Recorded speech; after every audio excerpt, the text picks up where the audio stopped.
And yeah, we're live. Hello, everyone in the parlor. We're waiting here now. Hope everyone is doing well today. With a bit of a spontaneous setup, a bit of yapping and waiting, and we're here with Ruben. Hello. Agonia, who's here to talk but not to play because she is very ill and not feeling well. Hey. And yeah, I'm here. Yeah. Thanks to Ruben, I guess we're playing No Man's Sky today. Zeb can't be here. Sad. But also if you're wondering, oh, where's No Man's Sky then? I still need to download it, so yep, time. Hey, you were going off about Microsoft, and the whole, what was that, Copilot in everything, and then reclassifying Copilot as entertainment. What? Oh yeah. Oh, you know what's even more fun news for Microsoft? Yeah. So Apple, you know the MacBook Neo. It turns out it was so popular. Like Apple had like 4-5 million like binned A18 Pro chips that like from like last year's iPhone that they had been to like left over from last year's production. Yeah, they're all out. They're sold out, all of them. They've got no more. It's that popular. That's at least like 5 million units, which is pretty comparable to well, I think roughly around the same amount as a Steam Deck, roughly. But basically, it's a popular device. People like it. And it doesn't have Windows. And the one thing that has like limited macOS's like user development was broadly just their low market share. But like if they continue this, they can get a lot of market share. What did they sell, by the way? I just now blocked my brain. What did sell out from Apple? The MacBook Neo. Oh, I didn't even hear about that. Did you not? No. Oh, this is every Windows laptops maker is quaking in their boots because it's a sub $1,000 MacBook that is like very decent quality, very good performance. Yeah, I see why. But cheap. I absolutely see why. Yeah, it's got 8 gigabytes of RAM, but next year's really should have 12 gigabytes, and then that solves the issue because it's using an iPhone chip. You know what? It's kind of funny. And literally, this thing uses less power than an M.2 drive. Damn. It is genuinely really good. Yeah, they kind of thermally tripled it in terms of they don't have a heatsink on it. So, and like people like, you could literally improve the performance by like 15% by just sticking like a £2 thermal, not thermal paste. I mean, you could do thermal paste, but like thermal pad between like the bottom aluminium shell of the laptop and the chip itself. That is fascinating that they haven't actually done that because like I do think some decent heating would probably not spike the price a lot, but would definitely help with the performance. But you don't even need that much cooling because it uses like 10 watts. An M.2 drive can go up to 15 watts. Like maybe at peak it's up at 15, but it rapidly drops down. But their single thread performance is like really, really good. You know, it's not even. It's funny. It's genuinely, it's hilarious how good smartphone chips are nowadays in terms of their like performance. It's just the problem, at least on the Android side of, well, what are your options? Your options are Samsung's own chips, which are dog shit and their design's dog shit. Like, why the fuck do they have the small cores still? Like, nobody uses small cores anymore. You've got Qualcomm, and they did actually release their new ARM Windows on ARM laptop chips. But then the problem is Qualcomm is like funny thing with Qualcomm is they're really good at hardware. They make some really good hardware. The chips themselves are very powerful and can be very power efficient. The GPUs, the integrated GPUs, are very good as well. Oh, is it the But AMD the problem problem? is software. Yeah, it's the AMD problem. Sorry. AMD is less so now. Yeah, now I mean it more depends. I mean more like You talk about the discrete GPUs I mean I was for yeah I was, AMD. with AMD I meant more like what's it called? 10 years ago or so, like their drivers for CPUs and GPUs, which is bad. And like then they started cleaning up, and then their CPU line became so good that I will just say, hey, if you're building any PC nowadays with Intel, you're kind of stupid. No, not that Intel ones are not. Yes, It's more but like- the very recent Arrow Lake refresh chips are very price competitive. Though it is kind of a bit dead on arrival in terms of they're kind of dealing with the whole RAM shortage. Plus, Yeah, also that's- the socket itself is dead. They're not carrying it on forward. Though Nova Lake looks very interesting if you're doing like creator stuff, because apparently they're going to go up to 52 cores for consumer socket.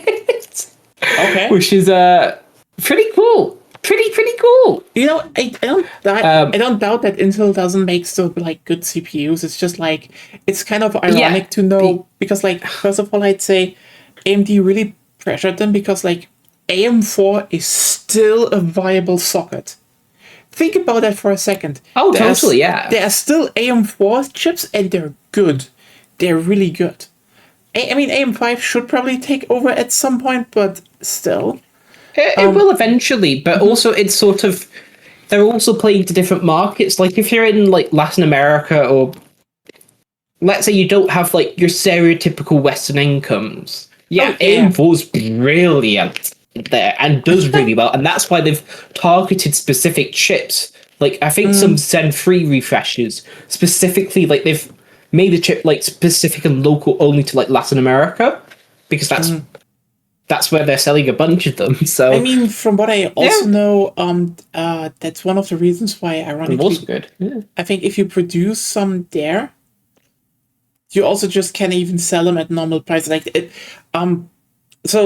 From what I know, in South and Latin America, there's usually a lot of very high tariffs on stuff, which is why, for example, especially in Brazil, yeah. This is, by the way, why Xbox is so big in Brazil, because nearly everything will be imported.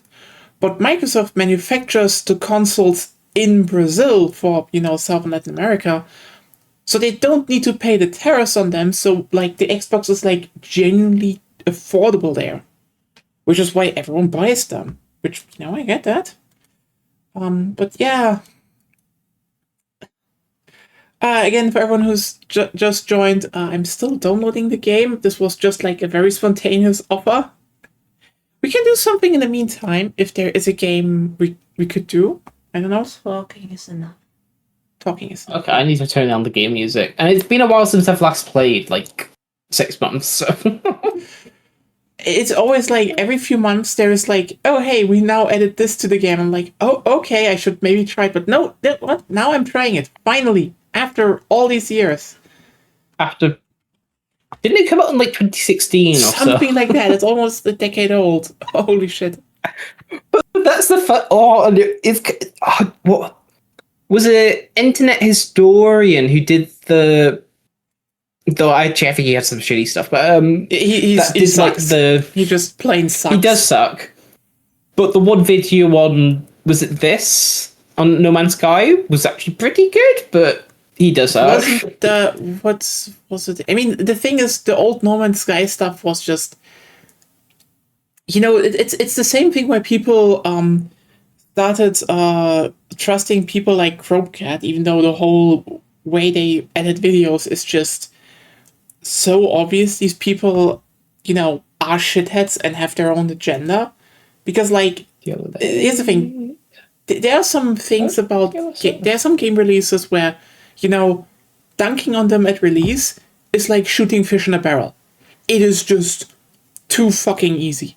Like, you can, you can put out a video about, how No Man's Sky was at launch, how Cyberpunk 2077 was at launch, how Fallout 76 was at launch. All those games that come out, and you can basically make a glitch compilation, and it's an, oh god, what just happened here? I do agree, it's a what just happened here, but the answers are complex. It's not just this and this. It's almost as if the whole state of game development is just kind of, it's kind of set up to fail in a lot of ways, and like, Yes. Oh yeah, I mean, oh yeah, I would not want to be a game developer. Though we do love game developers, they make awesome stuff. It's just a lot of the economics and the business side, plus also companies are shitty. You have you remember the whole Unity debacle? oh yeah. I mean, I will also So say yeah. that this is like a personal thing more like, but like, I do think a lot of companies just have not adapted to like the new realities of how game development should be done. But also a crucial thing, I just think a lot of studios are mismanaged. Like, the thing is, until like recently, you could basically get away with just throwing more money and people at a problem until it was solved. And the result was, all right, you could, it was fun, it was playable, and you could sell it. That's why, there was always this big, oh, is this game good or not? Because, it was usually good if you just throw a lot of money at it, The problem is, what basically happened is, video game sales have flatlined. And they have also dipped because, Post-COVID. it's, first of all, post-COVID, second of all, just look at the fucking mess we're living in. Yeah. Prices go up because... Times are tight. Well, times are hard, and people are tightening their belts. Yeah, and also, spending less on stuff like this. the Strait of Hormuz. That was a thing that happened. Again, Weren't quite a few governments like starting to recommend people like work from home and don't drive as much, and it was just the 70s oil crisis again, all over. It's like, Not only the oil crisis. and it will persist. Yes, it was more. Yeah, because China, China, not China. not China. That's German. Sorry. Oh, China. China reduced their tungsten exports to, I think, 40%. Mm-hmm. And, okay. 20% of the world's tungsten goes also through the Strait of Hormuz. Yeah. So parts of engineering will become a lot more expensive. Yeah. You know what? It is very funny that the next big update for Wiki 3 basically adds the Strait of Hormuz. I wonder if I wonder if they're going to make an achievement for that. It's just like, it almost feels like, controlling the Strait of Hormuz should become an achievement in Wiki 3. We would need a lot more raw materials in Persia then. True. Then again, maybe they will add tungsten at some point. I don't want more items that can lag down the game. Maybe if the performance is better, who knows? Yeah, then I'm But yeah, generally I would say, hey Vivek, stars downloading, because this is all very, very spontaneous. We're just yapping right now over how the world, basically went broke. But like, on a slightly lighter note, very briefly, when you guys do the new game, do you guys what level of difficulty would you like? in a new game? Because because I'm assuming we're going to try to play together. So one of us is going to host a world. I'm going to create a new character, so I'm going to try from scratch again. You can select the difficulty. Like, you could do creative, normal, relaxed, survival. Oh, I didn't even know there were difficulties. There are. I was more just a little bit curious on, do you want to go full Agonia and go like survival, or do you want to go more like me and just go creative and have no costs? or somewhere in between, like just Probably normal somewhere for in between basic sounds experience? good. Somewhere in between sounds Okay. good. Yeah, Fair if Agonia joins at one date, so who knows? But yeah, I do think like a lot of studios definitely need to like sit down and like crunch the costs, which is probably something that I think is more pervasive in the indie scene anyway. But like, listen, a lot of games nowadays come out and then they're like, "Well, we didn't sell enough," and like, "You sold millions. What are you talking about?" And it's like, there are like a lot of industries out there that have 3% profit margins. And slowly it will become clear that maybe the game industry is also one of those. Slowly. And you need to adapt to that. I think a lot of people have not done that yet.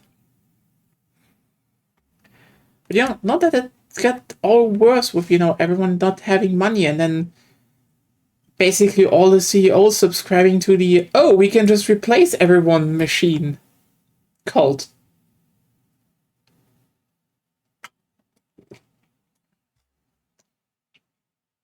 It is definitely going well.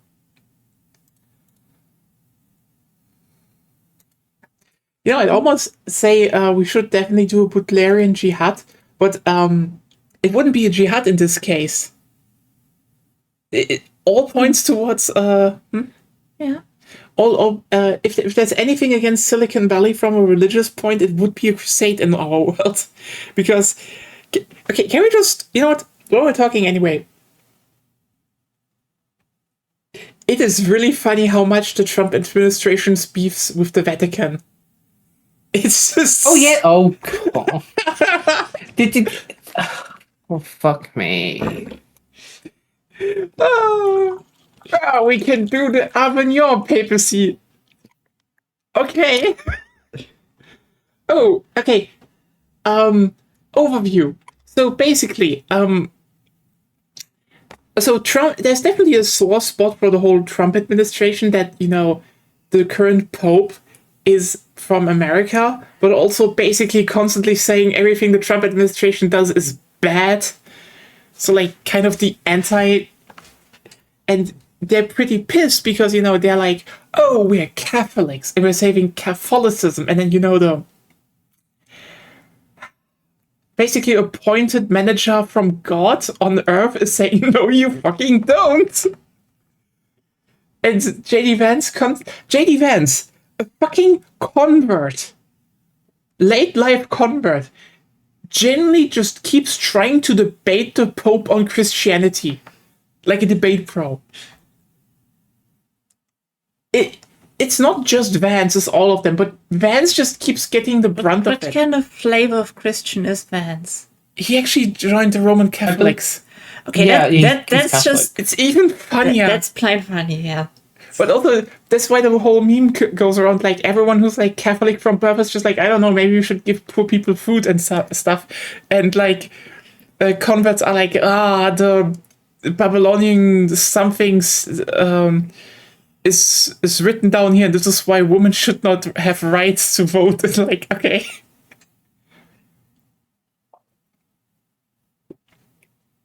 It's basically, they threatened to just invade the Holy See, and like,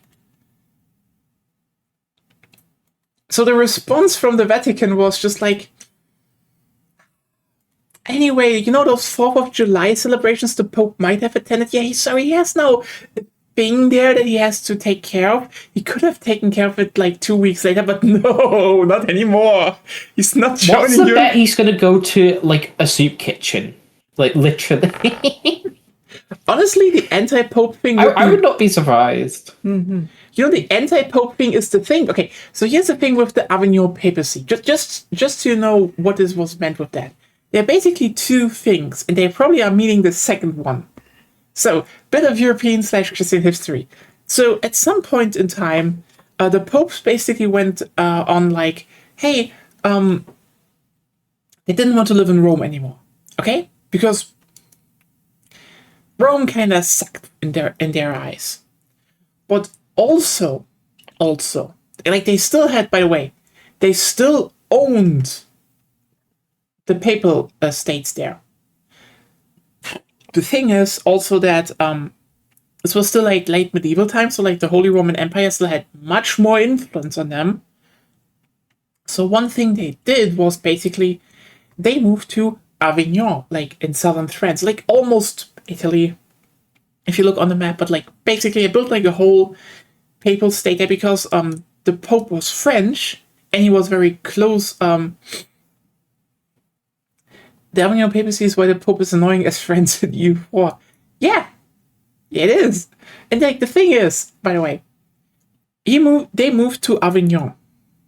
Okay, so crucial thing here is this was a time where there were just a bunch of French popes.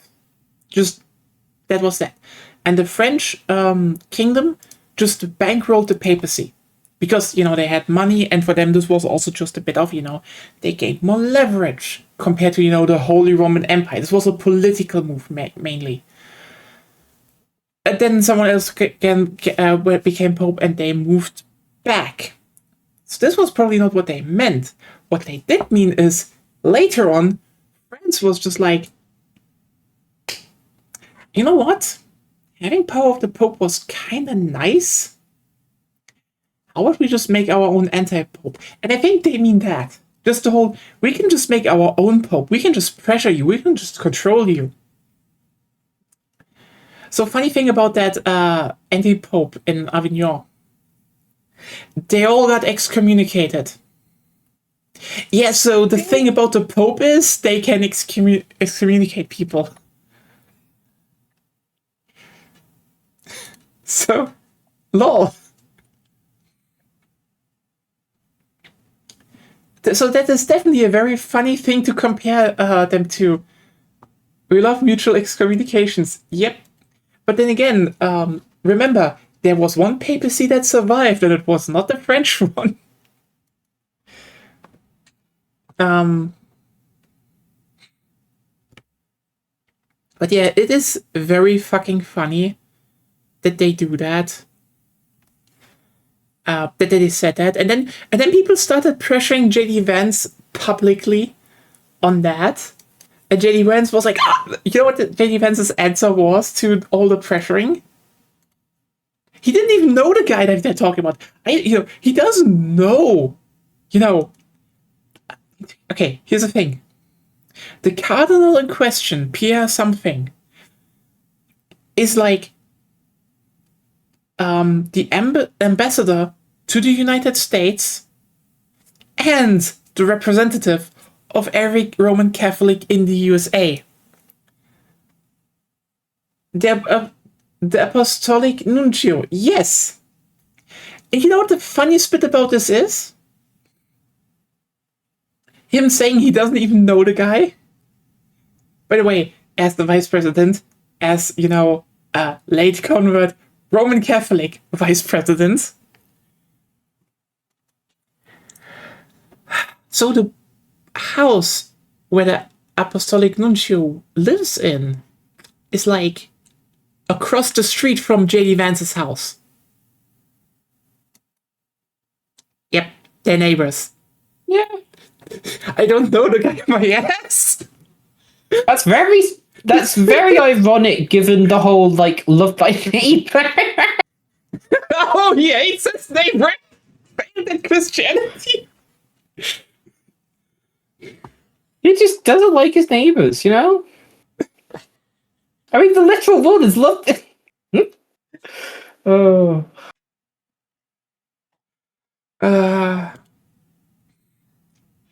Irony seems to never elude them. There's really. a big Vatican flag and everything. Yeah, who knows? You just be like, oh, maybe they're just really maybe he doesn't know the Vatican flag. I mean, that is nothing. Okay, Vance probably knows it. He Vance probably knows. does. Trump doesn't, but Vance doesn't. Well, maybe okay. He's the vice president. He's probably in his car once he leaves the place, given security and. Oh, stuff. But he still should know if the I'm flag. being. And he still should look out. True.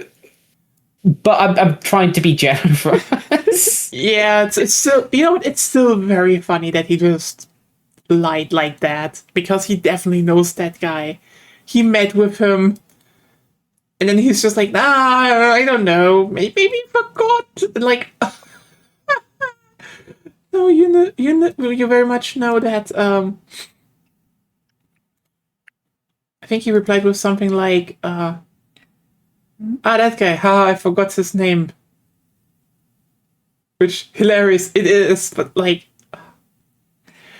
oh yeah, wanna hear the funniest shit I've seen? Genuinely,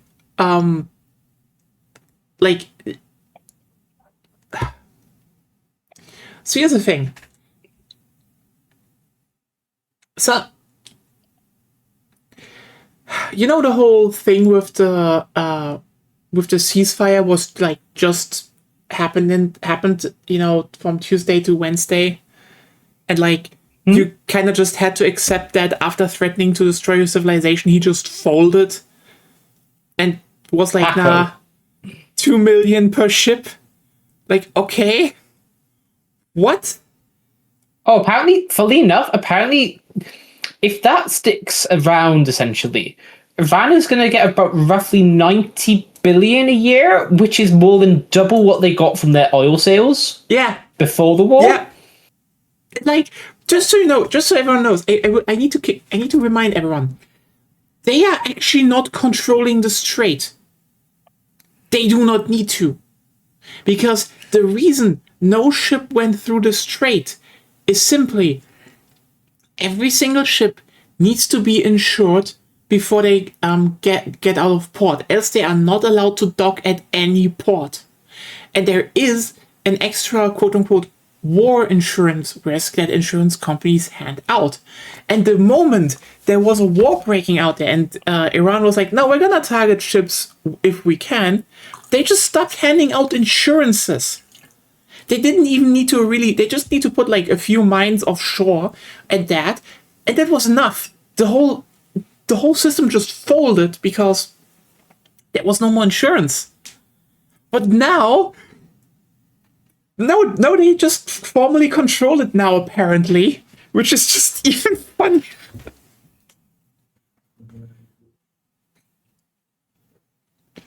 It would be a permanent toll. Apparently, he just agreed to that. But you know the weird... Okay, let me be clear here. It was obvious that this deal would never get through because apparently he just blanket agreed to everything. Which also meant a ceasefire in Lebanon. And you know who would not honor that? Bibi. What? Bibi the Butcher. Bibi the Butcher, exactly. So guess what just happened a few days after the ceasefire was announced? Iran was like, well, you're not holding it, you're not doing it. And it didn't instantly. Yeah. And you know what? It's so funny how you literally have a timeline of less than 24 hours of Trump's paper like, is Lebanon included? Trump like, yeah, Lebanon is included in the ceasefire deal. Pakistan, it's definitely included. Oman, it's included. Iran, it's included. One call from Bibi. Trump, well, it was not included. Like, oh! You sometimes ask yourself, who's the vassal state of whom there? Yeah. But, like, it's not like they spent a lot of money getting this guy into office. And he's basically selling out the USA to the highest bidder, so...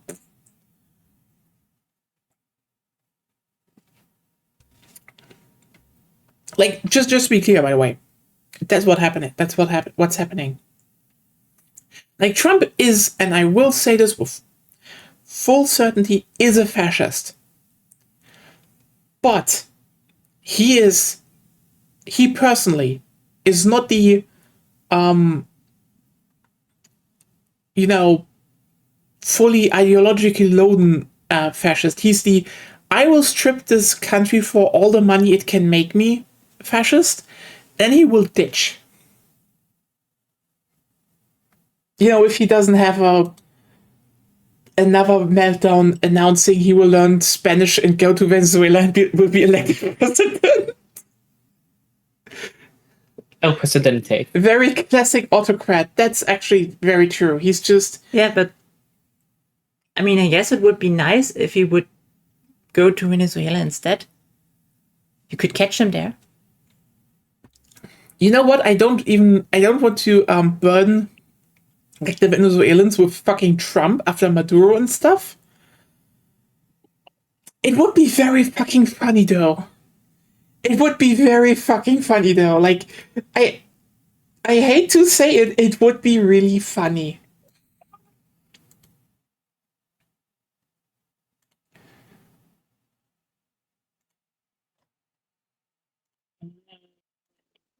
But yeah. Like the thing about him is just saying whatever is convenient for him is so typical. It is, but also like I think nowadays he's definitely also just like he's a lot of things, but yeah, it's just funny. Old especially, yeah. Like ever think about how much shit he just blurts out because he probably just feels like that in the moment? Yeah.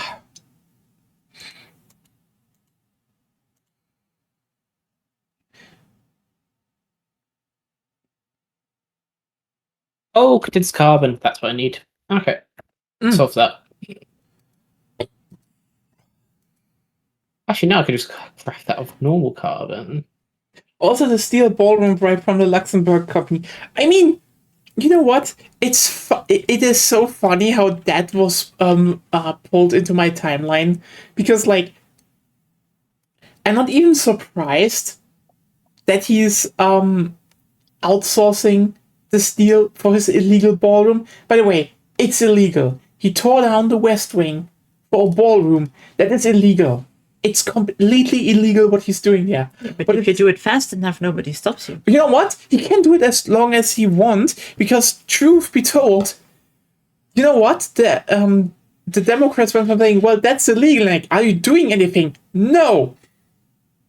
What are you going now? Complain that he didn't build his illegal ballroom with American steel. Oh, yeah, that is definitely the problem. I think, like, after all his warmongering and internal terrorism, I guess you could call it that, the Democrats finally made a stance that they intend to hold him accountable. Somehow, sometime in the future. So they announced they might write an angry letter. I don't know, actually. Not a strongly worded letter. Oh, he's actually really just, yeah, he's incredibly cheap to buy. You know what the funniest bit to me is? Well, that fixed HDR. Like, I think if just one big movement would start in the USA right now, you could probably have a third party. Probably. Yeah, but the structure of the system really doesn't seem to be geared that way. No, of course not. But like, nearly nobody in their right minds would still vote for Republicans. Even some Trump voters are waking up. Some, I don't know the exact numbers. And the Democrats were usually just voted into office because that was the other choice. Yeah. And now they did nothing. But like the thing is, I don't know. Like the thing, I just will just point out, it is kind of insane how cheap Trump is because like he really just reacts to two things: money and flattery. Like quite literally, what was it with Switzerland just rolling up with like gold bars and a gold watch? A Rolex, wasn't it? Yeah, and a gold Rolex, and then they were like, yeah, the terrorists have gone for Switzerland. Okay. Meanwhile, everyone is bamboozled how Mamdani just gets constant support for his, all his social projects. And it's like, he just goes to the White House. It's like, hey, Trump, you're a great leader, and I have the perfect project with your name, where we could slap your name on it with your funding. People would love it. And he's like, son, everything for you. And all the right wingers are like, how do we deal with that? It's just like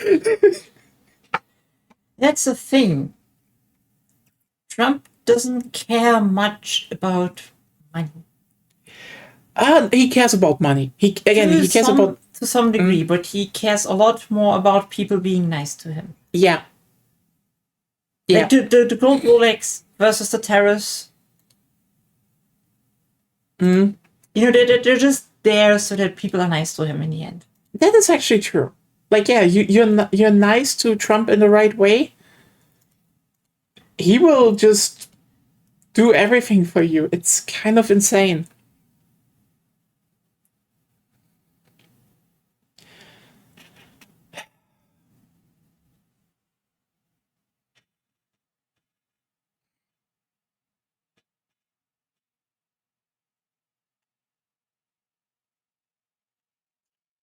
Oh god. You know what? He's really fun to talk about, but only like in this macabre way.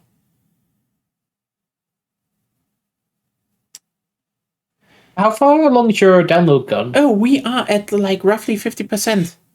Yay. Ah, cool. Sorry. I've started a new world, so Yeah. you could join it if you'd like, or you can start your own. If he and then I didn't can have join this yours much and power, help. he'd just be hilarious. That is true. Like, honestly, I guess we both could play together. that's the plan. Okay. Sorry, we didn't have our good internet yet because all the times we wanted to do it just kind of didn't work out Yes. For one reason or another. for one reason or another. I will like, I mean, honestly, in this brief moment between his presidencies, he could be actually kind of hilarious when he just started beefing over vaccines with right-wingers. That was generally a funny time. Because all He's of them kind were- of turned back on that a little bit. Oh, with yeah, obviously. The whole, obviously, the moment it was clear, I think this was the point. He did try to do like the second election. He's unfortunately a gifted poster. Yeah. I do think the two extremes of posters in this world are Donald Trump and Hideo Kojima. Like both on the opposite ends of the spectrum. Like Donald Trump is just completely unhinged, and Hideo Kojima just posts on a level that you will not comprehend. Period. He's just like a level above everyone.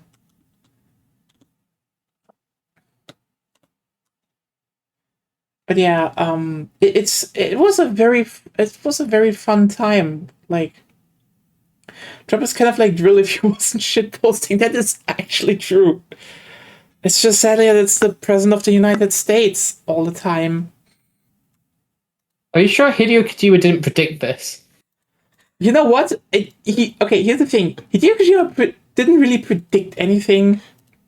He just made like generally Trends. just like general trends he just extrapolated parts of. So like a lot of the stuff he said is not even fully correct in his games, but like enough is where others weren't.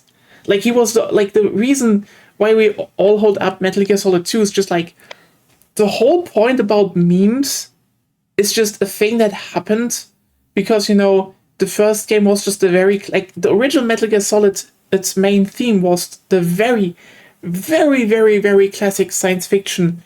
Do your genes define who you are? And the answer was obviously no. And so the second game is more like, what does define you? And then they were like, well, the memes, the cultural imprints that are put onto you through technology and media and cultural oral history and how they're transferred and how that is currently shaped and reshaped. And yeah, he didn't really talk about like new things there to a degree. He was just the only one talking about them because have accurate white-based politics. They have. Like, I think his strength is, for one, he actually reads and consumes a lot of media that is just not video games. So it's not like always the self-regurgitating thing. And also, like, you know, while I think his biggest strength is that he never asks the same questions twice, basically. Like, you know, he did the whole are we defined by our genes thing. And that is like the most classic sci-fi storyline you can have in any kind of media. Like, it's even nowadays been done to death. So we just moved on to the next questions that were more interesting. Like, for example, like, just again, what does define us? And it was the cultures around us. And then the next game, also by the way, Metal Gear Solid 3, everyone's like, oh, this was such a break. But Metal Gear Solid 3 was about the whole... I mean, it's literally the joke that one woman was like, hey, I kind of want to have a world without war because it would be nice. And then a bunch of dudes just misinterpret her for all eternity. And like, this was all about how does information get twisted as it passes down, the cultural and, human pipeline to later generations. He just kept going with that. Then comes 4. 4. How all of that catches up with us again. How how the future of humanity is still shaped by basically the old ideals and how's it called, old ideals and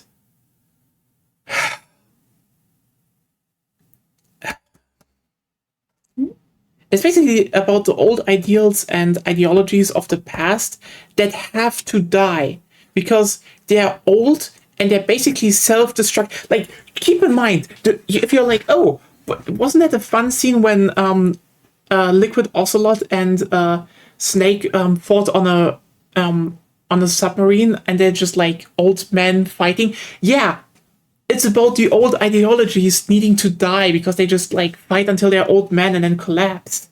Even though they're technically not old, but yeah. Different topic. It was a metaphor. Also, they were degrading clones.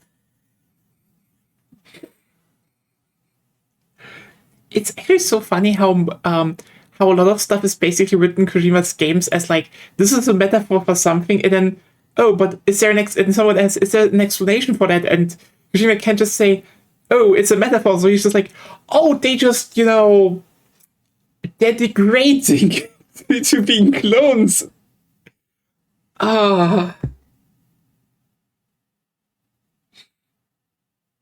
Anyway, then you have Metal Gear Rising, where the whole original concept was still from Kojima, and is about the whole, even if the old ideology dies, the general forces of capitalism and the military-industrial complex will keep going on.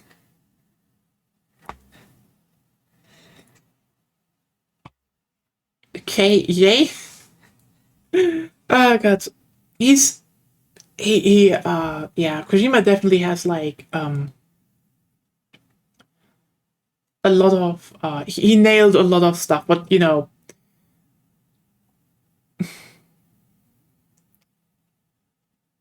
never intended to predict much. He kind of hated that he did he basically predicted the post-COVID world. Yes.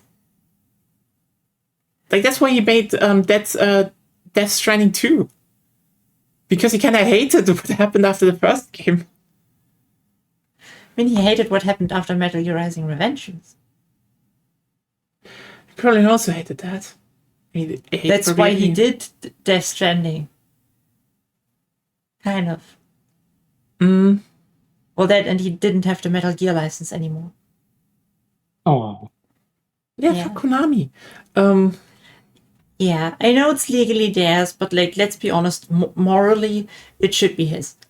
Yeah, it's his series. Like, you can't remove him. Oh well, but yeah, it's where do I want to go with that again? Oh yeah, I do want to say though, it was very funny how how recently he talked about he put certain bans into Death Stranding 2 because he believes gamers need to be exposed to culture. It's like, oh, what? A little bit. It's just like based. He's just correct with that, by the way. Yeah, because he was like that. Especially people in people that play games and like generally consume media, usually just consume the same thing over and over again, and he sees it as a no, it was again the requirement, but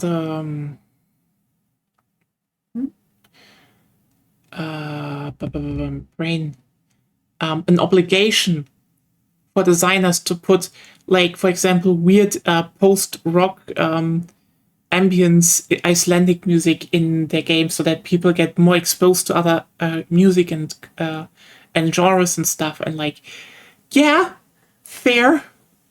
That's actually very fucking fair. He's completely correct with that, but it's still very funny to say Exposing people to more things is generally a good idea. Yeah. It is generally still funny that he said gamers need to be exposed to culture. Yeah, kind of.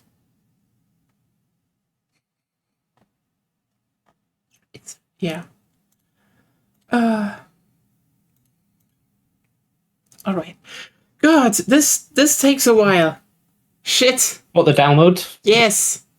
Me, Engie. Well, it's quite a big game, and they also updated it Legend today. It's just 26 gigabytes. I just wish we already changed to have more download. Normally, Steam is the one that don't give you the full. I just get 5 megabytes. See, that's not all we have. It's particularly funny to Did you set your download region to like Hamburg? Yes. Oh, okay, yeah, that I didn't know. See, Conjure is having this honest teenager, and he's a little confused, but he's got the spirit. I mean, honestly, I think this was one of those. He's just kind of further on than most people. Like, I remember when people, when Metal Gear Solid 5 was announced, and everyone was just trying to guess, oh, what is this game going about? And it was just like complete bullshit about the lore, and then it was just no. He just wanted to basically add to his remember the whole genes define us, memes define us, and then he was like, oh yeah, I should add languages define us. That's literally why he did the game. He wanted the final big one because, the mechanics from Peace Walker were great and fun. But yeah, he just also wanted to talk about the whole... Let's just talk about language and colonialism a little bit. Like, yeah. Then Konami came and said, the funds we agreed to give you? Yeah, nah. Konami can just go down the drain. Because we know one thing from Kojima generally, and that is he can actually plan a project. Oh yeah, like I'm not saying he won't fuck up. He might, but like planning a project budget seems to be something he can do, which I can't say for a lot of other project leads lately. Yeah, like. You know what the irony about this is? Project planning is a skill in itself. It's a major skill. Like, I think this is probably also, from what I heard, this is also why, for a few years, Sony went on the whole, let's fund a bunch of independent studios, but, they make, like, their first project with us spree. Because basically, Kojima was like, hey, you fund me a studio, I make a game that comes on your platform first, and you can, it's basically your publishing rights, except for on some other platforms. And that's that. And here's the thing. This worked out perfectly for them because, Kojima basically went and was like, I'm gonna look what's like the best technology to use for this game. Founded the studio, started working, and basically made Death Stranding in like, I think it was 2 or 3 years. Never went over budget, never went over time. Again, the guy knows how to work, but he also, he had a plan what he wanted to do. And so they probably went like, oh, hey, maybe we should offer this deal to more people. And remember how many of them crashed and burned? Yep. No, I don't remember. Oh, fuck ton of them crashed and burned. Oh. I think the Well, I mean, you kind of got to. Sometimes you kind of got to like let a bunch try, and then you can find the good ones out of the ones that don't do so well. That's true, but like also the thing is more like from what I know, the most of those games just basically went into death limbo. Like in development limbo, they're just like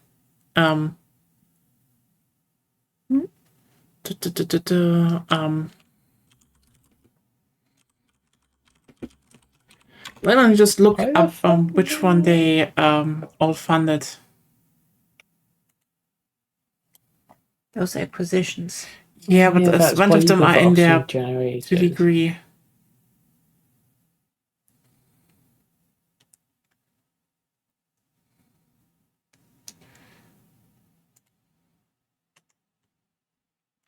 Okay.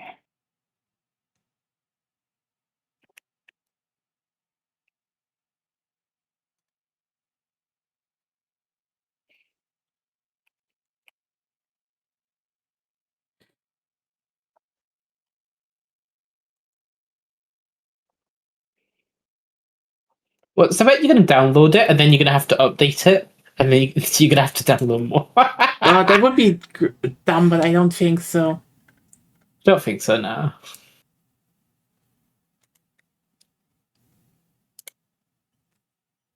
Wait, did I? Oh, yeah, I did already build one. Oh, oops. Like, I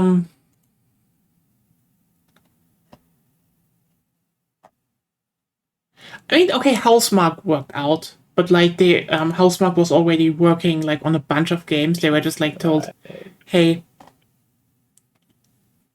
let's scale up.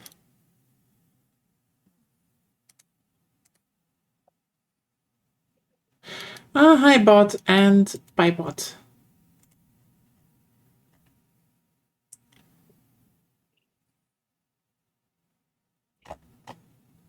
I think they made a studio joining Bluepoint. Bluepoint is now dead. Now thanks to fucking From Software. You really think they couldn't have gotten any other deal? Apparently, none of the other studios wanted to do something, so nothing manifested after Bloodborne. Not before. After. Still can't believe they ever put Bloodborne on BC. Oh, again, Ruben. Bluepoint actually pitched a remaster and port of Bloodborne. But because, Sony was like, what we should respect also the, original creators, they basically asked From Software, is it okay if they can do that? And From Software said no.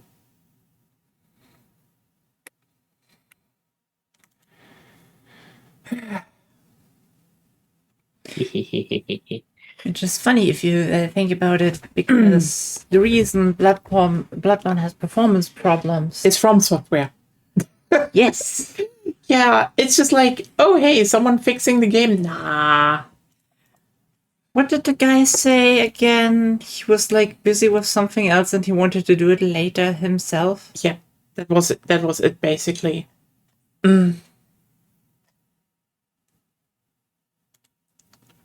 Let me up the sensitivity of like, you could basically play asteroids in this game, and you could like mine. Well, you can kind of mine them this way. Oh, neat. It's quite fun. It's a great way to get silver. But yeah, space battles and stuff. But of course, yeah, it's just like wait for it to. They bought a bunch of studios, and it's like basically apparently a bunch of them were mismanaged to shit. Like, for example, there's still the whole Haven Studios thing, which is from what I don't know what happened there, but it's from the creator of Assassin's Creed. And they announced the game 3 years ago. What happens currently? Then there was the whole Deviation Games thing, which basically, so what basically happened is that a bunch of people from Treyarch and some other studios left. With them, Jason Blundell, who we just learned was actually just a founder of the studio, but he didn't own the studio. He was just an employee there. By the way, if anyone doesn't know, Jason Blundell is basically, he's not the inventor of Call of Duty Zombies, but he was, basically the guy that did all the stuff everyone loves about the mode. So, this was his baby, basically. So they basically went there and basically kind of said they wanted to do a new co-op game. But what apparently happened is mismanaged to hell and back. Like, there were like angry LinkedIn posts, but apparently that studio was just like shitting the bed, which is why it was closed a while ago. And Blundell then founded another one, also with Sony. It's like, which should tell you basically when he actually leaves and goes to the same publisher, like there was definitely more going on there. But they basically now got shut down because,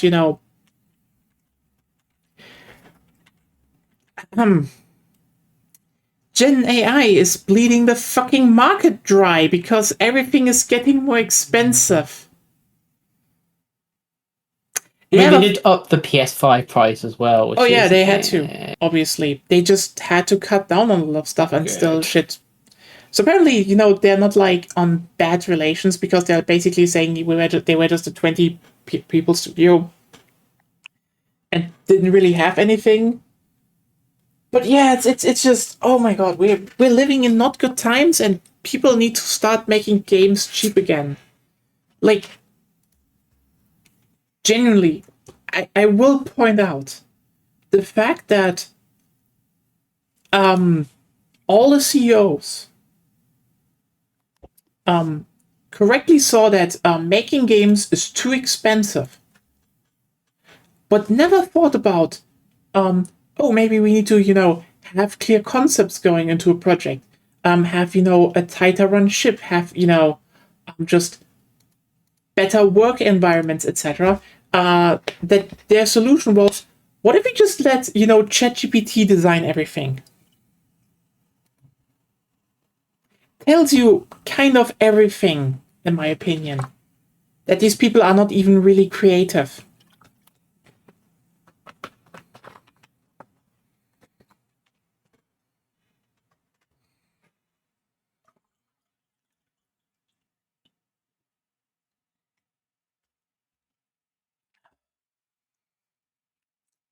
So we had 67%, by the way.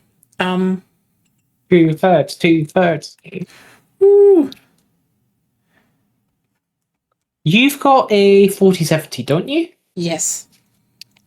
Okay, yeah, because it typically uses about 10 gigabytes of VRAM. My old 3080 ran into a couple of problems with the game because it got close to that 10 gigs, because it was a 10 gig 3080, so, but yeah, you should be fine. At some point, we just need to upgrade Agonia's rig, but that will still take some time. Especially now that everything is expensive thanks to ChatGPT. Maybe after will be so bad. We just need to have the crash finally come need through. uranium. That's the problem with the Strait. I mean, Because there were so many ships stuck, there's like on top of everything also a whole container imbalance. oh yeah, that's an extra fun part. Do you want to tell? No, you can. Okay. Basically, you know how it's basically a lot of ships are stuck there, and shit gets shipped in containers. Okay, there's just a certain amount of containers in the world. Those containers basically get brought to a location. People know how many containers will be arriving, and then they get emptied, refilled, and put onto ships again, or on a train. If just like thousands or like a million containers are stuck in in the Strait of Hormuz, that's containers that are missing everywhere else in the world. They're usually not planned to just disappear. Yep. That this many at the same time. So we have problems there. Yeah.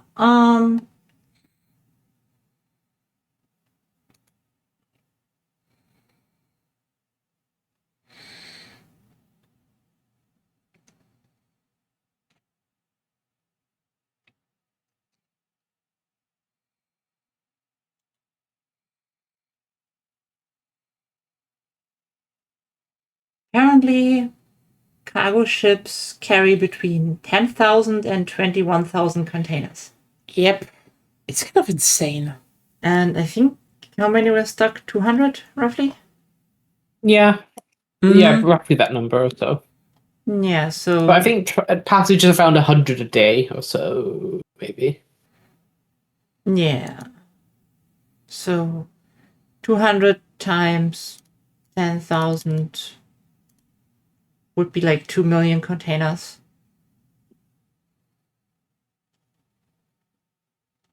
Give or take. The point is, the system is generally not expecting containers to start missing. Yeah. It's a very efficient and optimized industry, but it's not very resilient. Kind of like the opposite. Basically,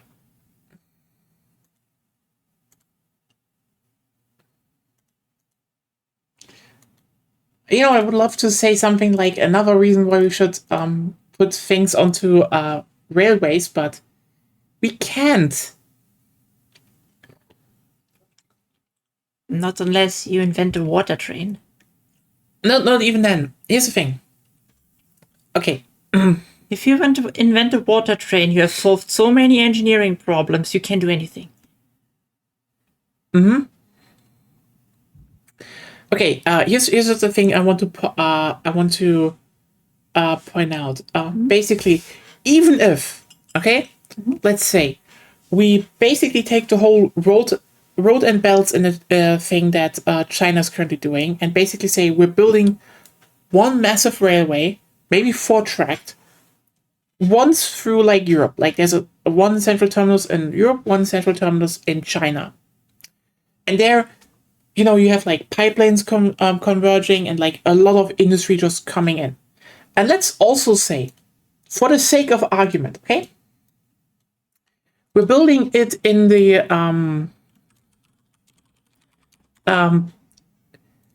we're building it in the absolute dumb shit Nazi fantasy Breitspurbahn railway gauge, which again, so just what? Why? Just to say we have something that has more capacity, okay? Because basically, basically normal gauge that everyone else uses and that the current railway are built in is between both rails it's 1,435 millimeter. Okay. The Russian one that Ukraine and Russia has is 1,524 millimeters. So like very close together, just a bit wider. The thing the Nazis planned was something that was supposed to be 3,000 millimeter wide. So double. So like, think about just basically what if a train was had just double the width, okay? And they kind of wanted to just like connect Europe with that. But like, let's just say we built something like that, and and it somehow also works. Just like across Europe into Asia. And then let's say we also build like electric locomotives strong enough to pull trains with the same size as, you know, the current like longest cargo trains in America or Australia, just like wider. This would still not be enough to like haul the same amount of like oil and gas across the continent than one ship. It would be the closest thing we could have if we ran a fuck ton of them, but it would not be enough. Aside from, you know, being rolling bombs. I mean, yeah, the ships are floating bombs, so like if one of them blew up in Rotterdam, we'd feel it here. These things are like horrible. Like,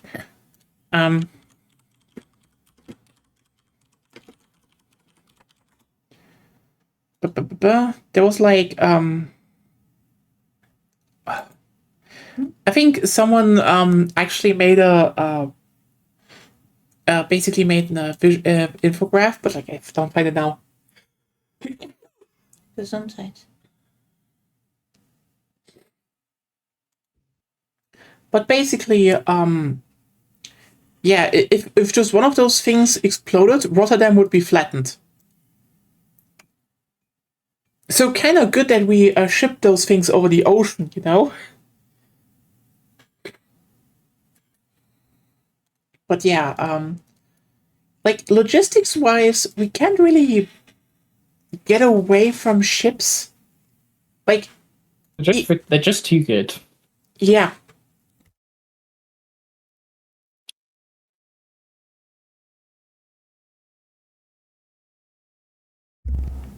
Like even on like waterways like rivers and canals, ships are just.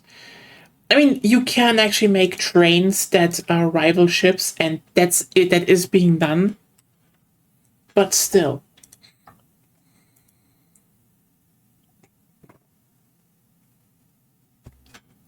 you cannot get around ships. And like, okay, I will say, we should reduce the amount of stuff we need to ship around the globe anyway. That should not be a question, you know? Would still not solve the fact that we would still need ships. Like, maybe less big ships, but also the really big ships are also more efficient, so it's actually not bad. The only thing you can do is reduce the necessary consumption on what they carry. It's more like either less ships or more like in the moment of if a ship has to do a detour or sinks, then you know we don't have like a major disruption. Like, you know, when one gets stuck in the Suez Canal again.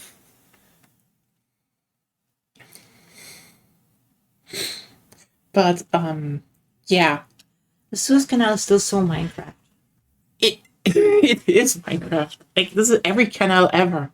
Let's just be real here. Yeah, but the Suez Canal gives me major Minecraft vibes. Fair point. Minecraft vibes? Yeah. Yeah, just have like this stretch of flat land and you just build a canal through it. That's Suez. That's just the Suez Canal. Yeah. Yeah, true. It's kind of like canals I built with Jan in Minecraft a lot. Because Minecraft is fucking old and they rather add pandas than railways. Oh, they technically are real. Those are nice, Yeah. but I think you can have both, really. The problem is we don't have one of them. Like, okay, yeah, we have minecarts, but the irony is, do you use minecarts ever in Minecraft? Yes. I do. For what? But I think I'm maybe a bit more old school in terms of that. I sometimes do it for fun. I know boats on ice are faster, and that's what I do most of the time. Yeah. Exactly. Packed ice, specifically. Of course. I mean, it's Otherwise kind it of melts. it's kind of funny because you basically only used minecarts back in the day with minecart boosters. Yes. Those were really fun. Then the powered rail got Then the introduced. powered rail came, and it was okay. And then came the enchantment system, and with that you got ice. Or you were in creative mode, then you also got ice. Yeah.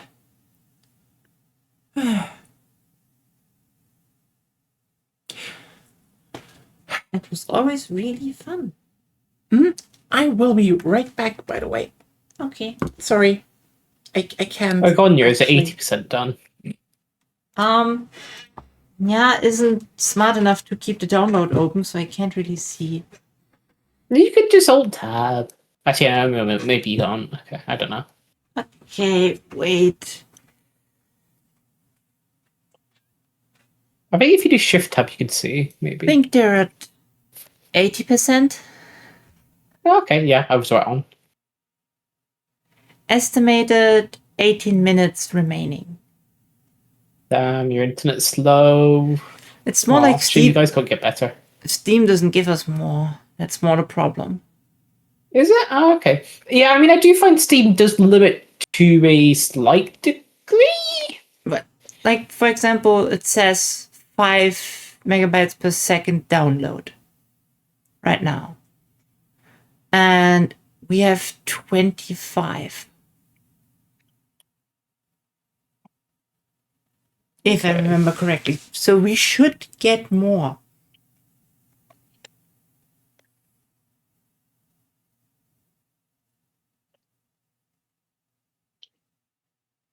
That's why I liked some MMO launchers where you could just specifically put in how much bandwidth you want to give it. Mhm. That's something Steam should maybe introduce too.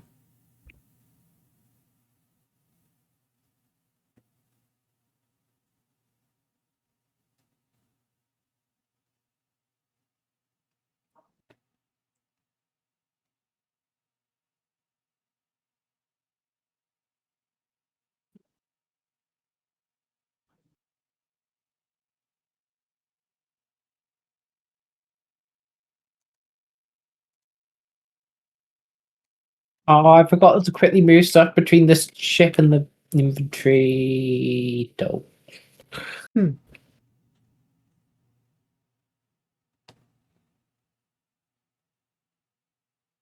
I don't think this is entirely like satisfactory, but it does have a little bit of satisfactory. Like you can build like solar farms and It's automatic miners, I believe, and stuff like that. But of course, it's not the absolute express goal of that. So Yeah. I mean, Satisfactory sadly does not have solar panels. aw, or any- only coal. Yes, there's no green energy. You have coal, you have oil and what you make out of it, and you have nuclear. I The guess, power of the atom. yeah. It's ironically not even the most efficient in the game for some reason. Oh, okay. What is coal? Gas? If you Oil? an end product of oil, like Okay. diluted turbo fuel or something. Interesting. Hmm?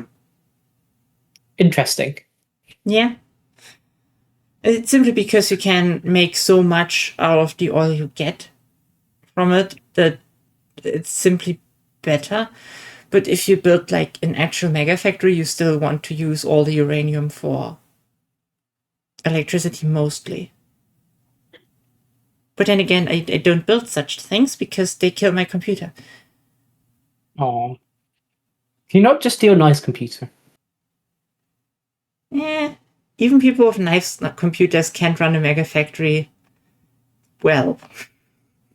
Yeah, you need a supercomputer. This at least it's not as bad as like City Skylines 2, which True. I remember like this one video I've watched, they literally used like a Threadripper CPU. And it was still kind of like chugging along. Mm.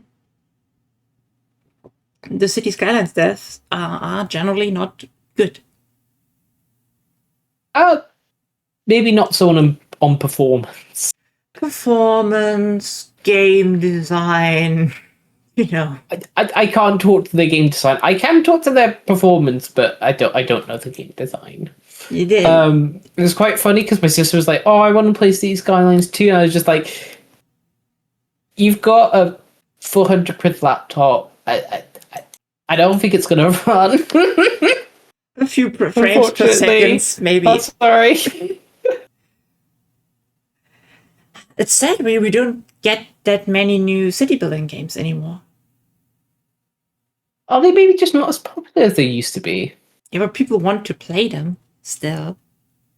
I mean, when was the last good one? I have absolutely no clue. SimCity?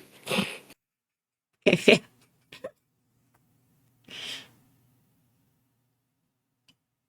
Maybe? I don't know. That's something we can ask Nia if she's back. Yeah.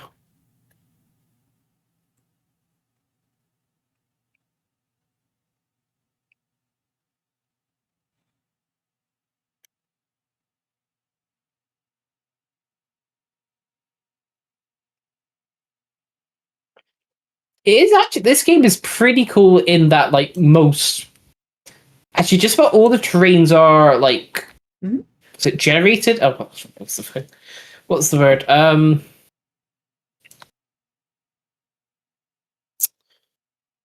Something generated. Procedurally? Yeah. Procedurally, that's the bloody word. Procedurally generated. I mean, they do use kind of templates on certain stuff. That's always a good idea. It's pretty cool. Like procedurally generated with like integrated templates. That's always good. So you don't get like completely wackadoodle stuff, but it's still not perfect, probably. It's not perfect. But I think it seems they've added a couple more base classes or templates, so things are a bit more interesting. So I think it'd be a bit more interesting for you because you've not played, well, you and I have not played the game before. True. For me, everything would be new. I need the sodium. Sweat more. And unfortunately, actually, oh yeah, I do love this. So, like, because you can find like seas and stuff, you do get like seaweed. Yeah. That's like ingested a bunch of the sodium from like the seawater. Yeah. So you can get salt from there. Well, sodium from that. Which is pretty cool. That is cool. Like, okay, it's not super duper scientific, but it's fun. I mean, technically, there's some salt in seaweed. It's like surface level plausible. Well, no, it's also that they're gonna want to have the same like salinity as the surrounding seawater, because otherwise you then get some of the osmosis effects, or like basically you want salinity to be relatively uniform across like an organism and the environment it lives in. Otherwise, you can get some like nasty effects. Yeah, which is kind of why we're not sea creatures. Yeah. Yeah. I also question what kind of sodium. Like sodium. You mean in the game, or technically, because you could technically. Oh, this is elemental sodium. So like it's basically sodium metal that you get. Okay. But yeah, I mean you can get sodium metal out of like table salt. Yeah, probably even mushrooms. Yeah, if you refine it down enough. Yeah.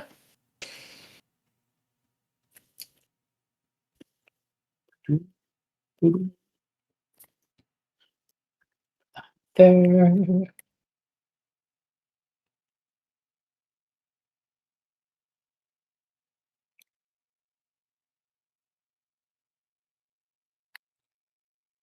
How far? Oh, 90%. Nice. Yay.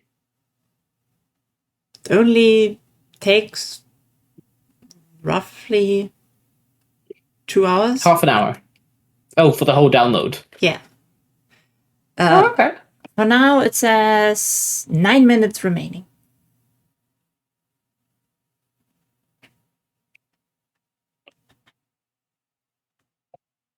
So less than 2 hours overall. Well, it's only taken about. Oh yeah, it actually has taken. Okay, it's taken about roughly that time. We have talked a while about that thing, spontaneous replanning of stuff. It's fun. Yeah. Gives you something new to play. Or try at least. Yeah, we are in a Steam family. I can download it later. Why the fuck does that plant look like a dick? I'm pretty sure plants are older than dicks. Yeah, true. So it's the other way around. Yeah, I don't know. It must just be. It's just a game design thing, you know. You just see a plant, just like go pick a penis. But yeah, but that's really just a game design thing. You have this one person in your group that just makes weird puns, and you have the other person in your group that designs plants that look like dicks. But also, it doesn't help the aspect that it is procedurally generated, so it is kind of random that it turned out like this. Yeah. And unfortunately, they take too much damage to, like, easily delete, so dicks. It's just a dick word.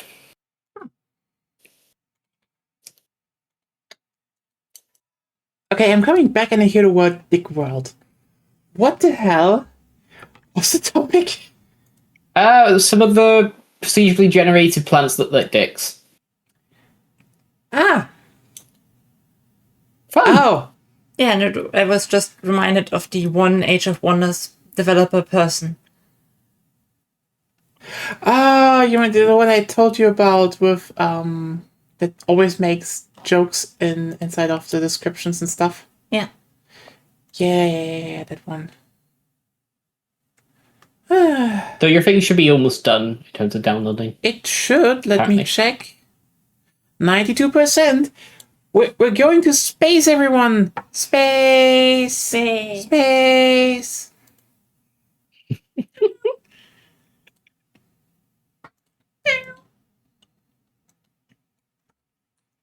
Is that a cat?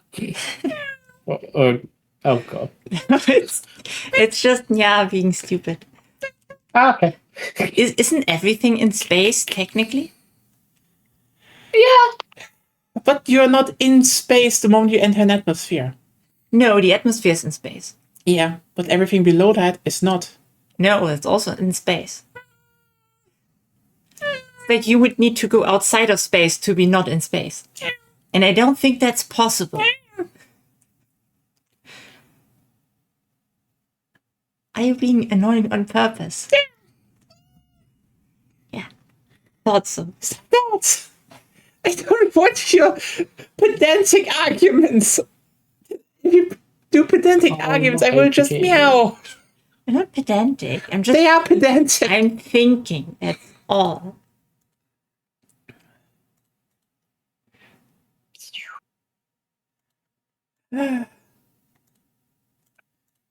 Okay.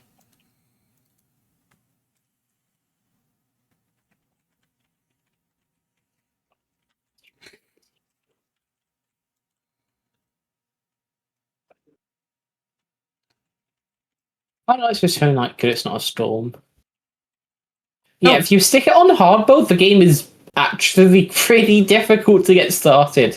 Like, I accidentally, I think the first time I played, put it on difficult mode, and just instantly died of like boiling to death Ah, because like a horrendous mode spawned, like starter mode with just terrible weather, and it was like constantly blizzard. Well, not blizzard, but like firestorms. It's called Fun Room.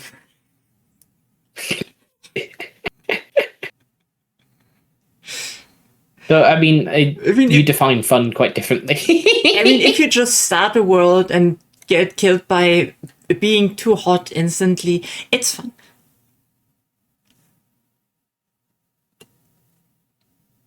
At least according to the Dwarf Fortress community.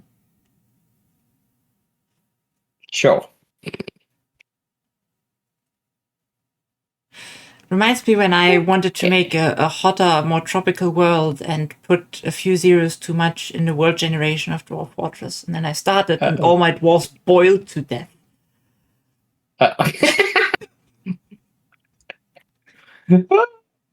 That was fun.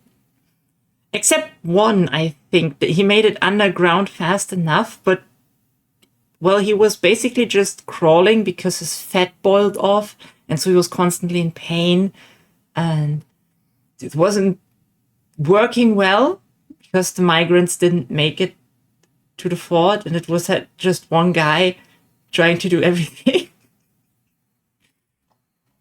Oh, God. There we go, landing. Now to go mine like Minecraft, but not Minecraft. Minecraft in space? No. Minecraft is also in space. Well, I mean, you do need to mine. Yeah. Otherwise, like, how do you get resources? You asked. You know, you just pop up to some random planet with its like indigenous life forms and everything. You just go, you just mine a deposit. Oh, this is ammonia. I need copper. Mm-hmm. You can ask the sky gods.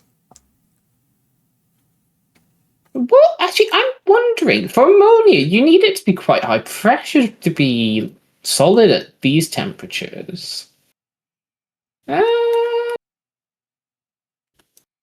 My guess is that it's just really high pressure, probably about 10 or 20 bar. I mean, you have a spacesuit that should somewhat. Yeah, I'm fine. I'm more just like, that should. The pressures at surface level are that high. At least it should be. I don't know if the devs thought about that much. Probably not. I mean, it's kind of funny because they do include temperature. It's like Celsius, but and like you can switch between Fahrenheit and Celsius. But accessibility options. Yay, American. It's got American translation. Oh, where's the nearest copper deposit? I mean, that's why we use if we in some TTRPGs use feet as as measurement unit, simply because it sounds more fantastical. Yeah, because you know how else would they measure it?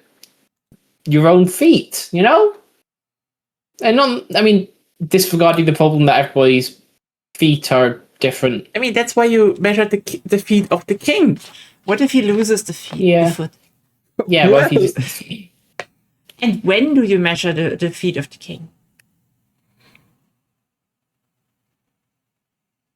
Yeah, because they're going to age and their foot size are going to change. Actually, when they grow to an adult, it's pretty constant. Relatively speaking. Though, like, which foot do you measure? Because not all feet are like the same length all the time.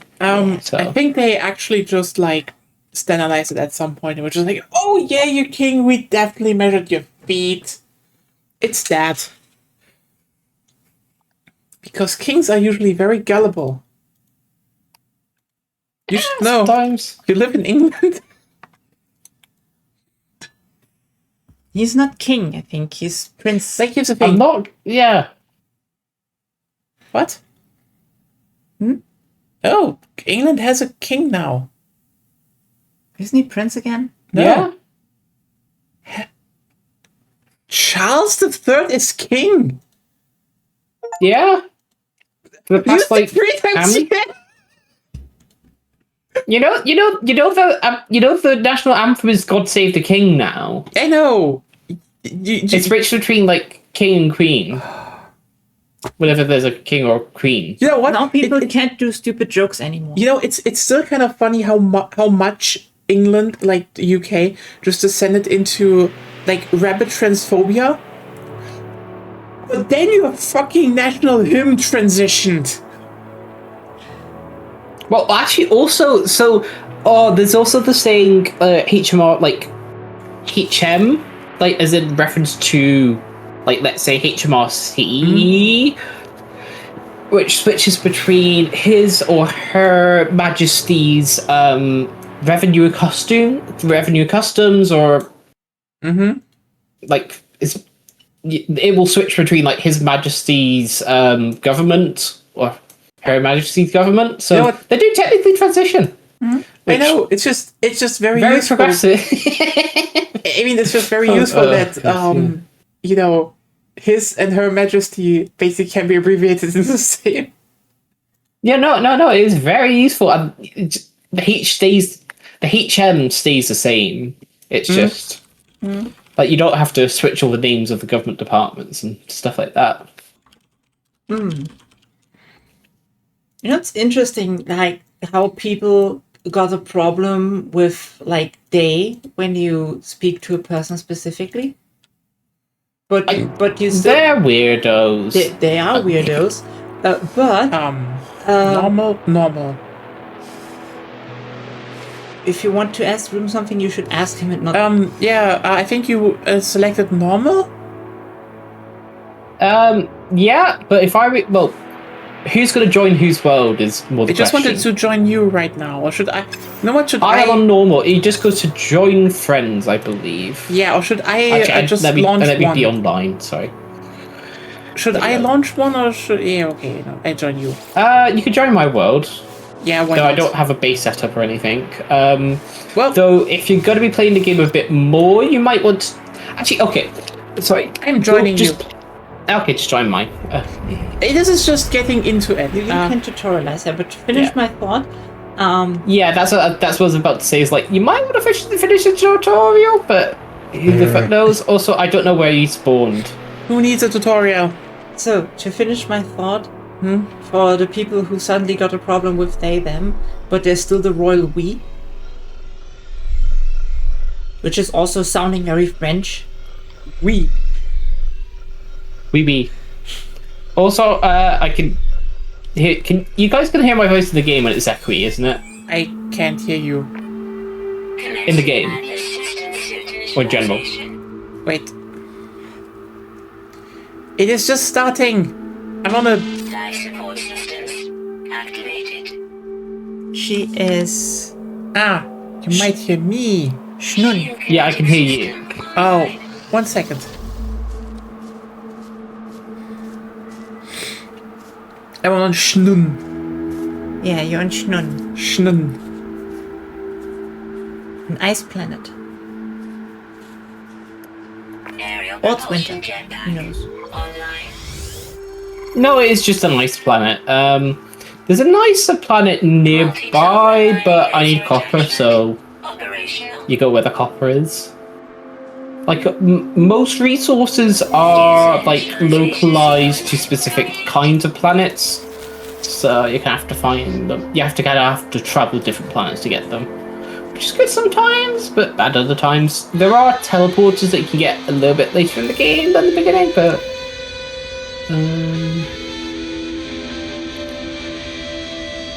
oh, and you're apparently off planet. Okay, let me get back to my.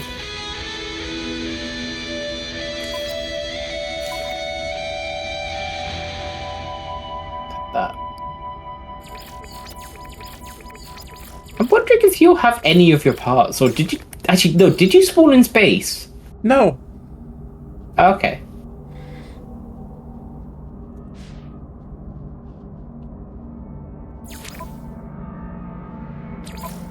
Are you on the... Oh, you spawned on my home world. Okay. Yeah, I'm on a different planet. I'm on a toxic one. I will head right back to you guys. Yeah, you guys might be kind of screwed because that planet is very cold. So if you can find a cave, you might want to shelter in it. You might also want to follow, like, I don't know if it gives you the tutorial stuff? Does it? Is it? It is Oh, you just, like, plop down. plot down the tips. Gather ferrite How- dust for repairs. How do I get into first Oh, person? no, mode that is again? the tutorial. Okay, yeah, no, you guys are doing the tutorial thing.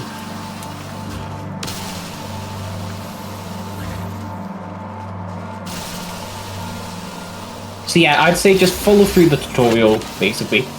Do what it says. Do what it tells you to do, essentially. And you'll get a good amount of the basics.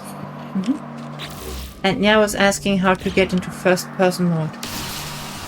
I never play in first person, but it would be. I can find the button somewhere. The controls. My controls. Do you not like third person? You wanted to switch it, apparently. Yeah.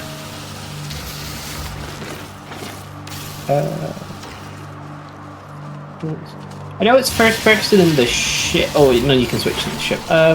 Just gonna Google it 'cause I can't.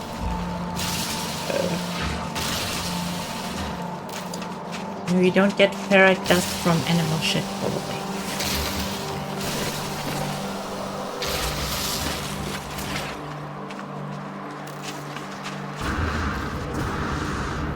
Let's change the camera and go on then.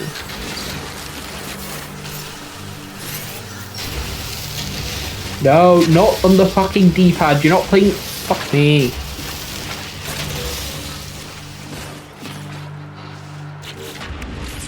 X, I believe. Prepared. Oh yeah, no. I remember. Okay, so X gives you your like quick options you can do. If you go to utilities, then toggle camera view. So go to the gear on the left, and then to the right on that there we go. panel. Good. Now you need to find... Sodium. Soda. You will find sodium-rich plants. You will have built or recharge your like scanner, and then you should be able to press C, and it should I did. I just point you looking. towards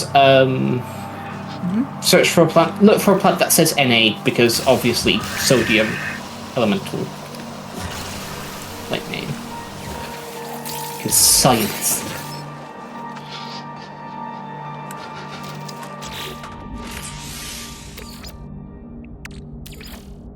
Technology recharge. Well, There we go. I do think I should probably Turn holographics. yeah. oh no, there is copper on this planet. Oh, okay, now I can find some. Okay, I can at least make the was it chromatic metal.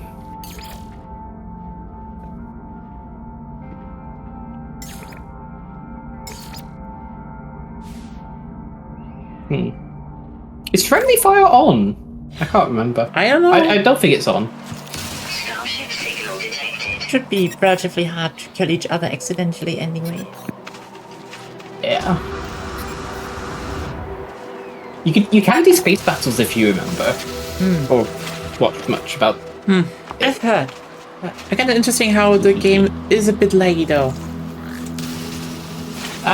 In terms of slow, or yeah, you have to play around with your settings, maybe turn DLSS on.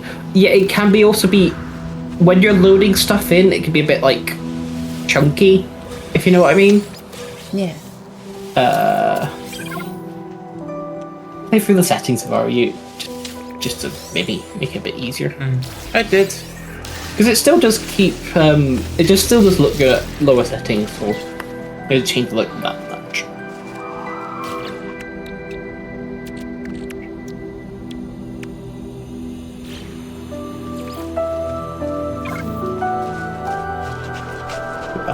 No, it's a tritium I need for that. Do. Looks nice though. Looks good for a game from like 2016. I don't mean, they think have they art changed the graphics style, too much. so- Yeah.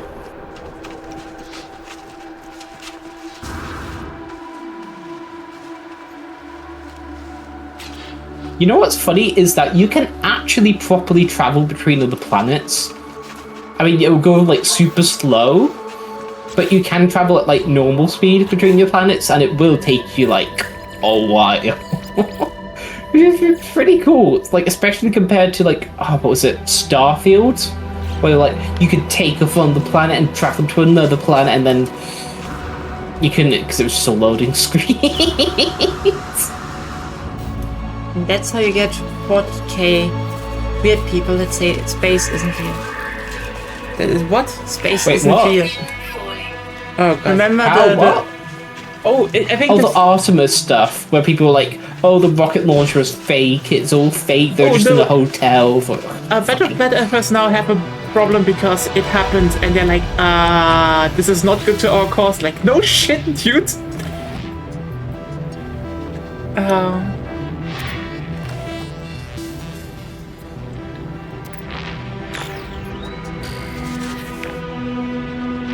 let me.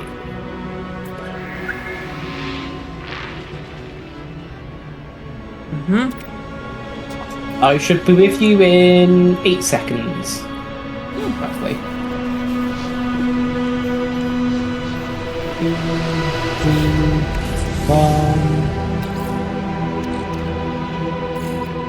Technology recharge. Okay, a bit longer. Going to suborbital.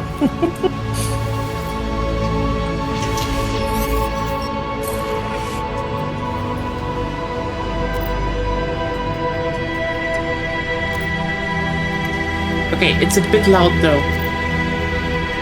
What? The shooting. Yes.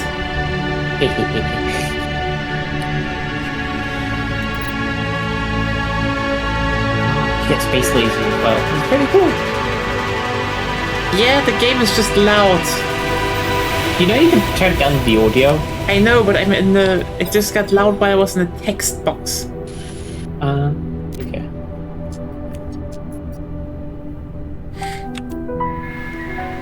Oh, hi. Hello. Ooh, oxygen.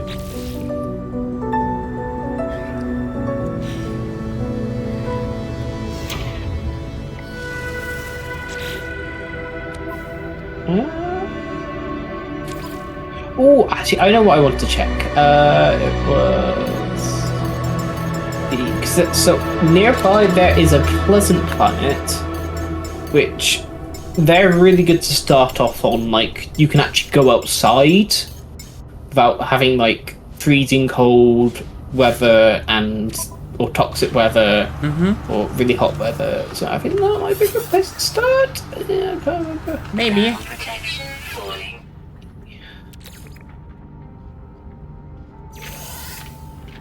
What was that? That was radioactive.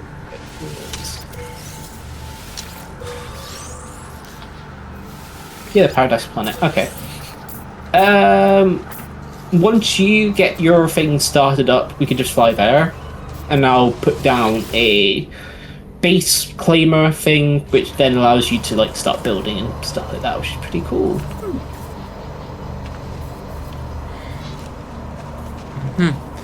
I need to do more ferrite dust again.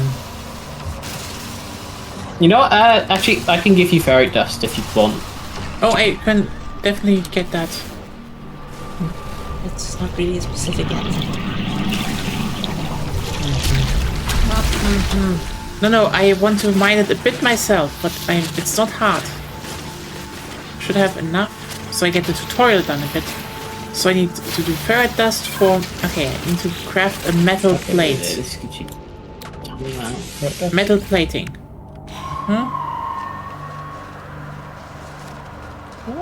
Subterranean relic. Oh, the subterranean relics. Where's carbon dioxide? We're manning those guys. deposit. Hey, Shadow Clone! Yeah, we are. So the pulse engine needs... Repaired. Okay, carbon dioxide. Cool. Oh, we're gonna build your dream house with like so many fucking solar panels Nice. and batteries. Like,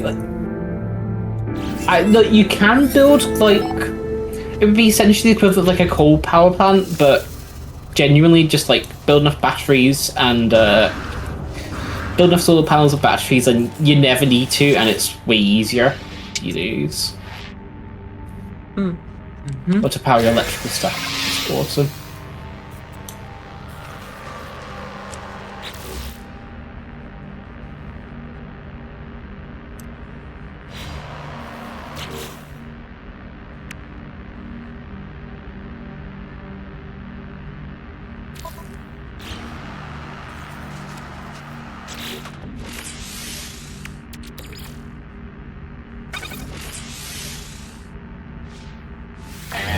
What's it? Navigational data received. Is that how it works? Okay, that's a cool effect. What, the mining or the... Oh, yeah, you're fixing your ship.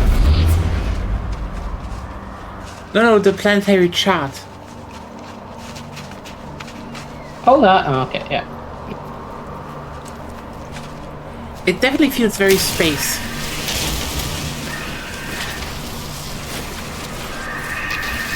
Oh, I see what you're doing. Oh, yeah, I never use it.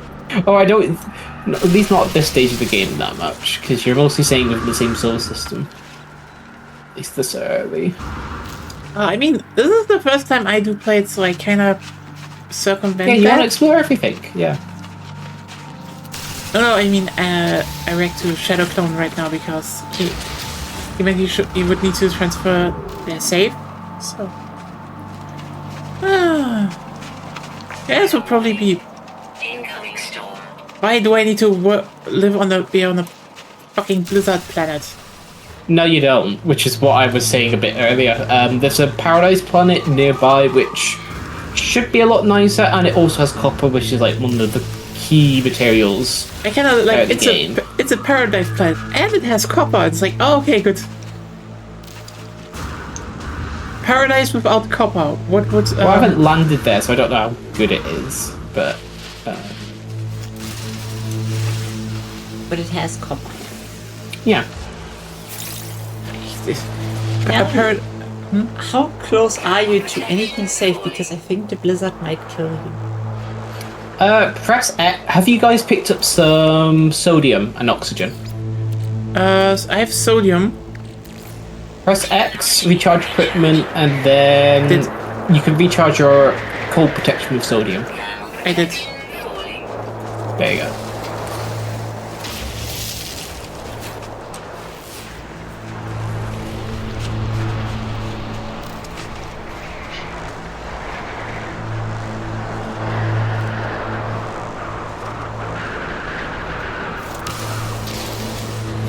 Where's my ship? There. This fucking thing just lives here.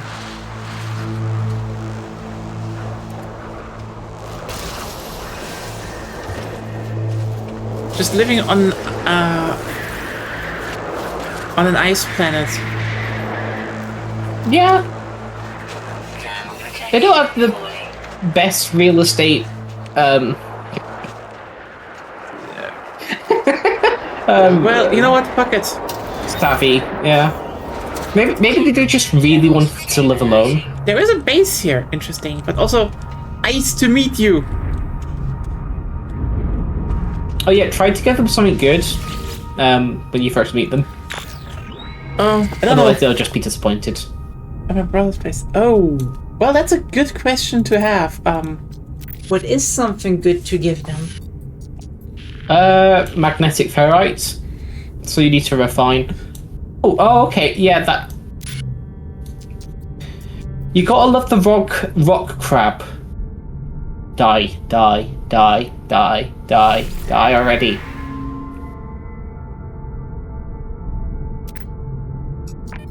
Why the fuck? There you go. I hate rock crabs. You think it's just a little rock that you can get some ferrite dust from. And then it just gets up. It just starts walking. Starts running away. And we don't have weapons at this... Well, we kind of rubbish weapons at this point. A good thing there was a base here.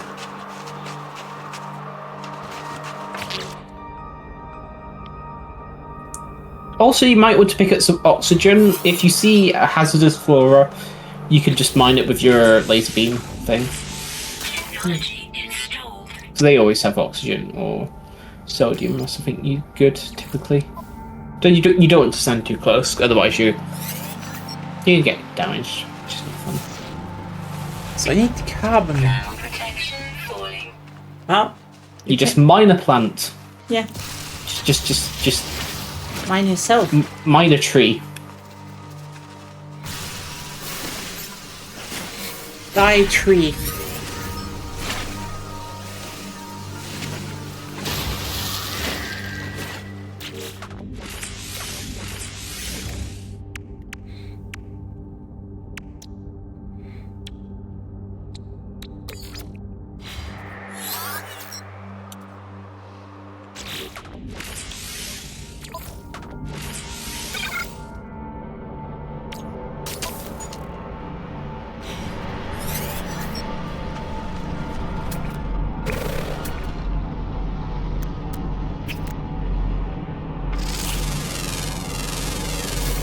Units received.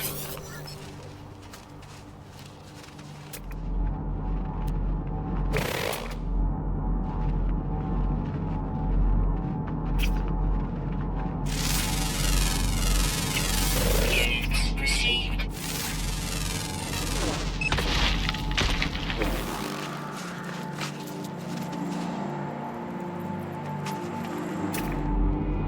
What the fuck are you?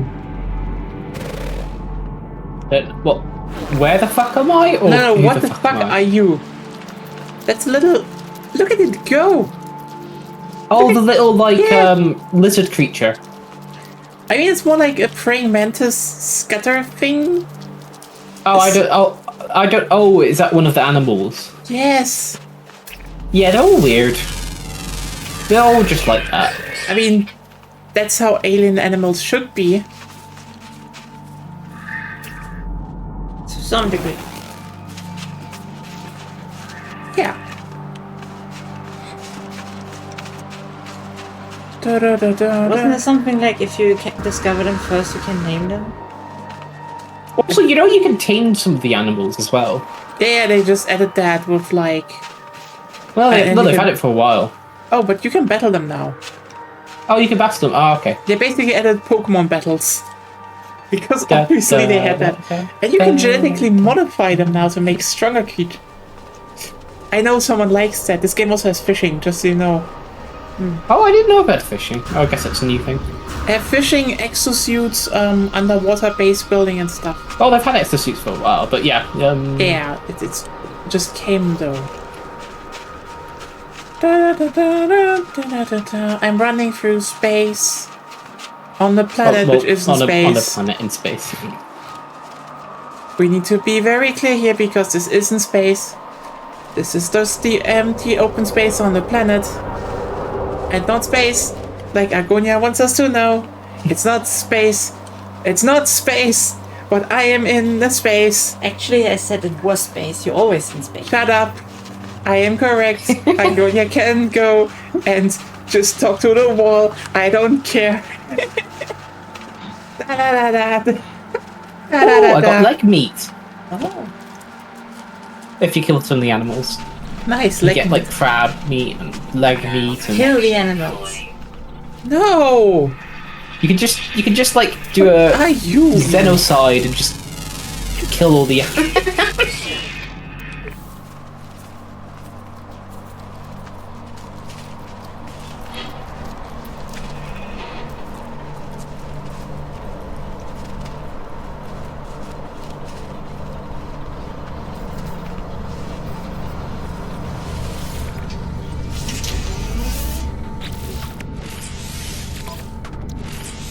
Component repaired. Technology repaired. Okay, what do you need to do next?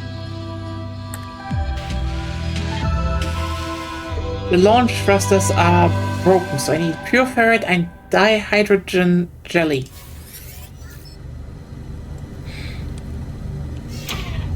So I need to set up a refiner.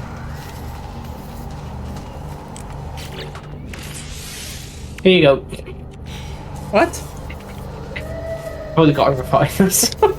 I also have one. Okay, I need to put in copper. I'm gonna want to split up. Copper. Oi!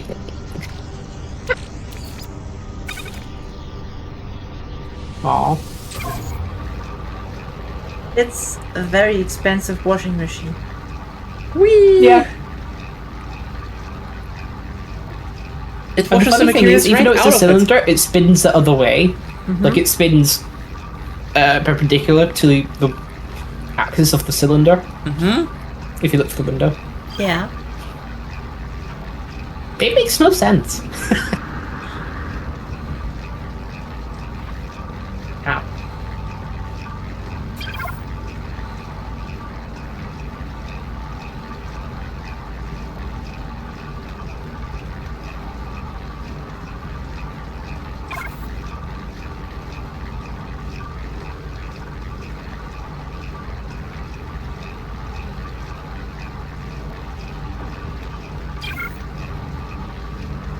Did you just dug a hole?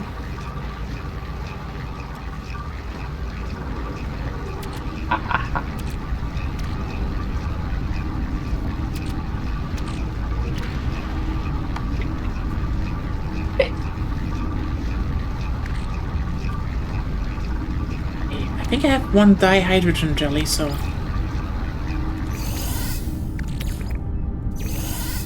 what is the next thing?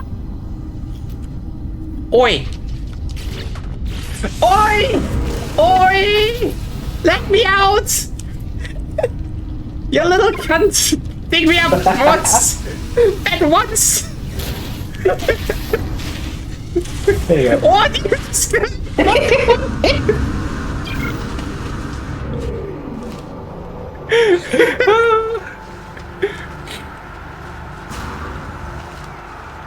So yeah, you can mine in this game. Yeah! But of course, at this point, you don't have a miner. So You had to use it directly on me. I'm just here trying to repair my ship.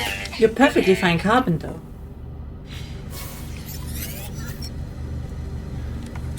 Okay, I need pure ferrite now.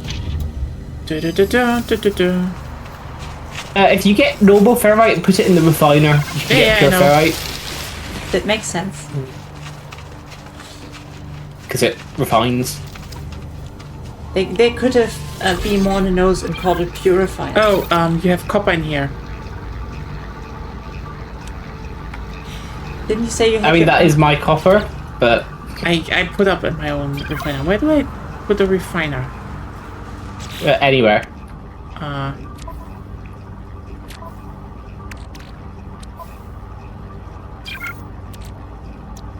Thermal protection falling. You need to build one then. Technology recharge. No. Oh, I need So you just use C, essentially. to build one. Aha! As long as you have the parts, just do C, then build. Build them somewhere. I need to get oxygen. Wait, do you not have oxygen? I have no. I need some to build stuff. Du-du-du-dun. Yeah, you're gonna die. I said I needed to build. I have enough oxygen. But You go through quite a bit. Oh, yeah, happens.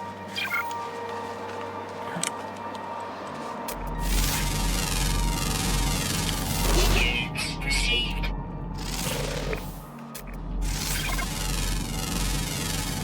Units received.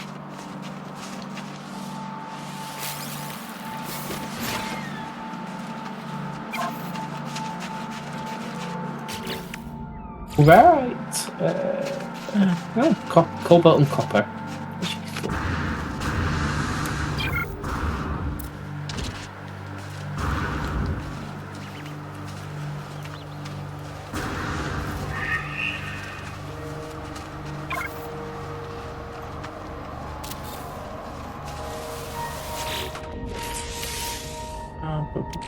And now I need ferrite. Technology recharge. There we go. Well, that was fast. Yeah, it's relatively simple at the beginning. The jelly just took time.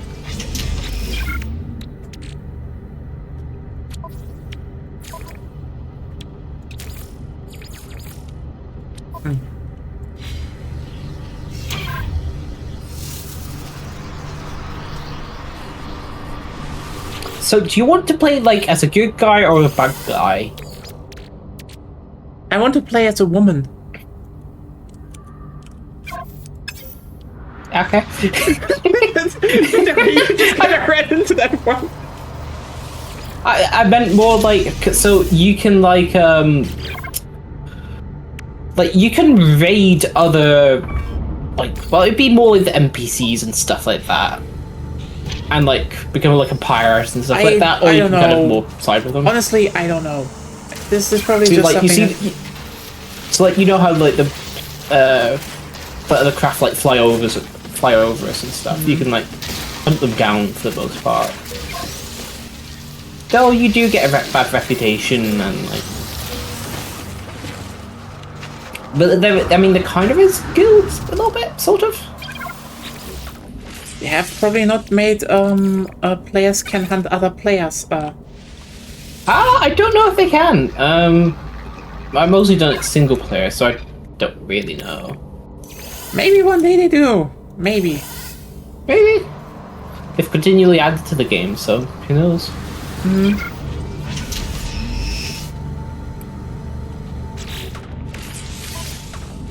Component prepared.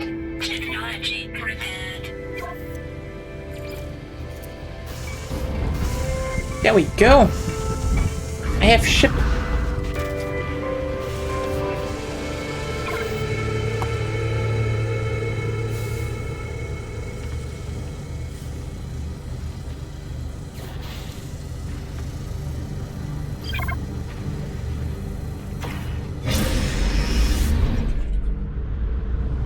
Oh, you can fly. Yeah, I can fly. Seek answers among the stars. Yes.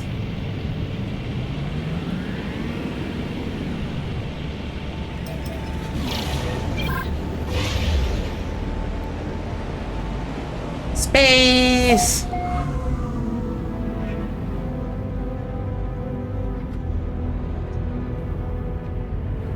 That's the planet we're coming from.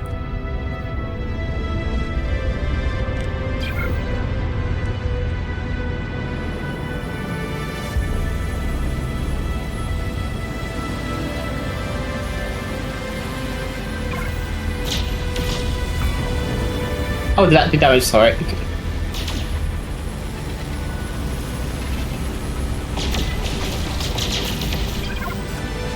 Yeah, you can also mine with the blasters as well.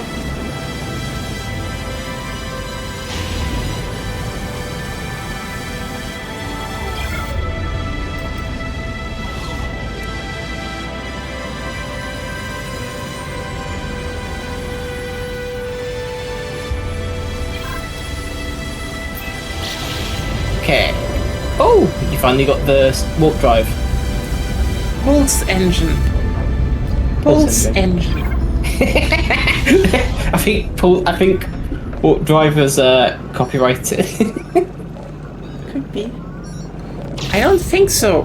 Why am I using Okay, it? so that planet is I think it was quite toxic. What was it called? I can't remember. Which There's one? of the two. Which one The is one you're going to get copper. Which is the paradise planet you talked about? I'm gonna head to it, and then you can just fly to where I am. Essentially. Also, you're gonna want to make fuel for your launch thruster, and pulse engine. Otherwise, you're gonna be stuck there as well. But they're relatively cheap and easy to make, so it's not that difficult.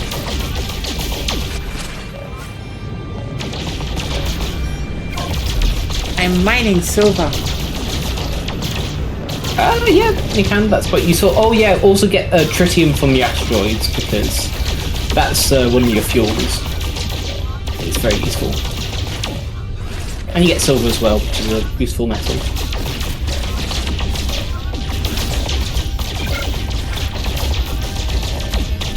It's sad that it isn't one of those you land on the asteroids and mine them by hand game. Well, I mean, that's not really realistic and practical, but okay. It's fun though. I do understand that, yeah. Though, I mean, the whole game isn't really super ridiculous. So I guess that's less of a...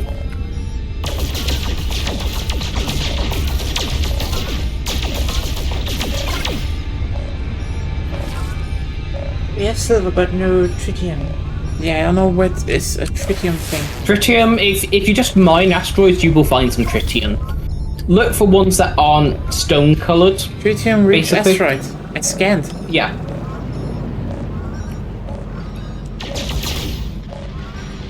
But you do find them in like other asteroids as well. So it's the ones that like fully explode, and it's not the ones that like you can put holes through for the most part. I think. I have tritium. Okay. So the question Cool. is now, there you are. Okay. Well, I've not gotten to planet I've mined a bit on the way, but I'd say just follow your current like tutorial mission and get some copper. Well, the Paradise Planet has copper, you said. Okay, then yeah, you can follow me. It's the Gemini 7. It's the black and red one. It literally says Paradise Planet. If you scan it with your C button while like pointing towards it, it'll tell you information about it. So it has like paraffinium, so it's got oil and copper and star bulbs, which are quite useful. Because you're gonna have to do some farming as well. Some actual farming.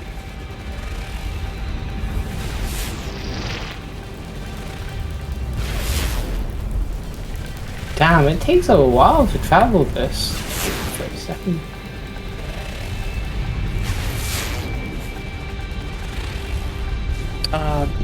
Gemini radioactive. Oh, the one that looks blue is radioactive. The one that go for the black and red. Yeah.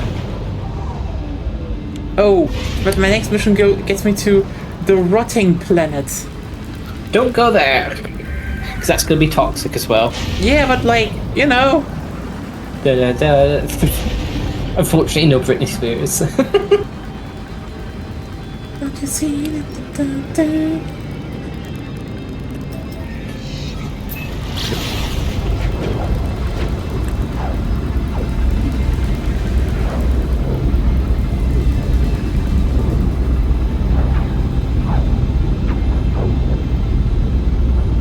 Let's land and see what this planet is. Oh, it's okay, this is pretty decent. And all the planets are blue. Oh, fun. What's your temperature? You know, it's kind of interesting just seeing this, but like I know it's funny how No Man's Sky is like the one space game that still runs laps around like most other space games. What, because you can actually fly to space and land and it fly, just has and it, like, it's I not just remember- loading screens? It's like remember when people when they're like, oh no, when it's done, Star Citizen will have more. Star Citizen doesn't even have like remotely anything close to No Man's Sky done by like a small indie team. Then Starfield came out, and one of the things they said, oh yeah, but This is Todd's magnum opus. you know what? It's probably not even the thing he wanted to do because it's clearly unfinished. But different topic. It's reasonable. Oh my god, it's actually got reasonable temperatures. And it's not toxic. And it's not radioactive. Woo! Paradise Planet. For the win.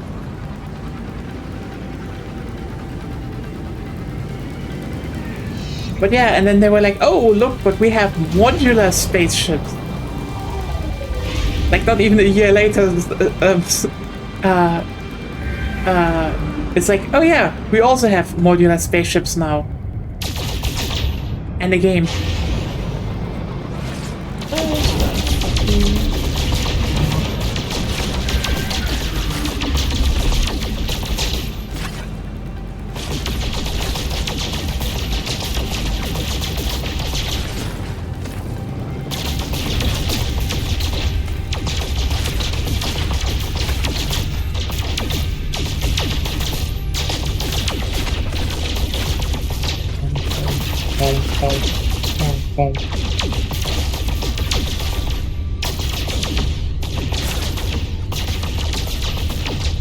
Hey, I'd say this looks like a good spot.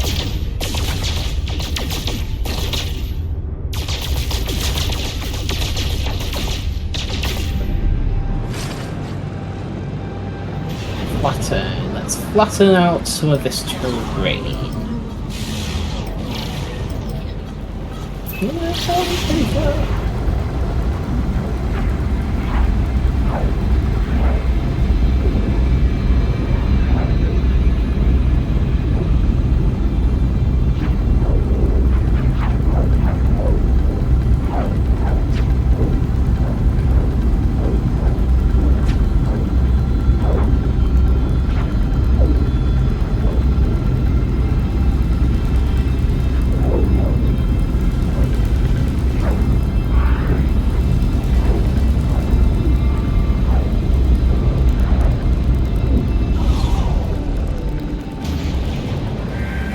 No, at this point, they could basically probably only just say, oh, but games like Starfield and such have real guns and like...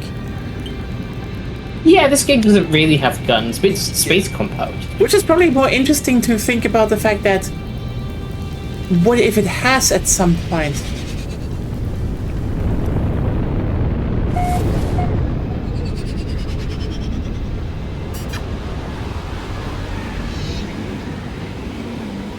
You know?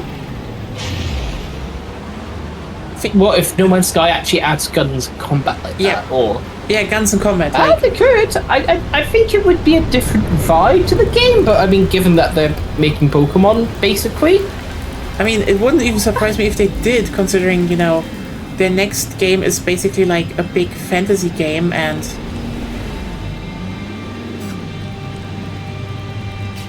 So...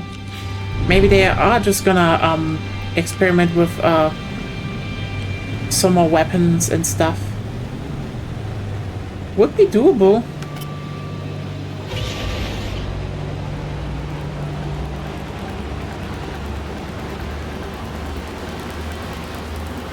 We can make a wood shack.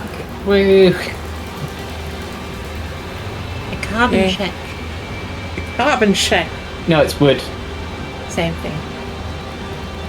Then again, It literally said wood. then again, I would also probably say if No Man's Sky ever has actual, you know, like an actual weapon system, they would probably have a better Well, one they in do have an Starfield. actual weapon system, but just you haven't seen right now. Yeah, I mean more like actual, you know, quote unquote guns with like maybe different Oh, types guns of, and guns and stuff. Yeah. with different like what's it called? Like like ammunition types and stuff. So you know, you still have laser stuff, but also like non-physical. You do have guns and the like, but it's a bit. They're just laser ones, Yeah. and that's what I mean. It's more like, you know, more complex system. Would be interesting, but yeah.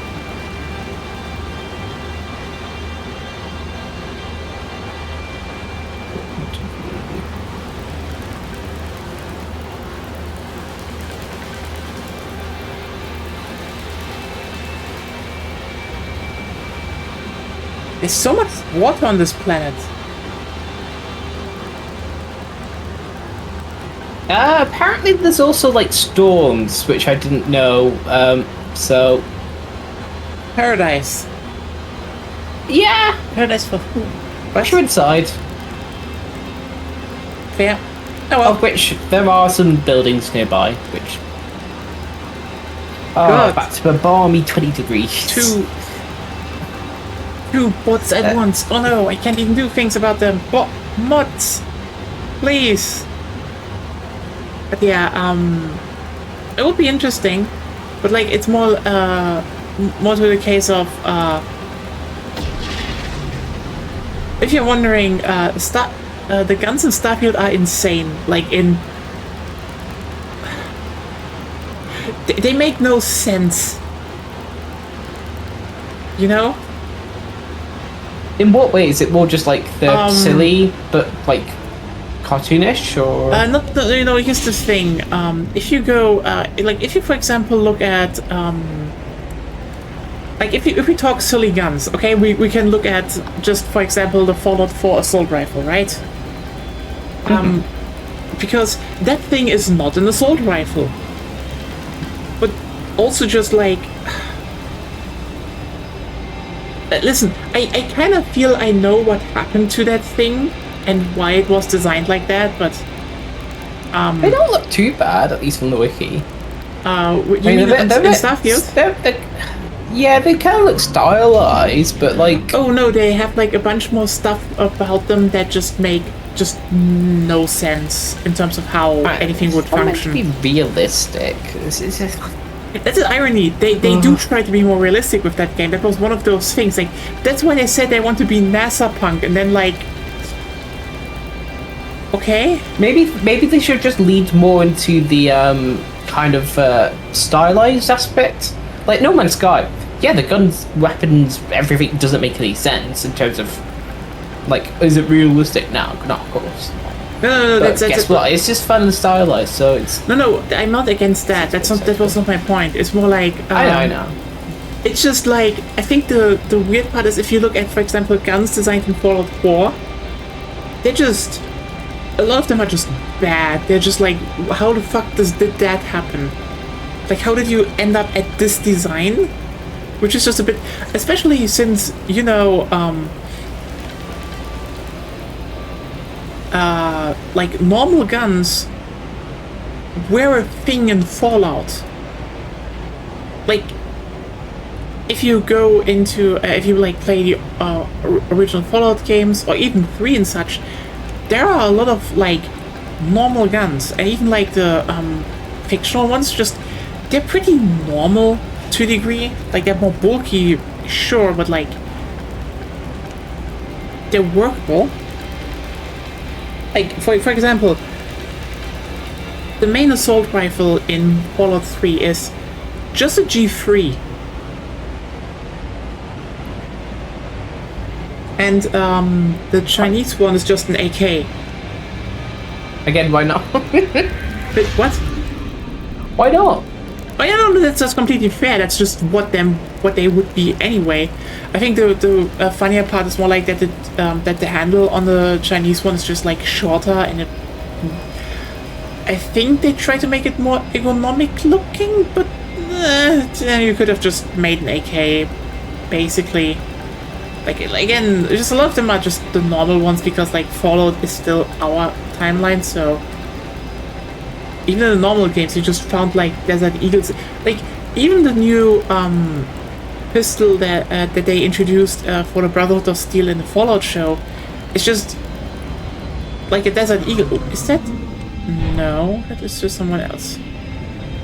It's just like kind of a modified Desert Eagle. And that's fine, but then you look at the assault rifle, and it's like from Fallout 4, quote unquote, and it's.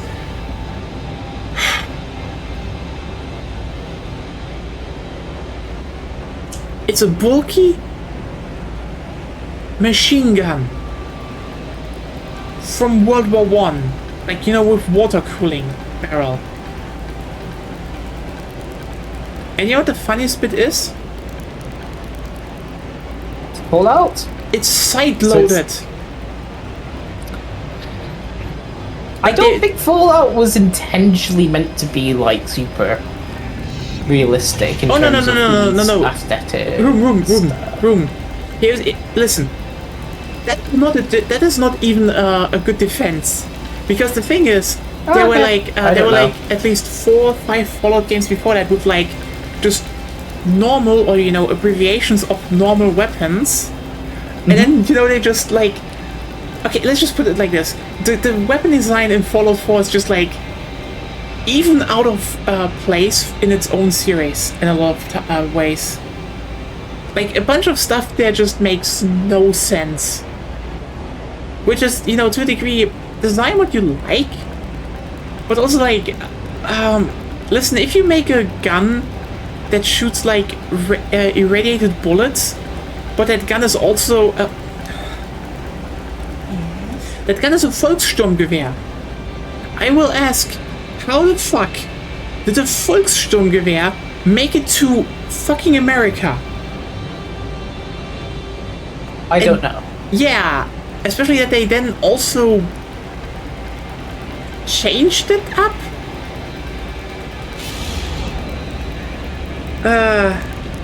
If everyone who's wondering what I mean with that, so the Volkssturmgewehr was like kind of the last weapon the Nazis developed during World War II. Like the whole point of it was to be just a very cheap replaceable rifle to be handed out to like everyone because the Nazis are dumb and wanted everyone to die to their dying breath. And ironically, They basically tried to mobilize everyone. yeah, the Volkssturm, as it called. So it's just, yeah, it was one of those guns. I feel like what happened is because it was one of those guns that just popped up for a time because we had a time where suddenly there was Battlefield 5 that had it in it. And what I don't like about Volkssturm, But that phonetically it sounds really cool. it's not. That's the problem with the Nazi shit. Yeah. The Nazis had good branding to a degree. If you forgot that they were the Nazis. But that was kind of also the whole entire thing, was just being good at branding. Yeah. Yeah. Like the uniforms, for example. I mean, Especially the SS, I think, was it? yeah. It Again, was a with- shit uniform, but it looked Yep. I prefer just. Which again makes it even funnier when someone still tries to play dumb when they're like, no wait, my VTuber avatar is not modeled after a Nazi uniform. It is. No. And if you know where you stand and you position yourself correctly, that wouldn't even be such a big deal. No? Yeah. You I could don't think I made a good decision of just flying over the planet, but who cares? Because, like, you could, theoretically, okay? You could just say, okay, I designed my VTuber clothing shit after this uniform because I found it cool. Then you still need to answer why you found the Nazi uniform cool. Well, because it was supposed to look cool. We already established that. Still, you should still be a bit repulsed. But at that point, you would also need to make clear your own political standing, you know? Just to be safe. Because either that's really what you mean, and then you don't want to be mistaken for a Nazi, or you are a Nazi. Yep. And you want plausible deniability.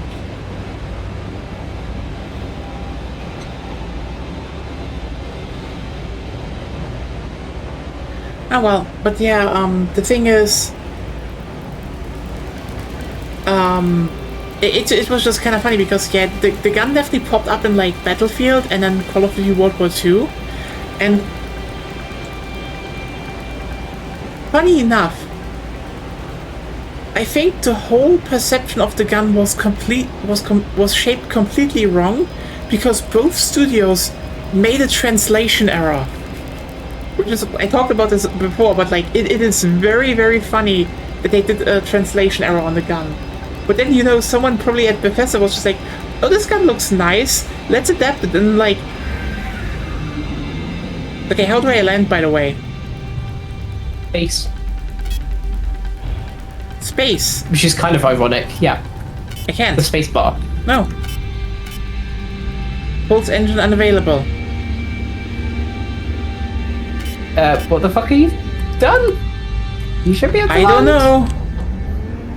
Is your landing thing out of fuel? But you shouldn't need fuel to do that. Is it saying that you can't find space to land? So it is No, it sometimes says picky on- pulse engine unavailable. Atmosphere. oh, you're holding space, just like tap space. Ah. Nope, I tap it. Once, probably. Not several times. Doesn't work. I think it does. It wants me to do the tutorial thing first. I'll be right back. Bye-bye.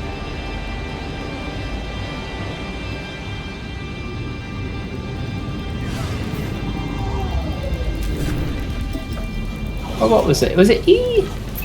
It's E, that's it, sorry, not space. Okay, that explains everything. I forgot, I've not played the game in quite a while. You said space very confidently, though. I know, and I thought it was space, but it turns out it wasn't. Oh.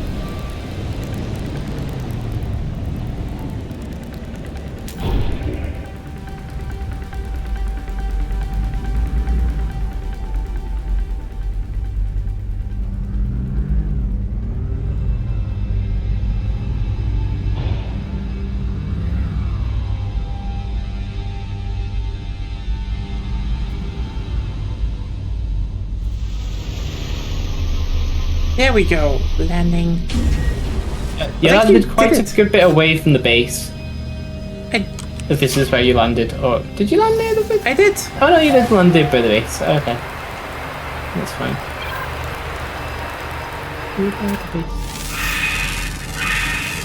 The base in space.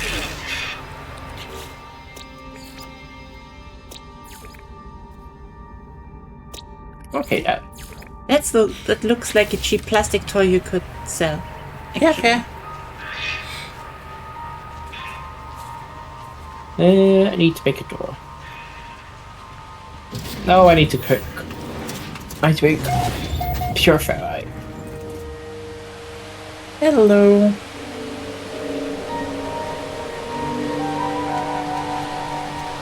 Oh, nice. Even if it... Yeah, so I'm guessing you need to continue on with some of the tutorial stuff, essentially. Technically...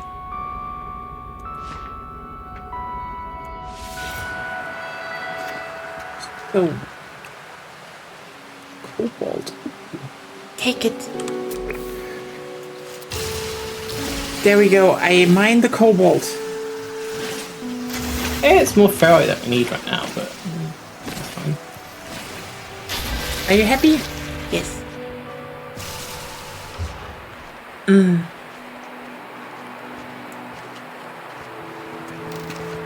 Ruben putting down the doors. Hello. Spacey wooden door. Ooh.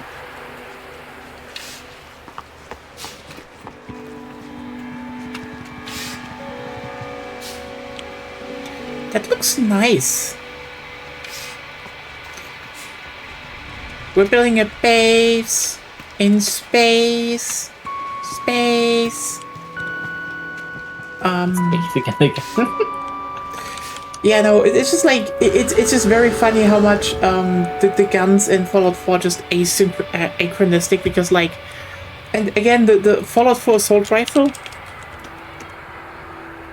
is even funnier because, you know, again, it's an MG, but also guess why it has a side-loading, vertical mag, like, a stand, for example.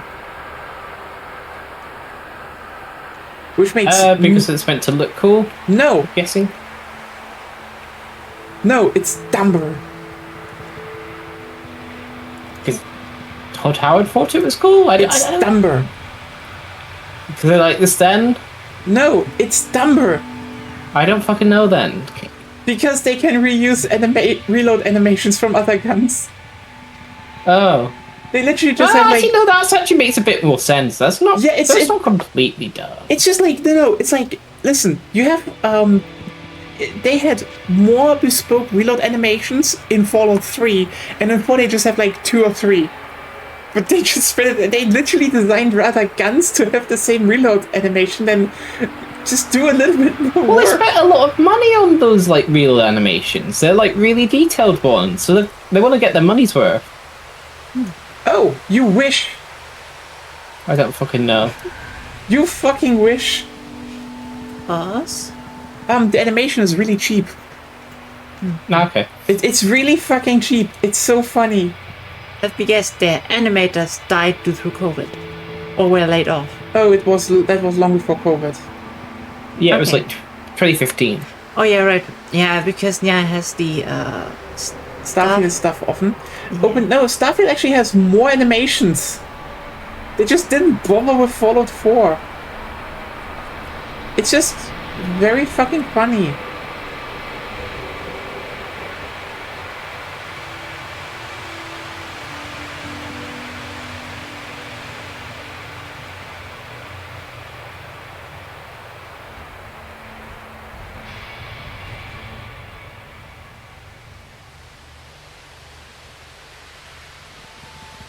Okay.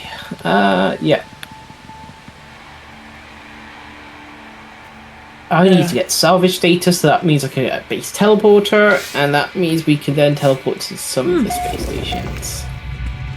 Nice.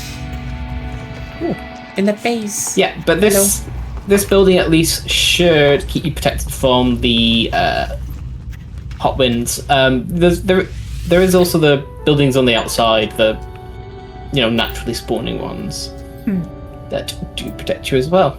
But yeah, Report this base as offensive or inappropriate. but it's a box. It's literally just a box. What's in the box? I don't fucking know. Too many rough edges. Too Yeah, but- square, not rounded enough. It's too straight.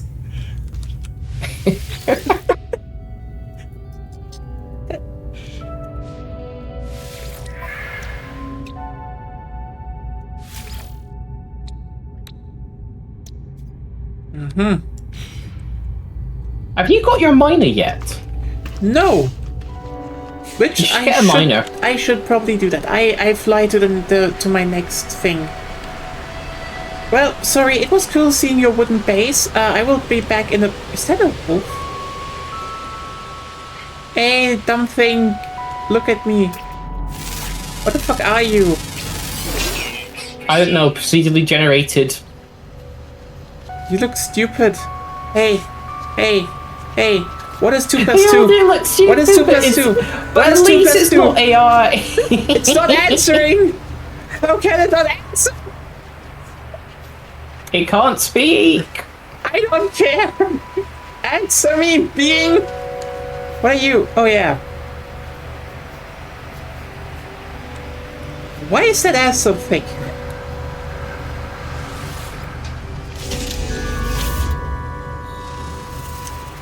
Easeful landing, not for taking off apparently.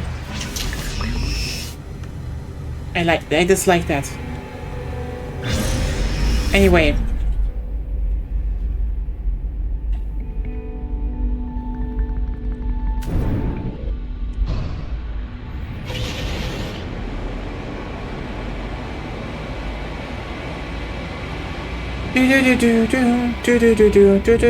We should definitely play this more. This is fun. I need to still get my miner.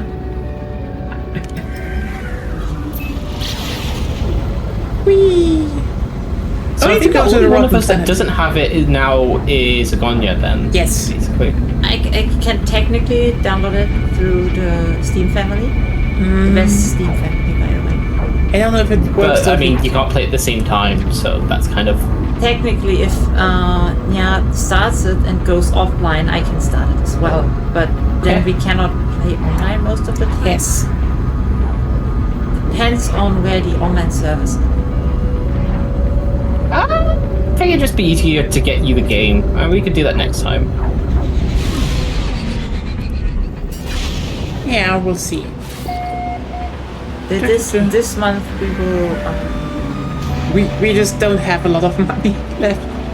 No, I mean, I could get it for you next time. You can if you This want is like, to. no, I don't mind spending it. I will not complain.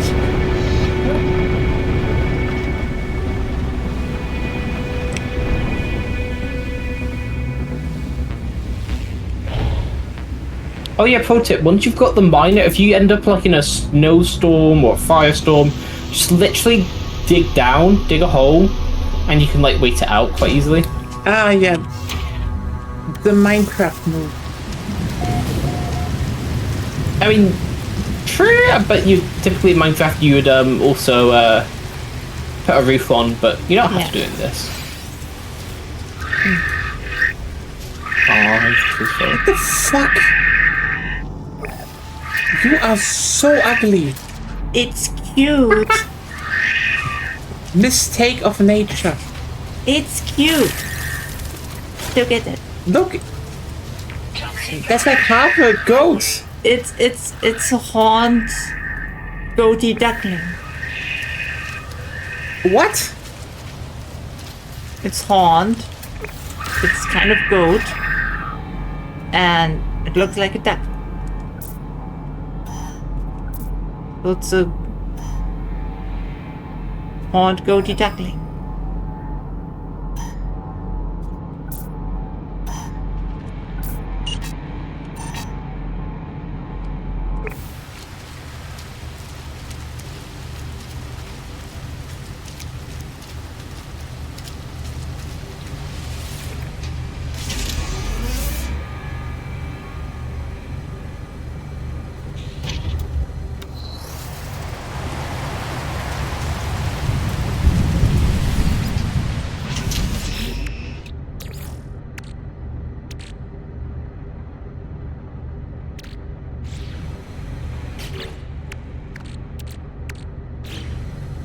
T-posing!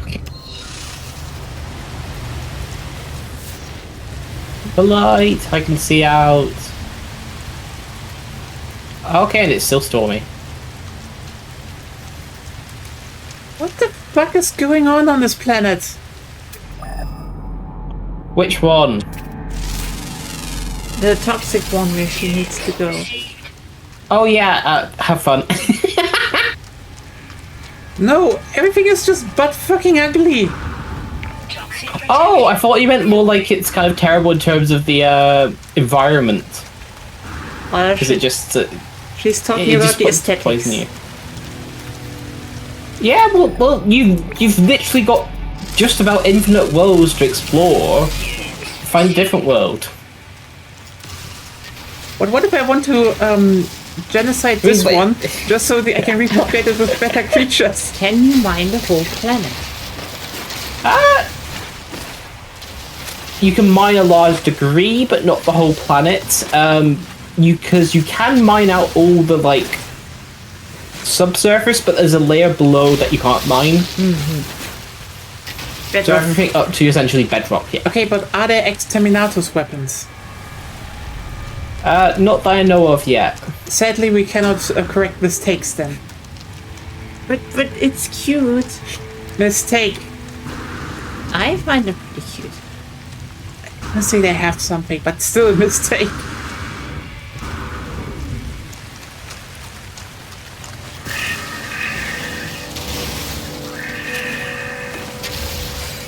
Oh.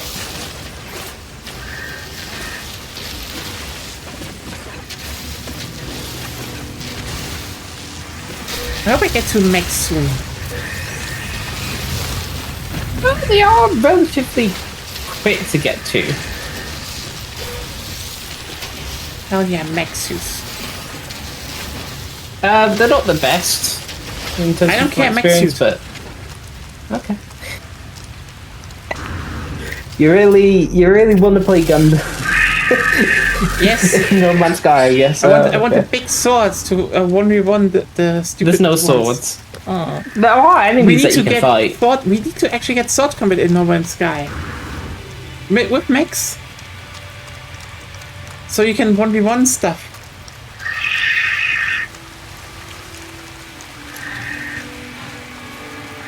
Oh, and let me go to the starship. Oh, needs to be closer.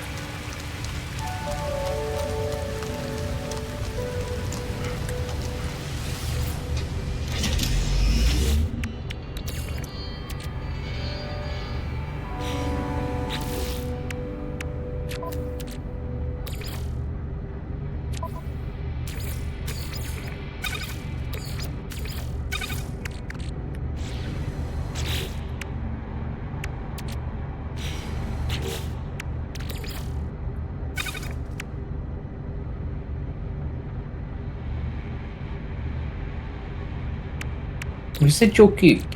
Fun.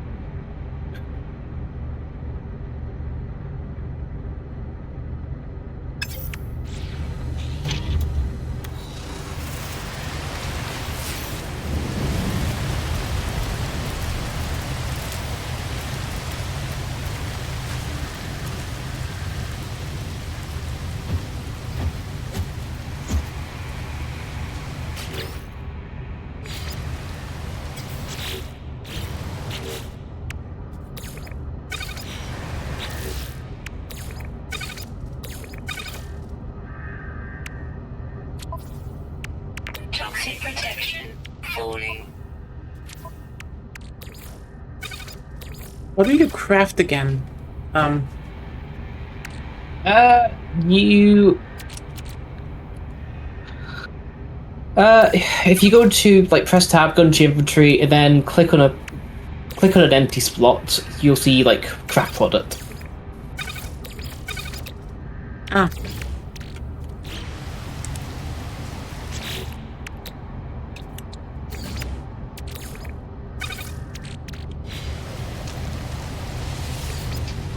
Useful. Technology recharge. Okay. Let me see the Visa tree. Where?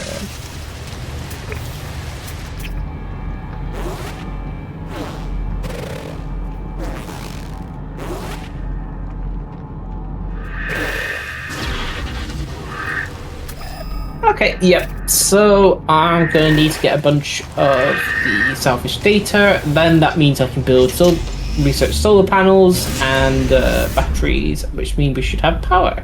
Yay! It also means we can teleport to the like main sales hub.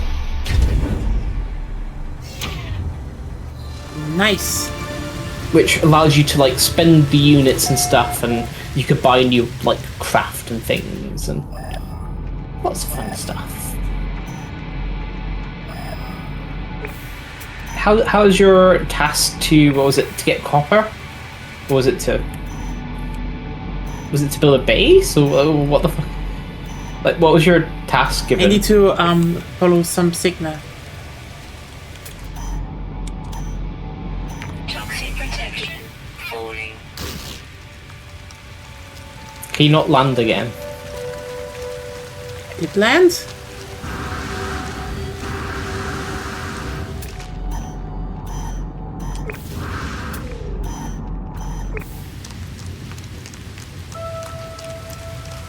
Yeah, she's on a toxic planet and following a signal.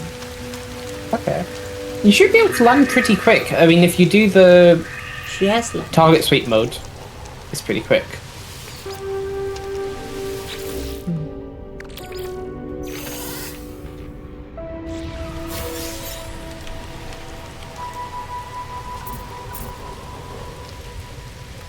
Yeah, I'm landed. I just look stuff. Oh, safe and shot. Also, it is useful to scan just about every animal slash brick block thingy because you get units from that, which is kind of the money in game. With that, you can buy like new ships and stuff, which is quite useful.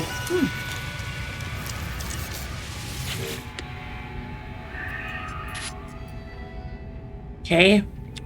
I found some signal. 16, 16, 16.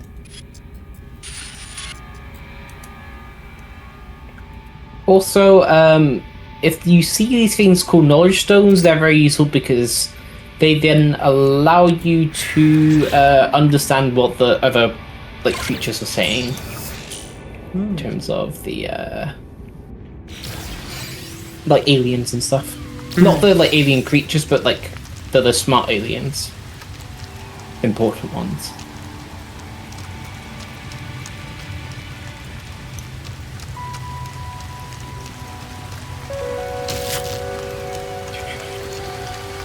Okay. I can come back now. Oh. Because I need to mine copper now. Meaning I have to actually build my miner. Which is probably easier to do at your stuff. You can. There should be stuff in my spacecraft, which I don't know if you can access, but We'll see. But it's also good for you to learn how the game works, so... Yeah. I just need to go to another refiner. So You could also build one, but yeah. ha ha ha ha ha died.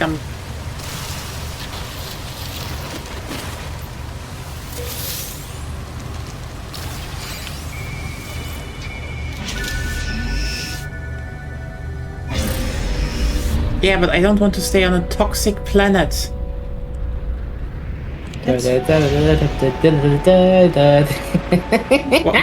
What song was that? Toxic. No. That was okay. way too fast. Toxic is like da da da da da da da da da da. Oh, how lucky I am that I do not have the song in my head. Yes, I probably never heard it much. You heard Britney Spears Toxic. Don't you see that I'm toxic? Da da da da da. The wall has fallen before then, so like you can't have not heard it, at least on the radio. I never said I didn't heard it ever. I said like I didn't hear it much. Okay. Yeah. You know what? Not enough that it's stuck in my head. You should look it up on YouTube though and listen to it. No. Yes. I'm listening to different music right now. Yeah, just because it has a hot girl growling, which is very hot, doesn't mean you can just make a small Motherfucking. like just a small take a small moment, listen to Britney Spears, and then come back and be like, oh, that song. But I could have more growing girls. Yeah, but it's got Britney Spears, an actual what? not a PNG. Human? No. An actual human, yeah. Other ones are also actual humans. Or do you say Japanese people are not actual humans? Is that what you're saying, Ruben? Is that what you're implying? Oh boy, Ruben. Oh. Some people will take this very badly, even though you had no context what we were talking about. No, not at all. No. It's over for you. You can never go online anymore. Reputation gone. Yeah, I don't know. Don't think that's too much of a difference from reality.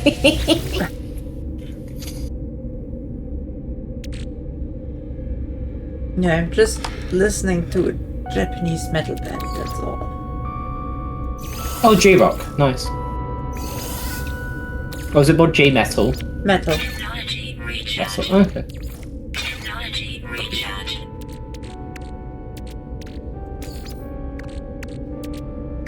But they're mixing it up genre-wise a lot in their songs. Lots of influences.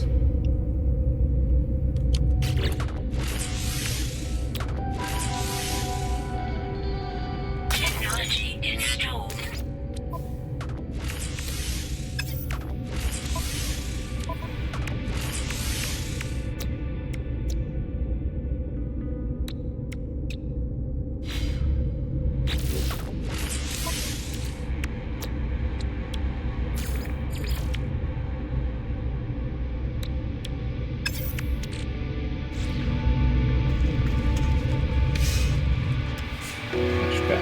Okay, I've got about 8 square. That should be good enough for now.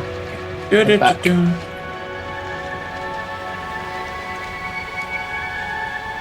Oh. You know what? Nailed it. Fucking nailed it. Did you land on top of the base? Oh no. You can build. Wait, actually, we can build landing pads later on, so it's not so bad. Yeah, that sounds good. That sounds pretty good. I'm down with that. Anyway, what are you? What? Where am I? No, what are you? Is he I don't know. called Average spore creature. Yeah, literally. I'm pretty sure they use Where's the- spores of serration. Where's the next spore, by the way? The next I don't know. Yeah, we still have... It's dead, honestly. By the. Actually, I don't know. Really. We should get... I just don't think they're doing another spore sort of. But we should get another one. We should. It was a pretty iconic game, but I don't. The concept has promise. Let's say it like that. You could make things in a lot of interesting ways. It was also a very ambitious game, so. Like, especially for the time, but yeah. yeah. Imagine now. What? You could. It's interesting that no one has ever tried this before.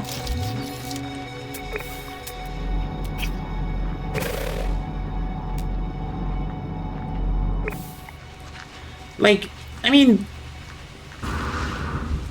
yeah, No Man's Sky is probably the closest, but Okay, battery. Oh, I need more salvage data for solar panels. no solar panel. No, I need more. Okay.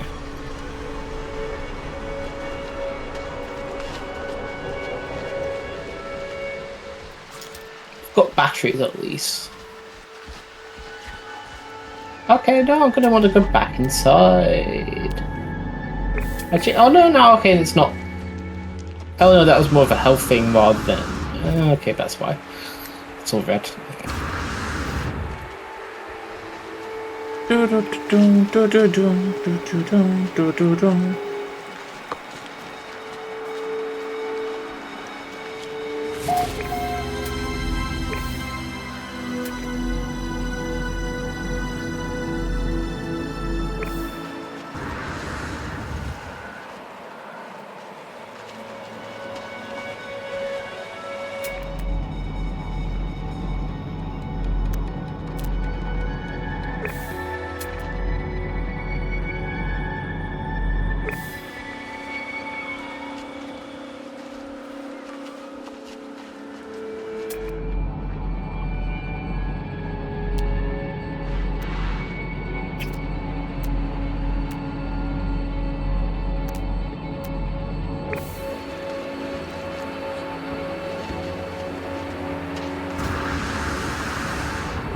Bees and process some of this stuff.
I didn't imagine that copper is just like on the surface like this. Okay. Oh, did you finally get your miner? Yeah. Ooh. I'm mining that copper. Yes.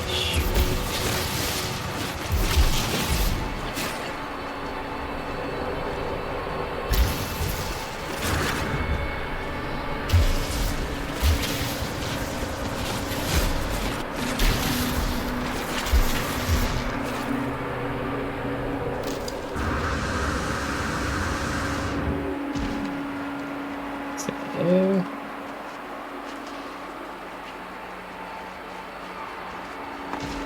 Life support power. Low.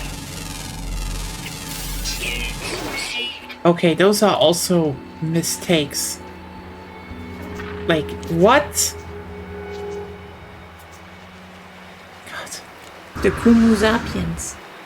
The what? The Kumu sapiens. You know that those aren't horns, those are eye stalks. Yeah. Do you think the people that name Cursed. animals make things name things sensibly? I guess. Remember the one bee they found in Australia and they called it, I think, satanic bee? And it's just because the researcher that found the bee was like watching a show on Netflix. And that's why she called it that. Night, look at me. Yes. Look at me. Hello. You can do dresses, which is fun. Yes. Yeah, that's that. That's also just other It dumb was shit. basic, it was fun. Base computer online.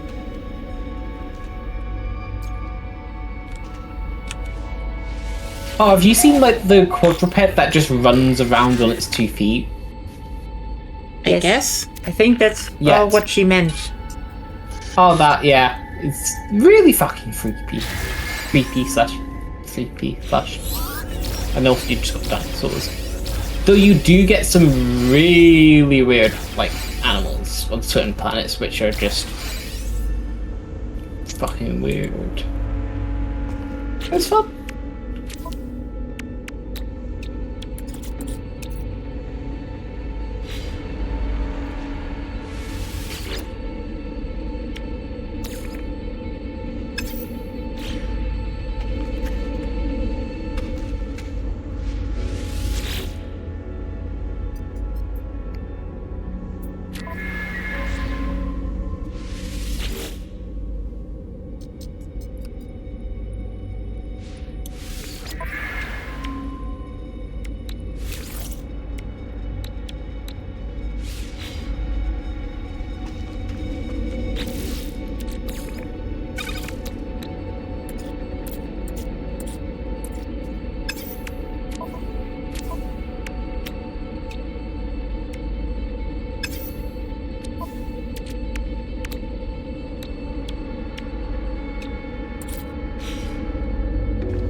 Oh, that's Titan types oxygen. Because you want oxygen. Just a singular oxygen atom.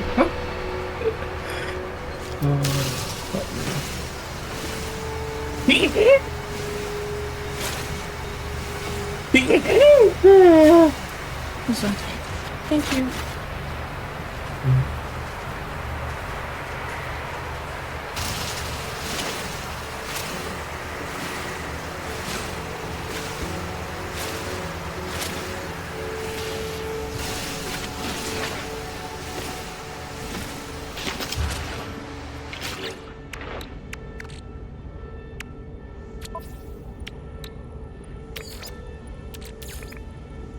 Technology recharge.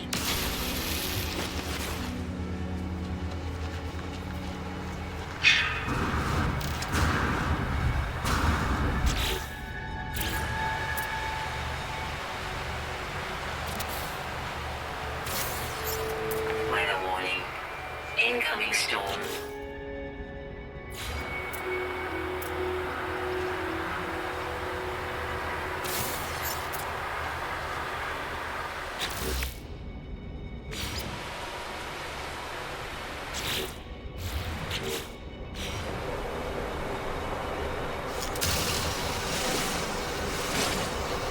Good thing the mining laser is like going pretty far.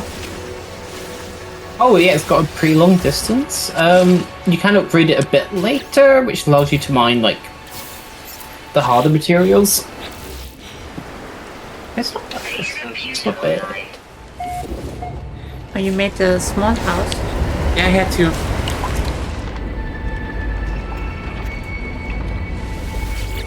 The base computer was just something they accepted, but not, Not the house. yeah.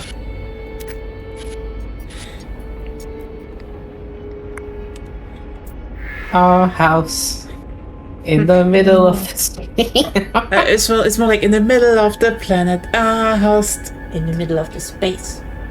No, no Middle of space. the- Stop it. No space. Well, technically, this is an island because it's all like little On a planet. In space. on a planet. Yeah.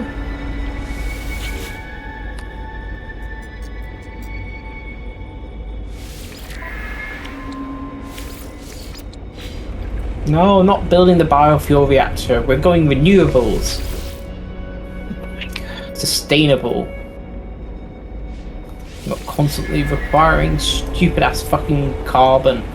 If you breed enough animals, you could keep that generator going. Just There'll be more than plants and trees and this in this game. And they do even spawn back every once in a while. Yeah, So you can't entirely forest an area. How can I dismantle a base again? Edit place part. So if you press Z, then yeah. C.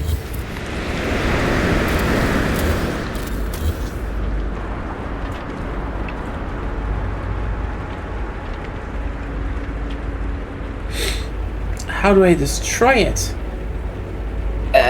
Somewhere in there, I don't know. If you look there at we the go. menu, it should tell you the buttons you need. Okay, I've got enough to get. Weather update. Storm clearing. the solar panels. I'm just going to summon. So you know, if you run really far away from your base or something like that, you can call your spacecraft to you, so you don't have to run all the way there. That's cool. Yeah, it's in the crick. Press X and then summon freighter or the summon button, basically. If you look in your quick access menu, Industrial just waste, make things very industrial quicker, but waste. just go few. Knowledge stone, industrial waste, knowledge stone, industrial waste. Such a, Raphinium deposit, industrial waste. such a paradise planet. What are you looking for? Buried technology. Yeah, you're gonna want to go a bit further out. If you fly your craft out a wee bit, you'll find some. I've taken all the ones nearby. Oh, there is one. I can go there. Da da da da da da da da da da da. I grabbed that technology for me.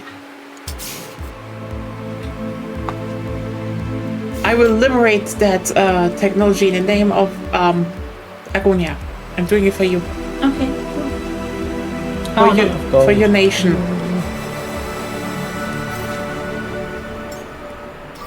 Technology recharge.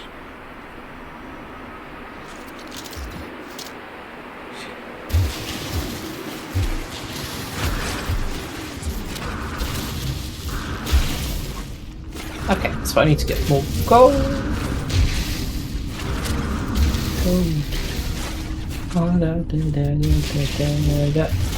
So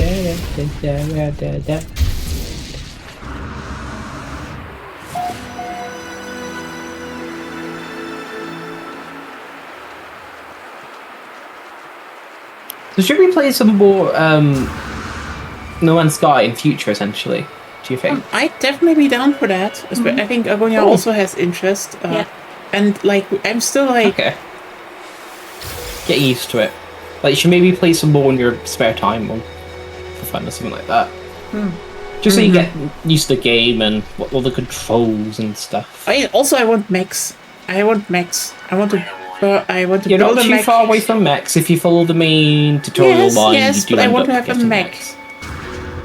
That's my main thing. I can have mechs. I want a mech. Like you did in Subnautica. Yes. I think the second Oh, one has Subnautica is co-op. also good. But Doesn't we still need to Subnautica have a... wait. Sorry, go on. Yeah, no. Sadly, Subnautica has not co-op. I think that's this. what- yeah. I think the second one has two-player co-op. But Did they release the second one? I thought they were running They- into issues with the oh development. no. Okay, it's worse. So basically, Oh. what happened is they were working on Subnautica 2, and then last year it was supposed to come out last year, and then it was suddenly delayed, and the chefs outed, which then did a lawsuit because they were like, this was unlawful because the chef of the company of the publisher that bought them just wanted to, not pay them royalties because there was a deal that when they get it out at this and this date, in this time, in this year, and have this and this many copies sold, they get a bonus. So they basically there was the whole, We don't want to pay our... yeah. What was it? Oh yeah, they didn't want to pay their CEO. Or the former No, the CEO wasn't it? just Yeah. didn't want to. No, the CEO didn't Oh, sorry. want to pay Not them. CEO, They're now in a lawsuit, he already lost the part that they had to be reinstated as the studio heads, which is funny. Item received. But it's It's almost as if they made a good game, and aren't they trying to sabotage the second game now? oh no, because like that. basically the how's it called?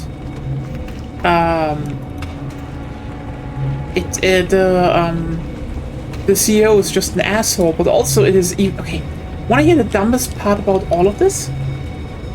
Sure. So the CEO basically said, no, this is wrong. I don't want to scam them out of stuff.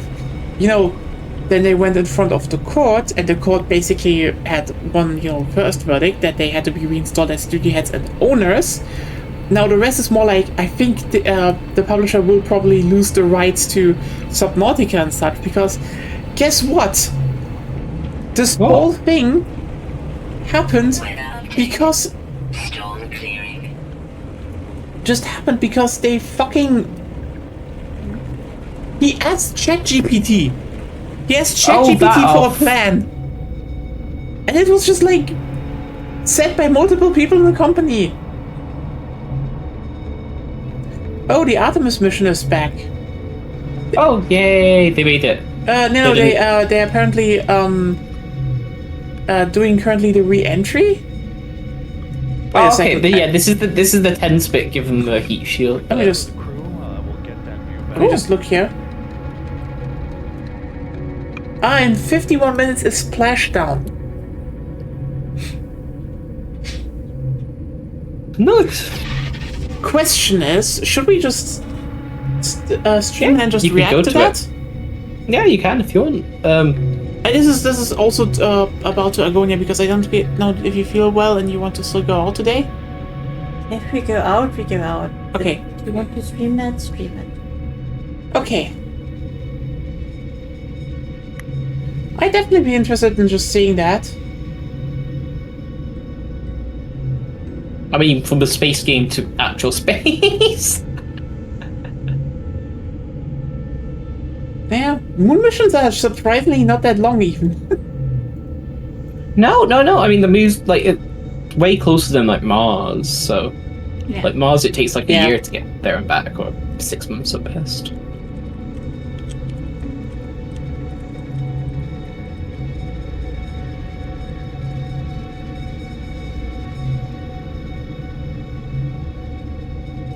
I mean, it is cool. It is cool that they're doing this mission, even though I think the reaction a lot of people have to it is, in my opinion, a little bit overhyped. Because, like, Maybe. I think it's more just people want something nice to look forward to, given everything this- else. I mean, you know what? It's cool, but like, that that they do it, and we have definitely new data, and it's nice.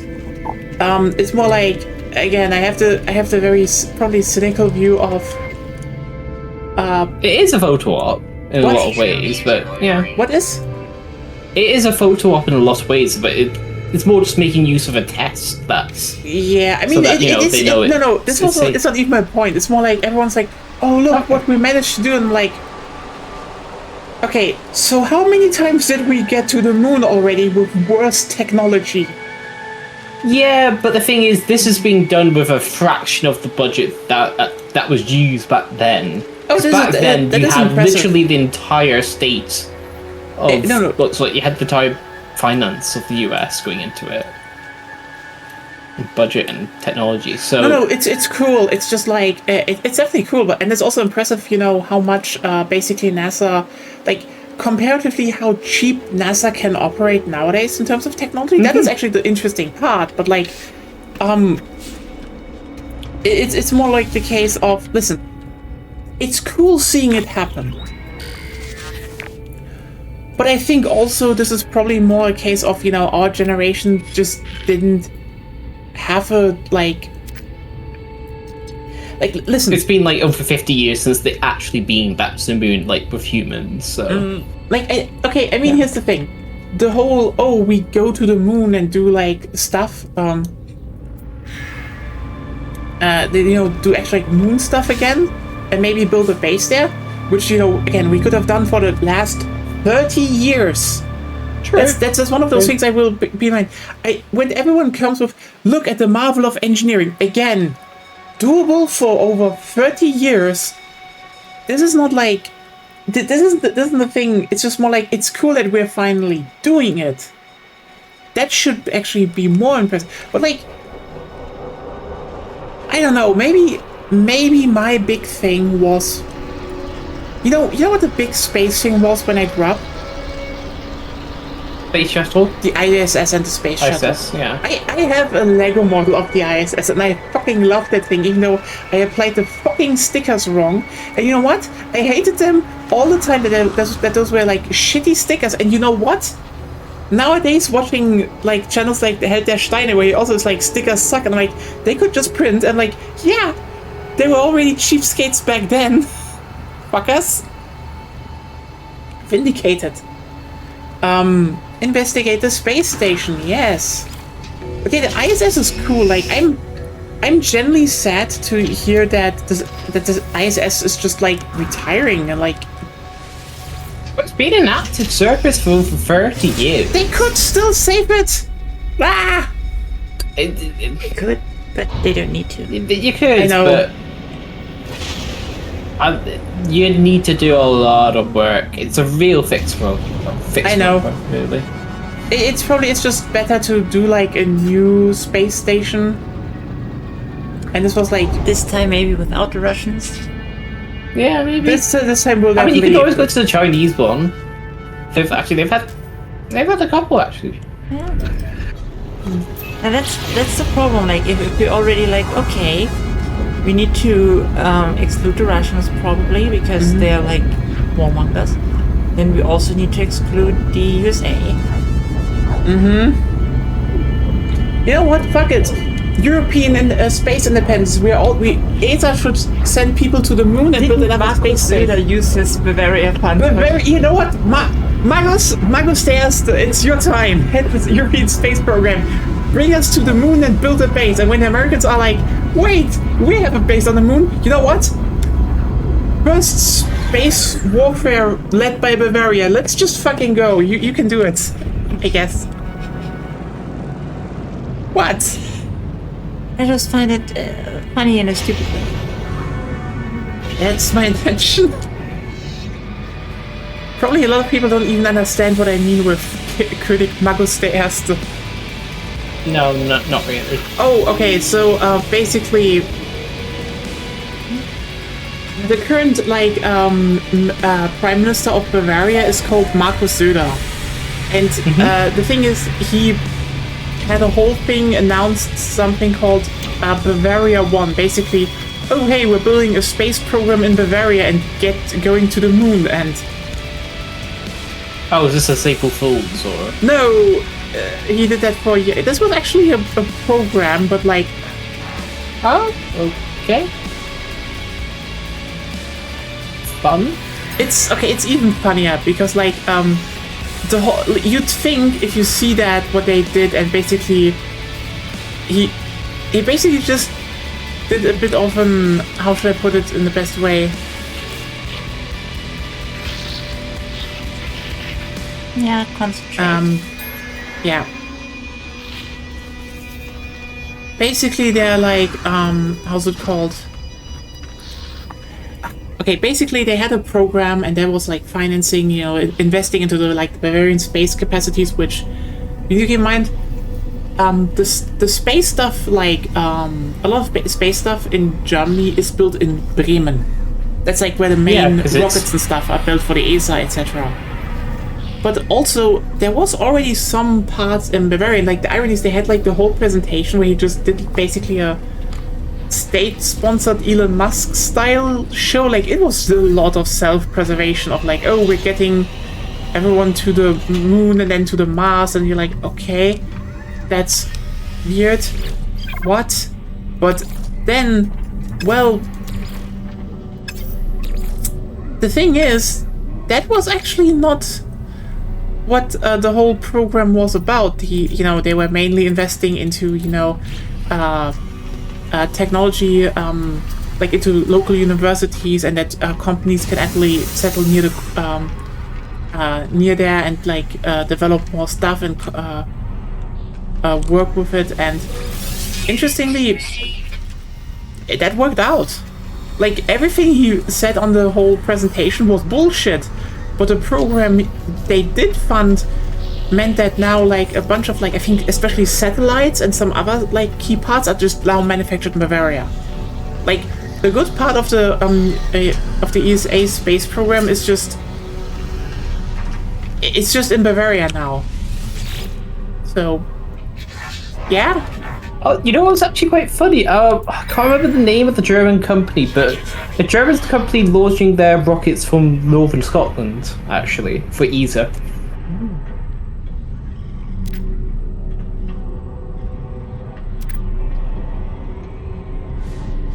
Yay, space station, but not ISS.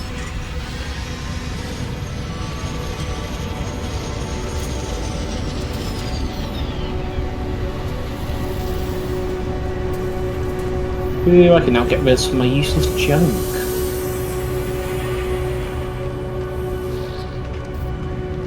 Oh, there's a teleporter here. Wait. Yeah, you can teleport back to my base at least, Yes. I think. I'm not sure if you can teleport to your base. I don't have, Yeah, then you probably hey, go can't, to your then. base, because it's our base. Comrades. Yeah, sure. Yeah. Dun, Come dun, in. dun, dun. Thought you were an anarchist. Yeah, but the joke is funnier. That means there's If you nobody's have it- base. No, it would still be our base. Yeah, Oh, okay. sorry. Yeah. Anarchism is just against unjustified hierarchies, basically.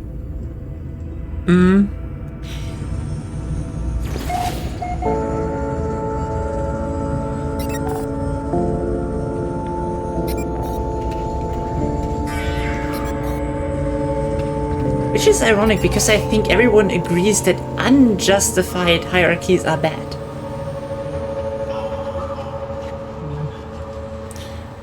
I now need my spaceship back, basically. Yeah. Ruben told you you can summon it. How? X, scroll to the left one, and then you can like summon spacecraft.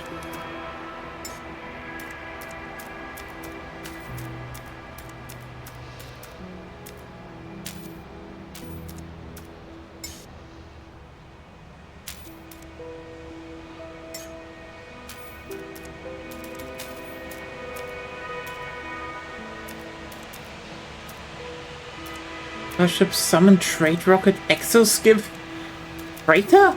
Those are Okay. things you can get apparently. Yeah, you can get freighters. You're not using them right now, but that's a good bit later game. Agonia. Freighters! Yes, I'm also very happy.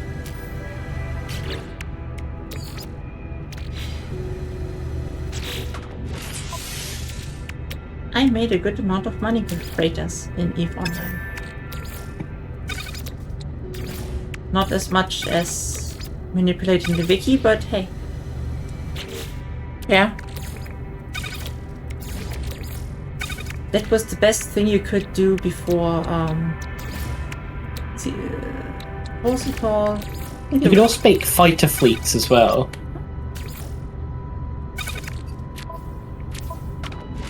And it was one of the most fun activities you could do in EVE Online, in my opinion, before they made it illegal to do it. What? Manipulating wikis. Oh yeah, that was funny.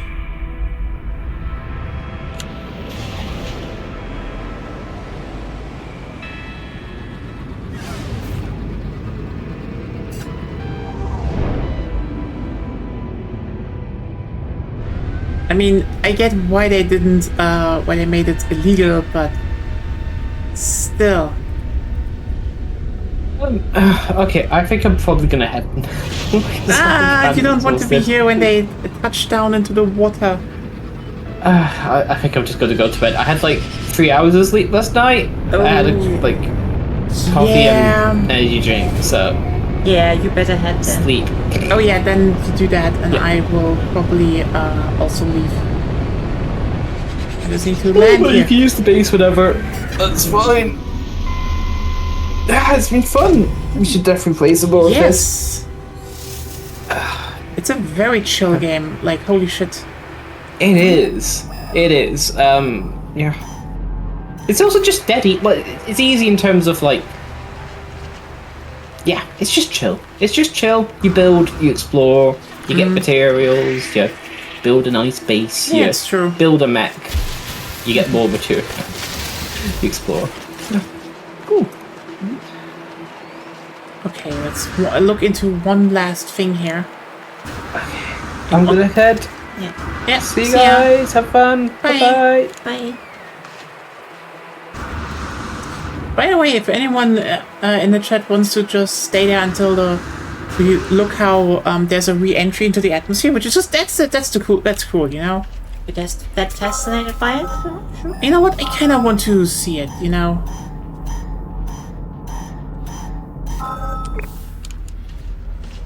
I definitely want to see it. Like, I wish to do something until then, but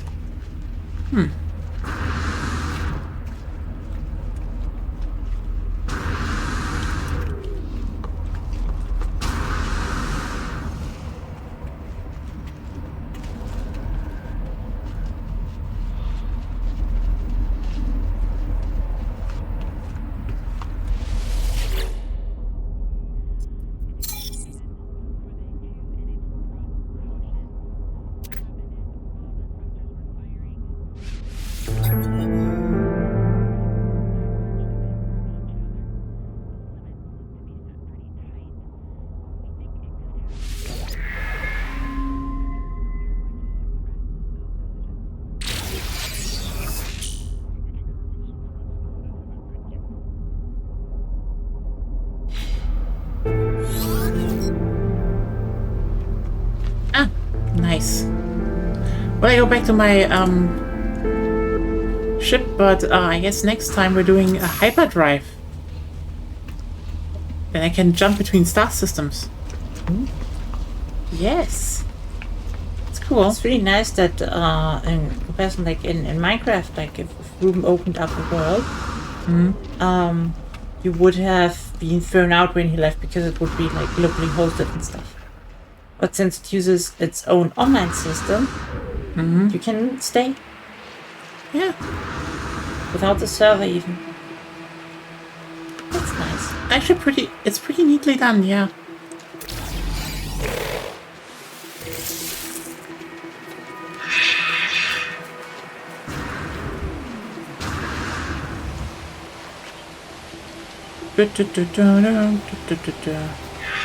These things scream just blah.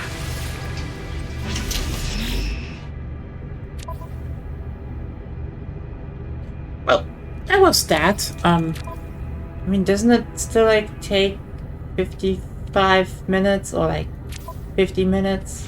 You can still play. I don't know.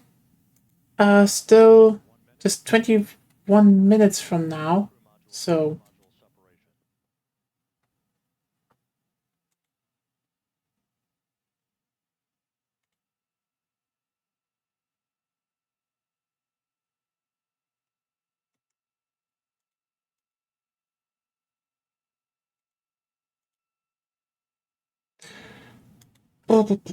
I'm just like, I don't know. Yeah, I think it's okay. Talking is probably a bit. I also feel a bit tired. If I had played something more action-based, I could probably stay awake better. But yeah, otherwise, this is more like. I think just talking and then, watching some people fall out of the sky together. I mean, that's what happens, right? Kinda.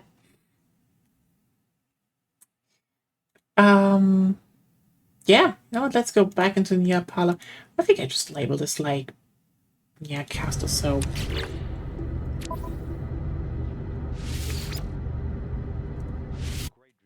There we go. Do do do do do do. Do do do do. Do do do do. Okay, chat. Who's up? Ready to watch some people fall out of the sky?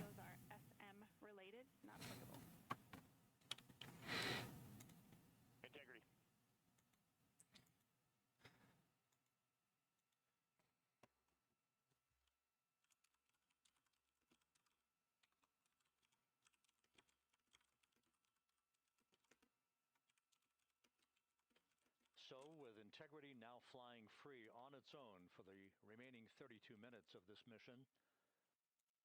Next up, the Raise Burn, a 19-second firing of Integrity's thrusters.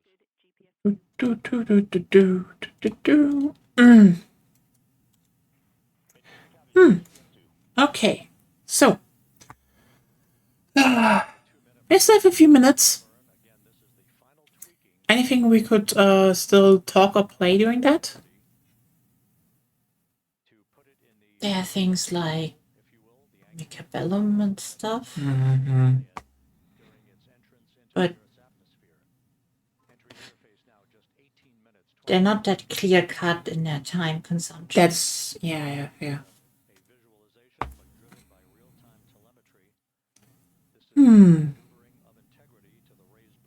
It's kind of funny how small the module is, but like if you consider they really just sent a few people around the moon for a few days, doesn't need to be big. You know what? Fuck it, I'm putting it up on the browser. But it needs to hold shit.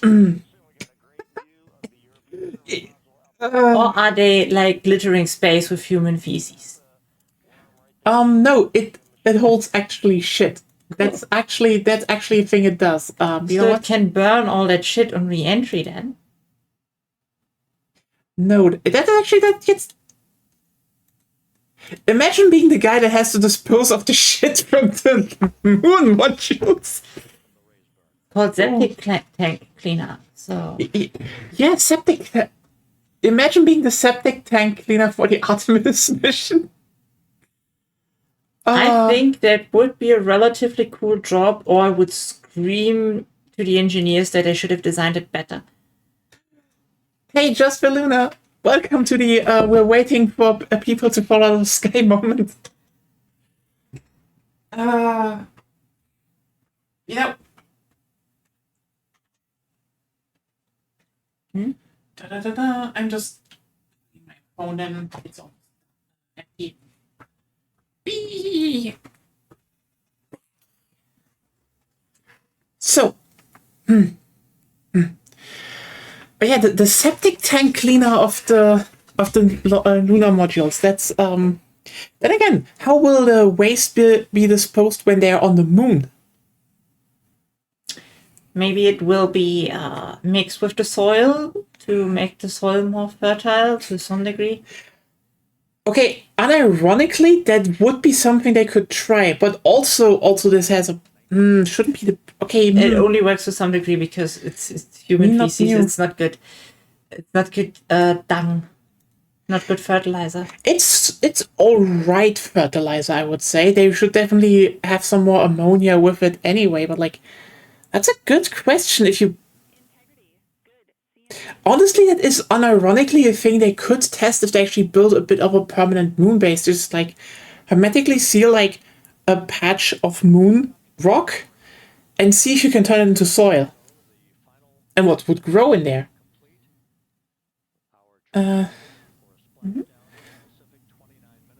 But yeah, I mean, again, I'd say the thing is like I really was fascinated by the space shuttle stuff back in the day in the ISS. It was cool. I remember one day I was with my dad. We visited my grandma in the hospital, but also we went out together in the evening because I know you uh you're not, it doesn't tell me your first time chatting, but like you've haven't been here for a while, so like hope you're doing well. But like yeah, there was like you could clearly see the ISS like rush over the sky. That was cool. Enter the first traces of Earth's atmosphere 14 minutes 45 seconds from now. 6:53 Ah, seconds is what yeah, we just ended a little bit because 1,000 feet, traveling at approximately 34,800. we're base Ruben is gone, but next week we probably will play a bit more. Not gone. He went to sleep because he only slept for like 3 hours apparently. That means he's gone from the stream. But yeah. Communications with the crew. This is expected due to the buildup of plasma around the vehicle. That's an ionization. It is actually it is kind of cool. Like the thing is just it's I find it funny because this right here is definitely a bit more interesting because you know I mean we have ever think about the fact that nearly all ISS missions over the past years have been done with like just two types of re-entry vehicles. What? I'm just saying. It's like you either had the space shuttle, and you know we know the space shuttle, but the stuff that brought the most cargo and people up and down from the ISS were old Russian space modules. What? I'm here.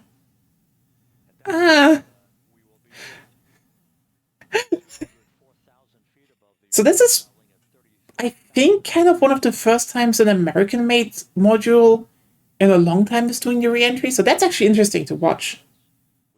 And yeah, people fall out of the sky, which is kind of what happens.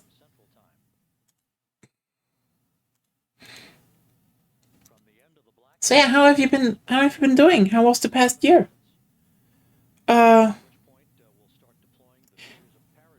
You know, I just realized there's a sign that says Capcom, which is definitely an abbreviation, but it's still funny that it's saying Capcom. Like the idea that just like one Japanese game company is just randomly involved. I still have the Artemis cat there. Yeah, Artemis from Sailor Moon is in the control room, which is cute.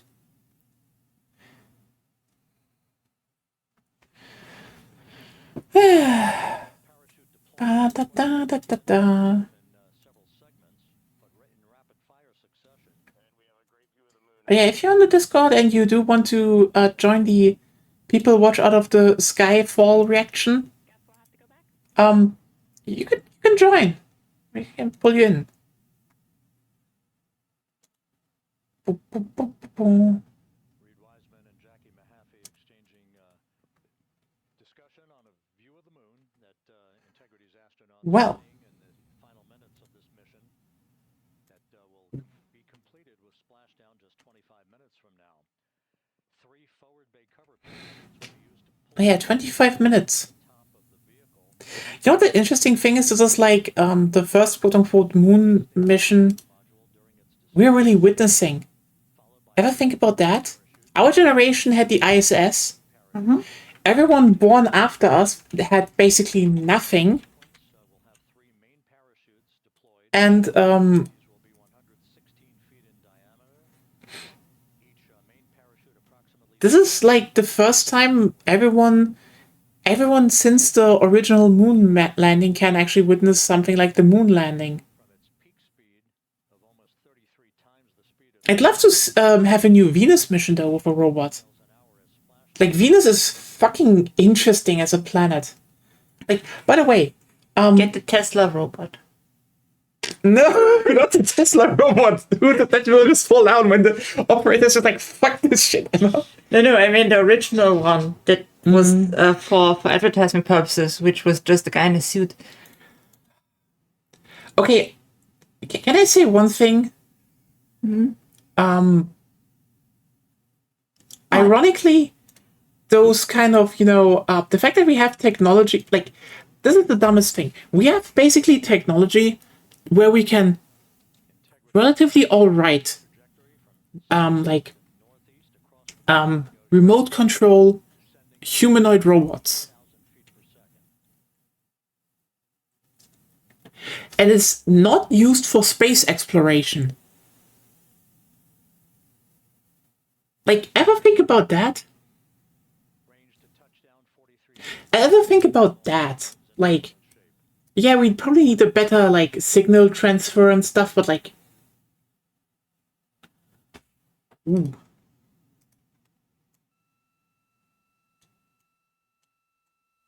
Okay. It's not working? Oh, it's working. Integrity, Orion in the EI roll 180 attitude. Looks good on board, Jackie.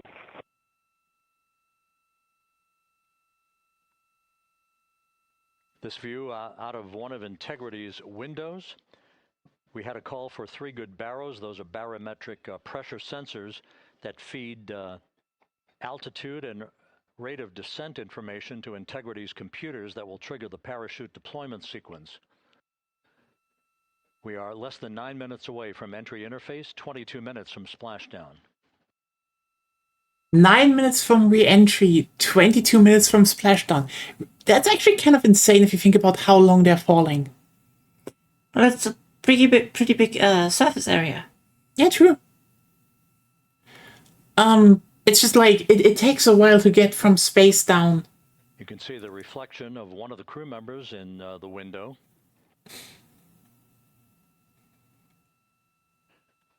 Out on the Pacific. It is cool that they could live broadcast the whole flight though. Just That was definitely really cool. Like, it's funny how the space mission really was just like, oh shit, we're going to the moon. Then, like, probably the most impressive pictures of Earth and the moon ever. But then you had shit like, yeah, the toilets don't work. Also, Microsoft Outlook is open twice and we can't close it. So where's the shit now? That's a good question. I don't know. Do you just take like a glove and flush it down manually, or Integrity back in quote unquote EI flush it attitude. down because flushing doesn't work in space?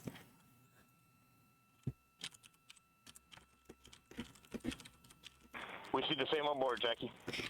How exactly do the toilets work when they work in the space station? Are they like sucking?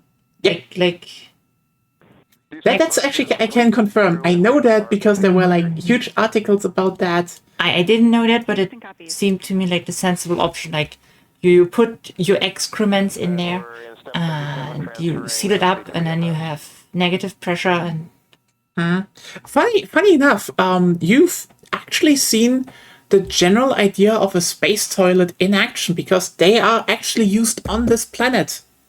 yeah, probably. And guess where? Trains. I've rarely been on a train toilet. Yeah, but basically the general idea that the train toilet just sucks shit up into a septic tank is. We are not below 0.2. Oh, that was. Artifacts. Yay! It's the same idea as a space toilet. You know, in space you just, vacuum seal your butt a bit more. But Integrity, generally, no action required. it's the same. Integrity. Without subtitles, you could use that to make like parts of horror video. Yeah.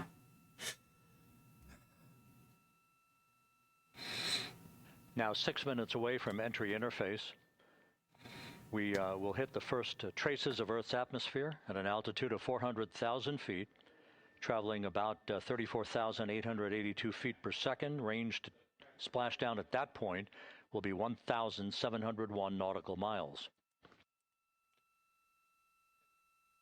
But yeah, the whole Outlook is open twice and we don't know how to close it. And, just to be clear here, I think the whole Microsoft rebranding Copilot for entertainment and slowly starting to remove it from stuff like Outlook, it's just like, oh. Just a reminder. Oh, yeah. Seconds after It kind of is dumb when your whole Gen AI infested shit stops working on the space mission. Blackout period, when a plasma shield will build up around the spacecraft due to the ionization, due to heating effects. And Flight Dynamics has just confirmed we will have a blackout period of exactly 6 minutes in duration. And once again, that's due to the fact that a plasma buildup around the vehicle will prevent communications and data. So we will not be able to talk to the crew members at that time, nor will we receive data here in the flight control room. Houston, everything's looking good on board. Just confirm no pre-EI downloads. Houston concurs. That blackout period to begin at 6:53 and 54 seconds p.m. Central Time. Interesting. They have a 6-minute blackout period. 6 minutes in duration. Because on re-entry there's gonna be a lot of plasma generating around the hull, which is interfering with communication. 4 minutes away from entry interface. Which is actually kind of... You know what? I know this is sci-fi, but like, that's shit. I have ideas for my Mac. Ooh, like, the whole orbital drops with mech suits that are also dangerous because there is a that there is like a communications blackout during the drop and you don't know what happened. Yeah, That is actually I can see where this is going. this is actually really cool. Like, oh my god, this is like one of those things that you should almost, especially when you do work with like visual mediums like games and such, like this idea of communication breakdown, like you basically only know entry and then re-entry is already like, As is it going well or is it going bad? Across the Pacific Ocean, 3 Ooh. minutes from entry interface.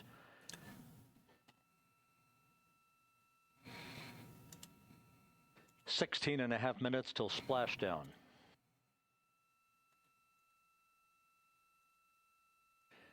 The USS You also want to have to John sleep? P. Murtha and the No. recovery team Oh. is on station, I'm fine. in position, as are the airborne And imagery assets that we As hope you to said, I'm receive, a imagery bit ill, from. so Yeah, we're taking As, it slow Artemis, today. enters the Earth's atmosphere and through parachute. But you can play raid mode again tomorrow. if I'm feeling better, yes. Raid mode is fun, everyone. You should play raid mode. It's in Resident Evil Revelations 1 and 2, but you should play the second one because it's the better one. You can play Hunk and Albert Wesker. All of Integrity systems are in great shape. This guy's The funny. crew is Wesker like the funniest character in video game history. Like, I don't know, but he's fun. he's funny in the sense he's one of the funniest villains because, first of all, his attitude is almost unrivaled by most antagonists in video games. Okay. And the fact that I'm gonna be honest with you here. Yes, Resident Evil is silly, but most bioweapons' strength is like they're bigger, they're stronger, they can tough out more, they regenerate, they have tentacles, they spit acid. Like, there are so many bioweapons from Plagas Ouroboros in like 5 alone. Mm-hmm. And then Wesker's just doing Matrix shit. And that's just his thing.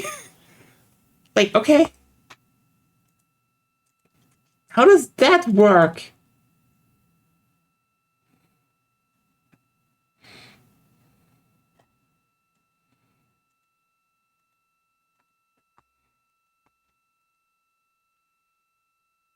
Mark 1 minute until entry interface. 1 minute 20 seconds until the expected start of our 6-minute blackout.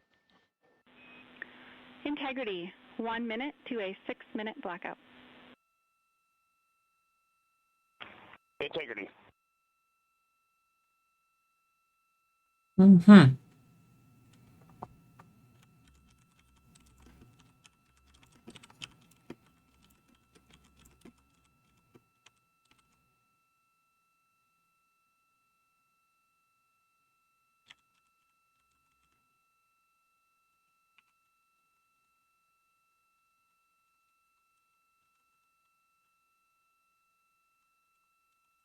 Ten seconds till entry interface.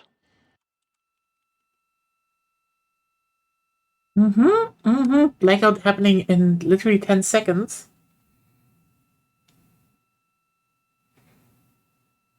And we have crossed the threshold, now entering the Earth's atmosphere. Ooh, We're okay. at 400,000 feet, traveling 34,800 feet per second.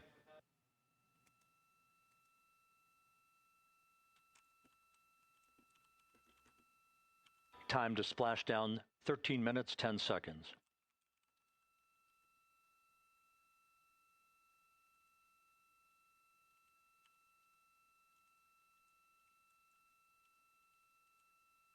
There that was. Blue screen. And as predicted, we've entered our communications blackout. This will be a 6-minute blackout period. No voice, no data from the crew.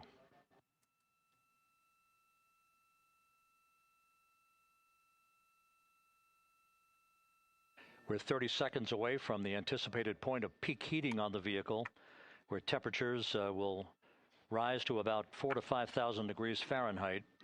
This is the true test of our trajectory.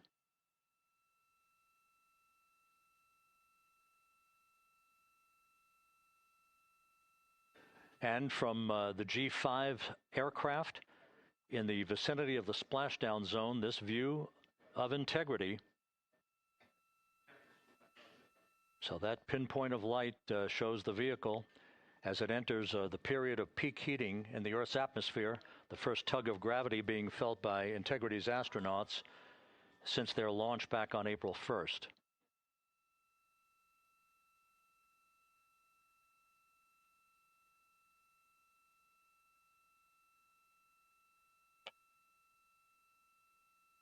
Four and a half minutes until the end of the blackout period. Time to splashdown, 11 minutes, 33 seconds.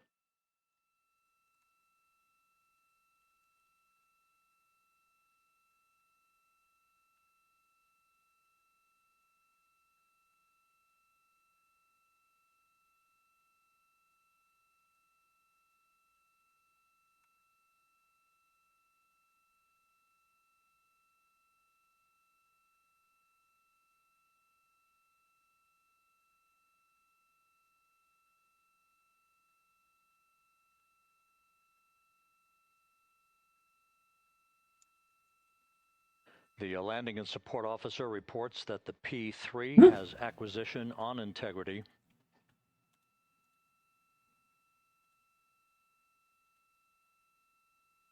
3.5 minutes left in this blackout period. Visualization. Visualization It's just the hot of, flaming ball. the plasma buildup around the spacecraft and the You know what's interesting about this? repelling of that heat. When they were these heat designing the first re-entry vehicles, they actually tried to make them like thin to pierce the, but also they realized trying to make them aerodynamic just made the build-up of like plasma and stuff too much. So this is why they basically went and were like, okay, we need to make those re-entry vehicles as unaerodynamic as possible. So the original conceptions of sci-fi alien ships. To a degree, yeah. Because like it has a Someone big heat shield. was onto something by accident. I mean, this is also why meteorites can even impact Earth, if you think about it. Yeah. A lot of them burn up, but when they're like big enough and have enough surface area, they can actually withstand in the right angle the re-entry. So, yeah, it's actually pretty cool. 9 minutes, 35 seconds. 2 minutes and 40 seconds left in blackout time. But that is already fast, damn.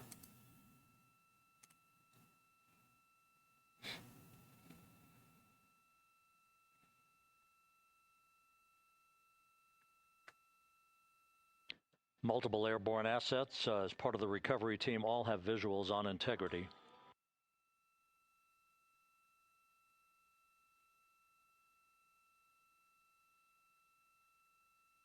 Damn.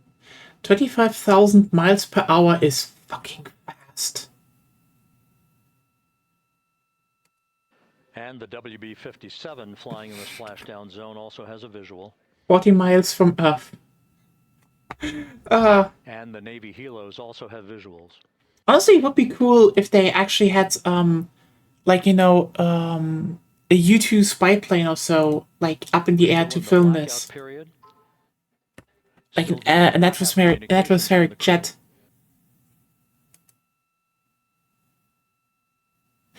You know what? This would probably be the biggest horror movie if now communications come back and they're like, oh no, we have a leak and problems. Yes, it would be. That is like, just keep in mind, everyone, this is the countdown we're waiting for. Communications coming back. Is it everything is in order, or is it, oh god, they're fucked?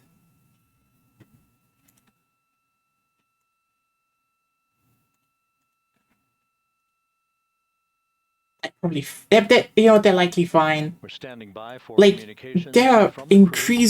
incredibly rare accidents in terms of space engineering, because like NASA's basically forced to work well. Like that's the irony if you think about it.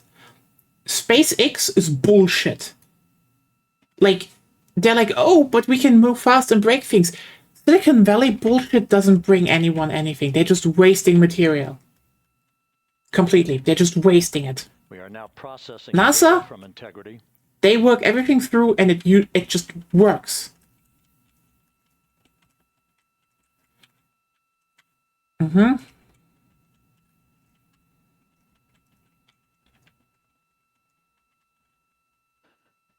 Landing and support officer reports the small boats are en route to the splashdown target zone. Huh?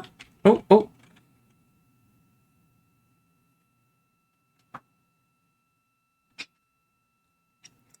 Interesting.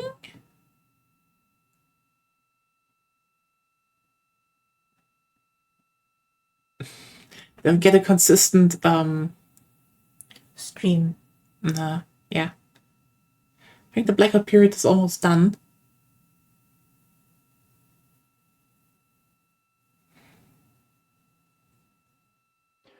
Passing through 150,000 feet, our trajectory is Not there. perfect.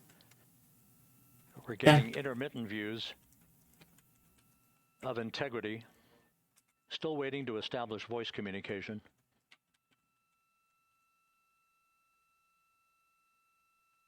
Integrity, Houston, comm check, post-blackout. Yep, they're fine. Houston, Right. integrity, we have you loud and clear. Your trajectory is nominal, and your recovery teams have visual. Guidance looks good. No action for the enabled internal camera controller fail. Big cheers from the viewing room here in Mission Control as voice communication reestablished with Commander Reed Wiseman. For America in a waiting world, Integrity is 5.5 minutes away from coming home.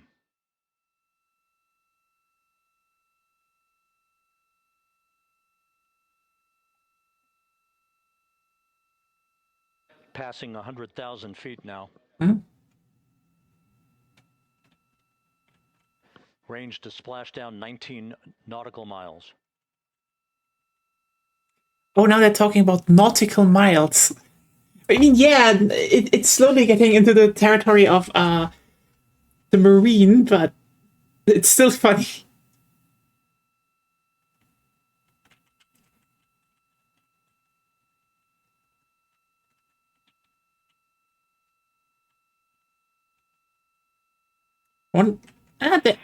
We're seeing. Integrity impact to the camera controller. They're falling. No tab 1 views of the chutes.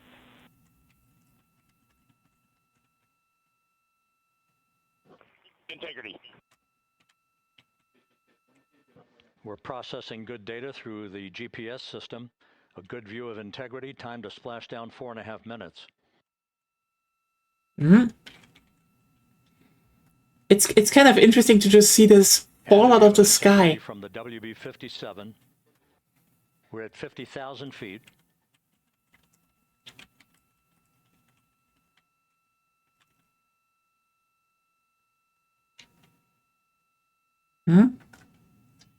It's actually so cool to see from the outside. Like, these people are just falling insanely fast down to the ocean.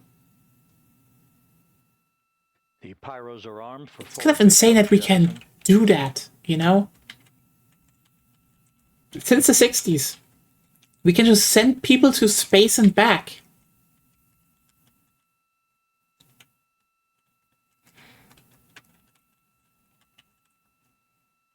Okay, then the first parachutes come, then the second. First series of parachutes.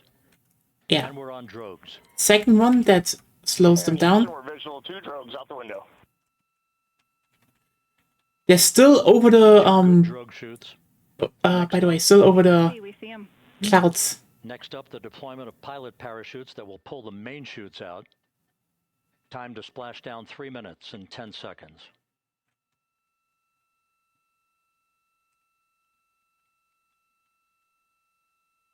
It's kind of insane that we just do this all with parachutes, like. Perfect What? descent rate according to flight dynamics. Good rates on 2 drogues. We see the same on board.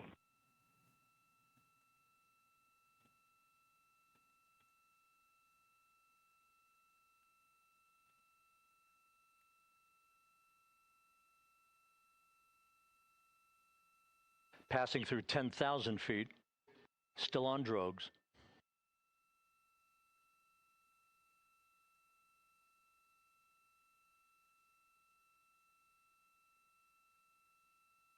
Oh, there comes the last part. Parachutes, yeah, big ones. Main chute deploy. It's kind of funny how much they just redo the stuff they did in the We're 60s. at 5,000 feet. One is not, yeah, they've not fully opened. Yeah, those take a Recovery while. beacon has been activated on Yeah, Integrity. those are the big ones. Look at them. And we have 3 good main Out chutes. the window. Good 3 main chutes. Good reefing. Good descent rate. Good rates, and we see 3 good-looking parachutes.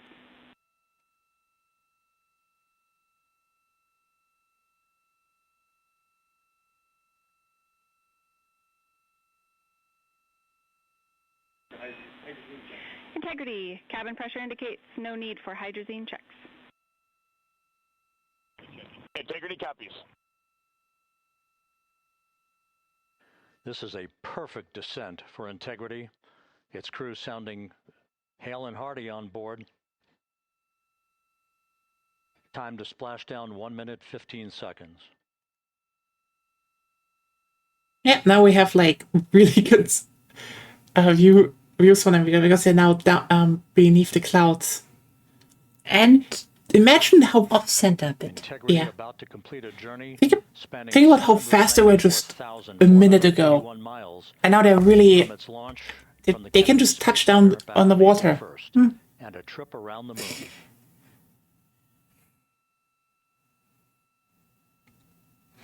But yeah, 10 days.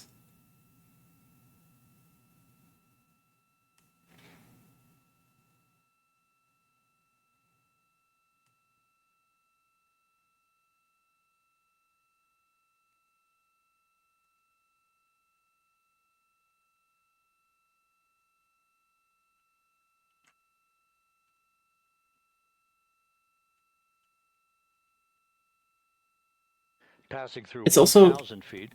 They still navigate now a bit with thrusters. Still at 1,000 feet. Damn. That's kind of cool still.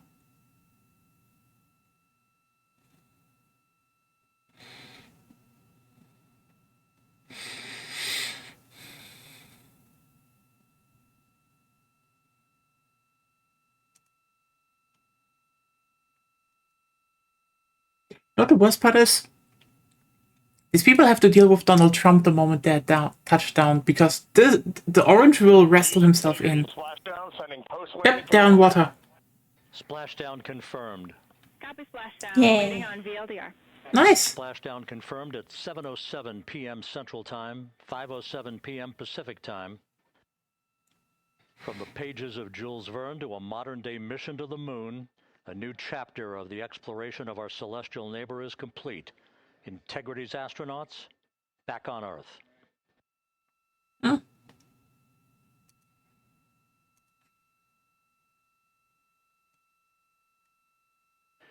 And the landing and support officer reports the vehicle is stable 1. We still will be deploying the crew module uprighting system to maintain that orientation. A perfect bullseye splashdown for Integrity and its 4 astronauts.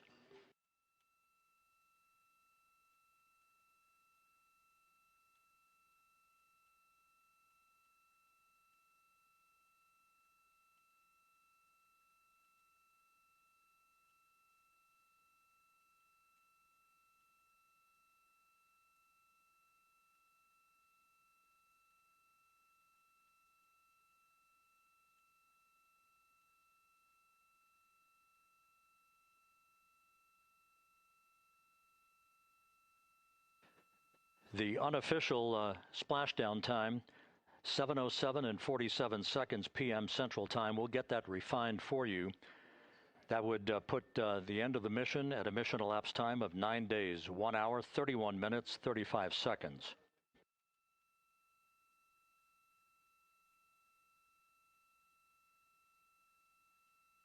And we're configuring for very low data rate.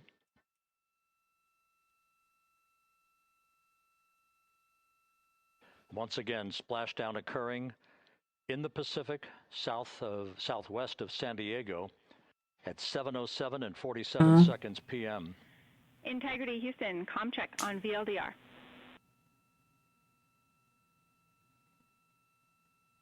Houston, we have you loud and clear on VLDR, or how else? We have you the same. We'll meet you over in post landing. It's kind of interesting if you think about it that the USA has the Perfect communications established. A journey. basically the luxury of being able to launch from something like Florida that is relatively close to the equator, but they can also just land people in the Pacific because they have access to it. That is the fact that they're in great condition. That's what that means. So stable 1, upright, the crew module uprighting system is being deployed, the 5 airbags being inflated through helium to maintain the upright configuration for the vehicle. This was a textbook entry and a textbook touchdown for Integrity. Reed Wiseman, Victor Glover, Christina Cook, and Jeremy Hansen back on Earth after a journey around the moon.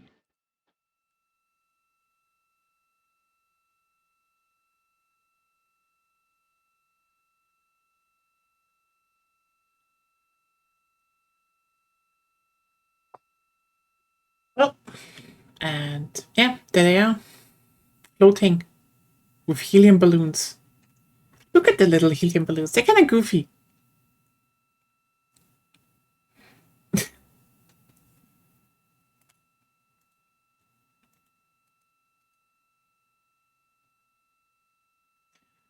Do we get better footage? No, back to the flight deck. I guess that happens. Everyone now has to do a job, can't watch anymore. Continue to monitor the functioning of the CMOOS system. The airbags are being inflated to maintain a stable one or upright configuration. And there's a good view from one of the naval helicopters hovering overhead. Reed Wiseman reporting 4 great crew members, meaning they're all in excellent shape.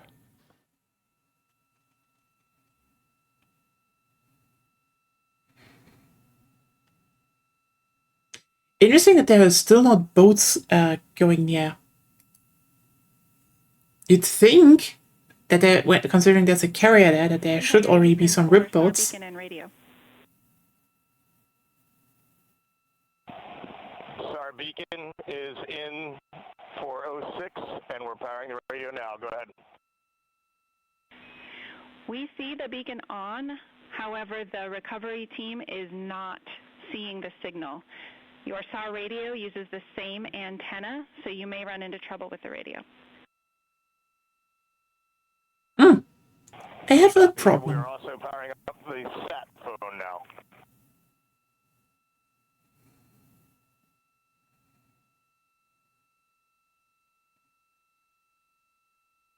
So Integrity is in great shape, and as the crew continues its post-splashdown timelined activities on board, Reed Wiseman once again reporting that all 4 crew members are in excellent shape.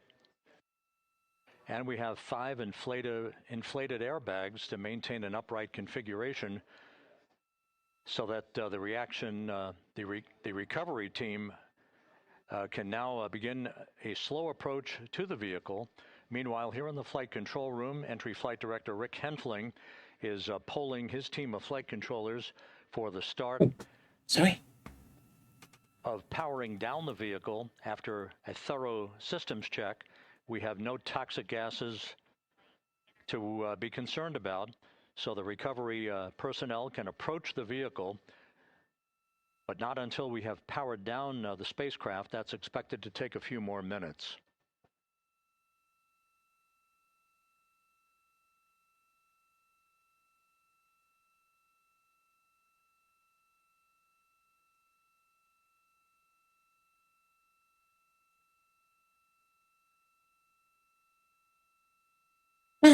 You know what? Now I wish I could just fast forward because I know there will just be some boats driving up to them.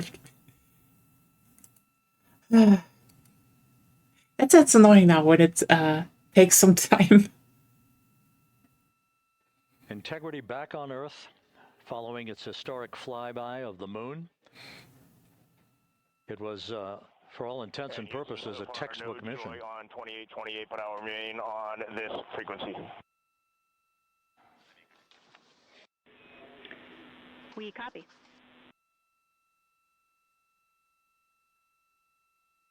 Reed Wiseman indicating some trouble with the SARSAT phone on board, but that's not an issue. What is more important is that the vehicle is solid. No issues as we begin the power down of the vehicle to begin the recovery process.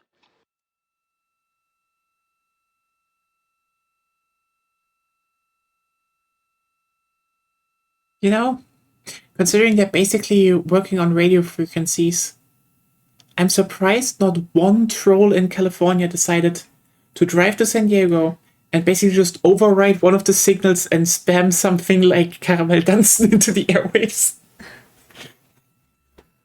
Like, after touchdown, that's not the worst thing to do, but it would be. It would be a move for the ages. Propulsion officer here in Mission Control reports that we have safed the prop system on Integrity. Can you say again that was very weak and broken?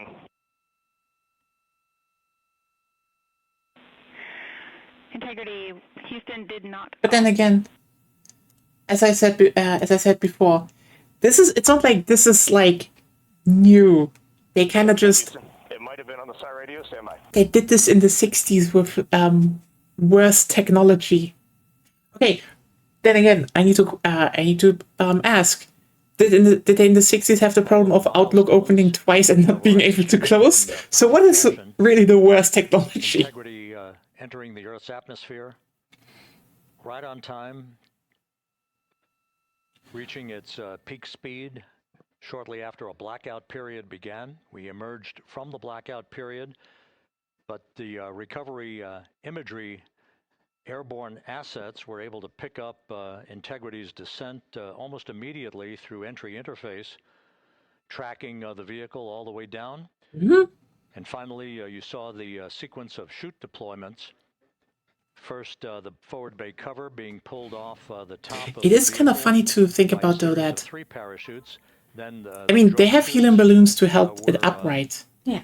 deployed, followed But by ever the think 3 about main how chutes that slowed the this capsule splashdown needs to be velocity able of to Integrity to just 19 miles an hour. leave the atmosphere, travel around the moon, Well, that's a, Yeah, traveling that's- around the moon is easy. It's The a- leaving the atmosphere is hard. but like basically being like almost 10 days in space after the stress of leaving the atmosphere, and then re-enter our atmosphere, Slow down. slow down, and then it has to be designed to be buoyant, so it actually floats in the ocean. It's kind of an interesting thought, right? Integrity Houston, with No Joy on SAR and SAT phone, we'd like you to command an additional 15 minutes for a total of 30-minute power down delay.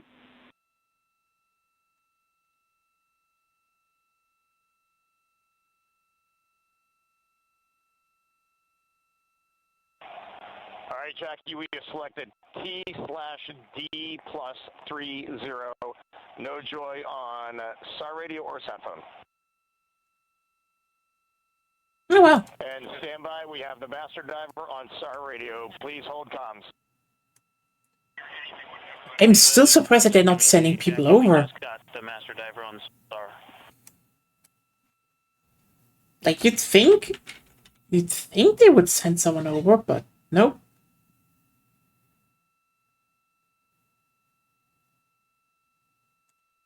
Oh, now, there is the boat. There we go. A good view of one of the fast boats. Integrity Houston, if you are happy with your comm with Master Diver, you can go back to the 15-minute power down. Okay, stand by. Yeah, we'll confirm here in a second.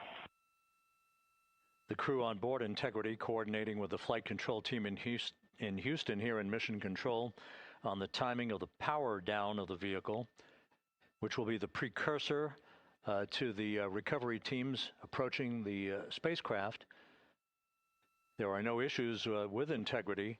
We've had a bit of broken capability in establishing a SARSAT or satellite phone communications capability between the crew on board Integrity and the recovery team.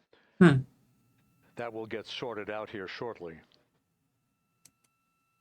There's plenty of cooling on board Integrity, so there's no rush to begin the power down. Trying to call you on the sat phone and not getting an answer there either.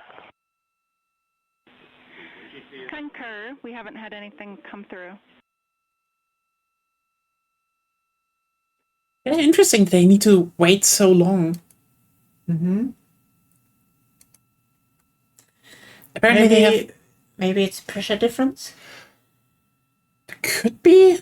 And Houston, if you could relay to recovery that we hear them, but it does not appear as though they are hearing us.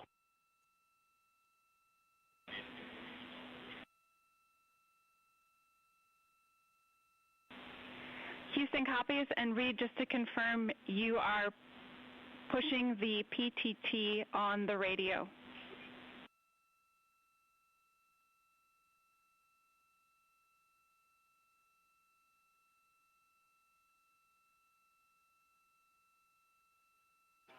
So as we continue to sort out the communications between Integrity and the recovery teams, we are standing by for the initiation of the power down procedures that, as you see, the recovery teams are moving towards the side of the capsule. The next major event will be the erection of that large inflatable raft called the front porch that will be the port of call for the crew as they're being extracted one by one from the vehicle.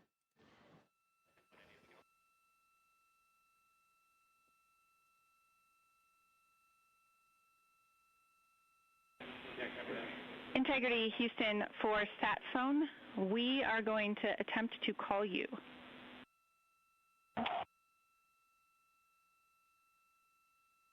Good idea. Standing by. And Jackie, yes, we are pushing the push to talk, the 2 buttons on the left side of the radio below the up-down arrows. We are utilizing them. I'm rebooting the radio to see if we get good comms. Okay, we copy all, and just to confirm, you are seeing that you are touchdown plus 3030 for power, correct? That's affirmative.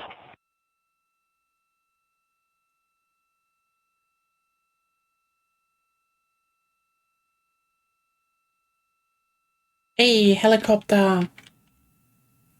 I like that kind of helicopter. They're just like. We are trying. Yeah, they have something, you know. Transport helicopters, just like they have an aesthetic. They have a vibe. Call the crew on their satellite phone.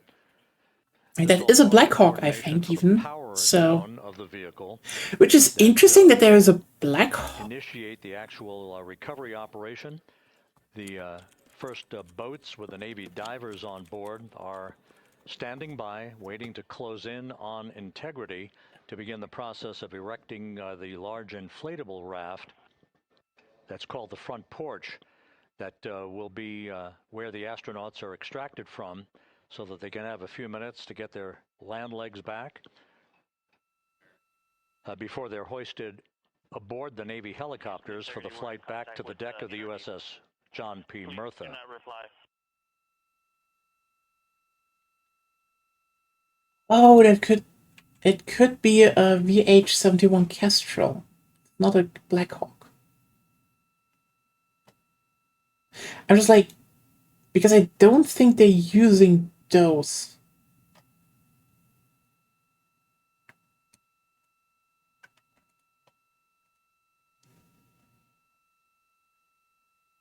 Sorry if I'm just like trying to figure out which kind of helicopter they're using here, but Very weak,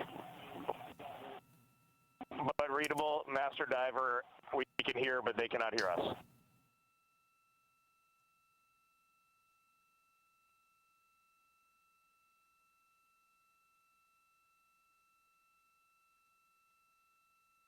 it's kind of interesting to, you know, just find out.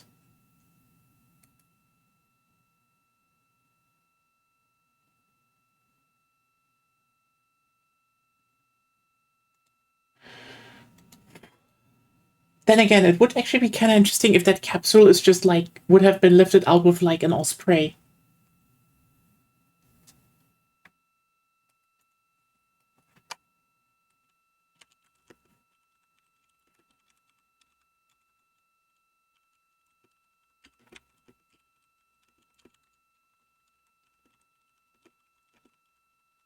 And Houston on OE1, is there any chance to tie us into NRD?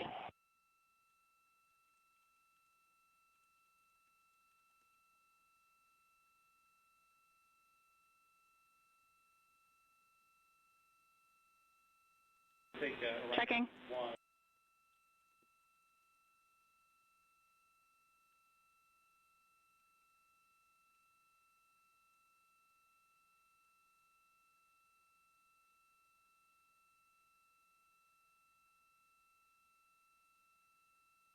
This is Mission Control Houston. While we stand by for the establishment of communications between Integrity and the recovery team that is basically standing by very close to the spacecraft, we're going to go to the deck of the USS John P. Murtha, where Megan Cruz is standing by with Administrator Jared Isaacman.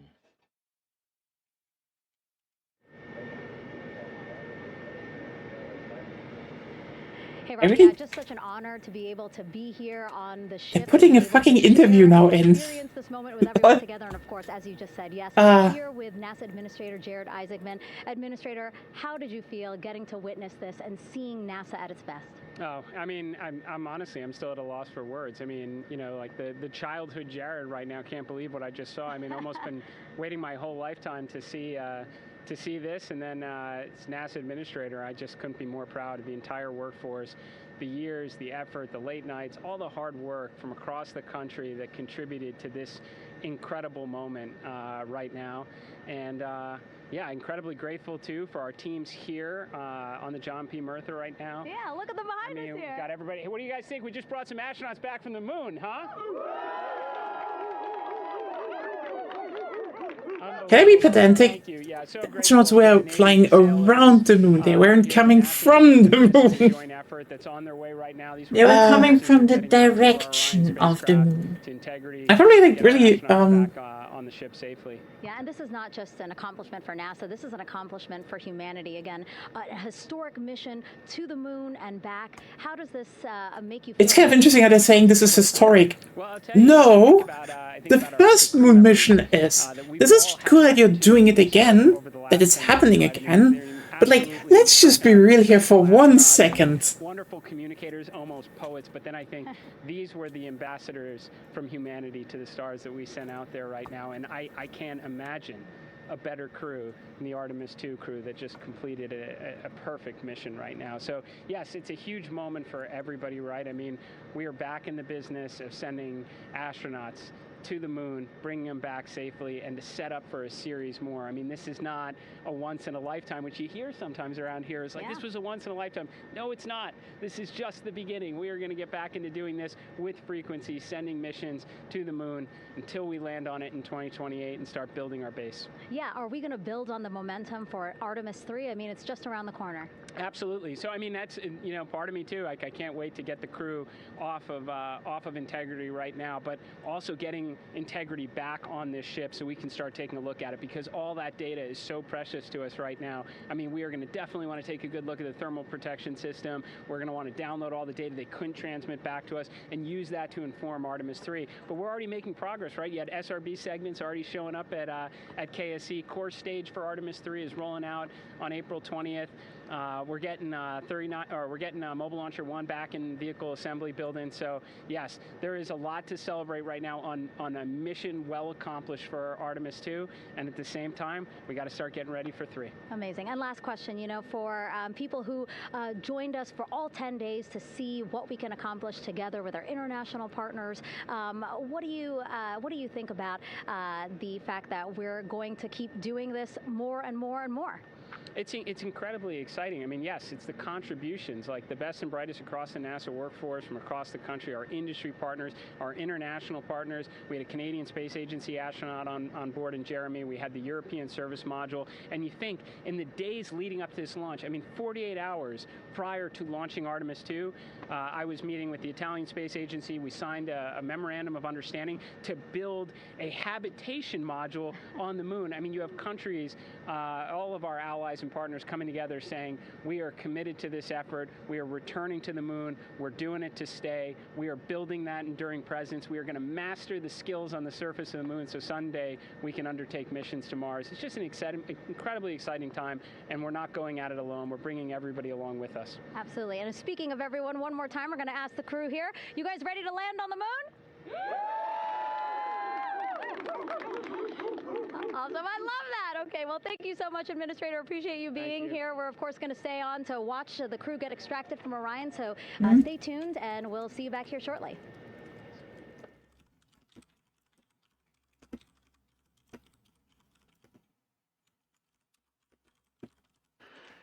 Thank you, Megan, and thank you, Administrator Isaacman. We are in the process of working. It's kind of interesting to hear like him say, you know, oh hey, the ESA and European people, the European Space Agency say they are committed to building like modules for the moon mission, and like, you know, like all our allies on board and committed to this. I'm like, that occurred at 7:07 then hope they're still allies after Trump. I'm just saying. The ESA could just very well just take your data after they, if Trump pisses them off, and just once again heard from do their own mission. During that interview opportunity with the administrator, and we have 4 healthy crew members on board.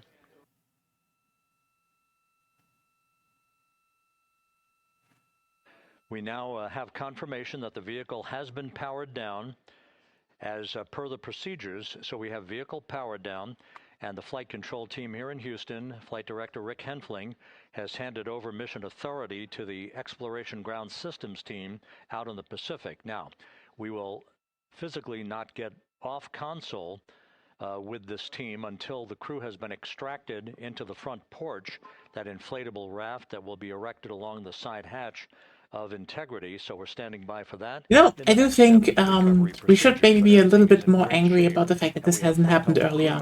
On board the vehicle. I think that is actually fair. Because, like, listen, it's cool that we go to the moon, but again, I need everyone to keep in mind, it's cool that it happens. This could have happened all the past 30 years. They could just have kept going to the moon. All the time. Events went by the book, no issues, perfect trajectory for Integrity that was culminated with one final raise burn. If they planned for it, they could have even made it so that, you know, something like the ISS could have been used as a intermediate station, so there could have been always a shuttle between the moon and the ISS. It would have been doable. A lot would have been doable. They just didn't do it.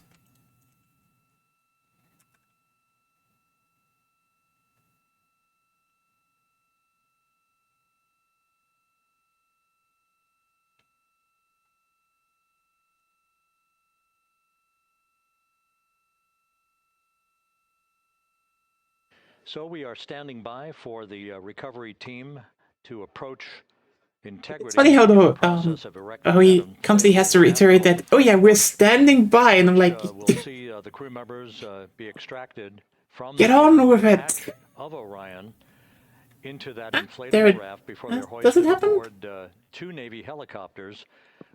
I still want to spot which Navy helicopters those are.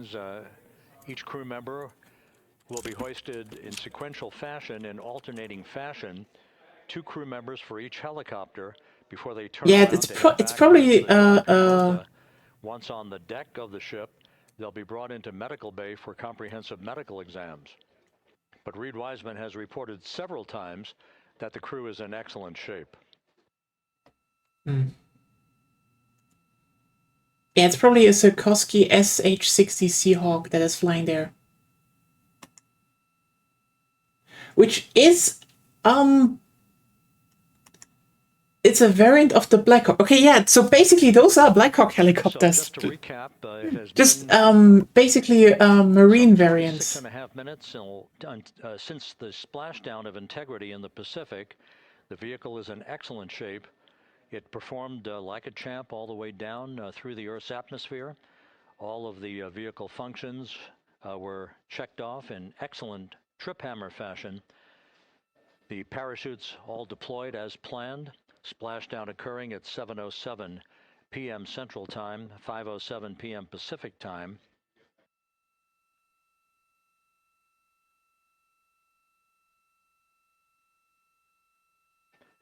And after a bit of a tussle to try to establish a communications link with the recovery team, we were finally able to run through the procedures for the powering down of the vehicle. We've handed over mission authority to the Exploration Ground Systems folks out in the Pacific, and the recovery team will be approaching the vehicle shortly to erect the inflatable raft called the front porch, before opening the hatch to Integrity to bring the crew members onto that raft before they're hoisted onto two Navy helicopters, two crew members for each helicopter, before they're flown back to the deck of the USS John P. Murtha.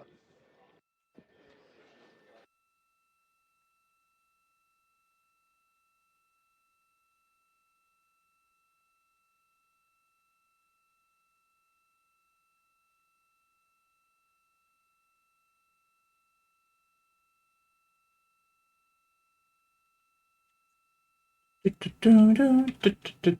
kind of funny how, like, the boats are just waiting there. They're like, inflate your your porch.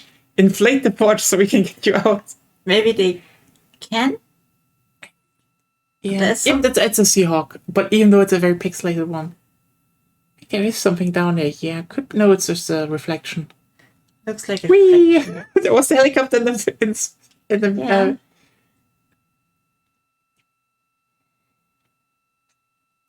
yeah, those are Seahawks. Those are Seahawks.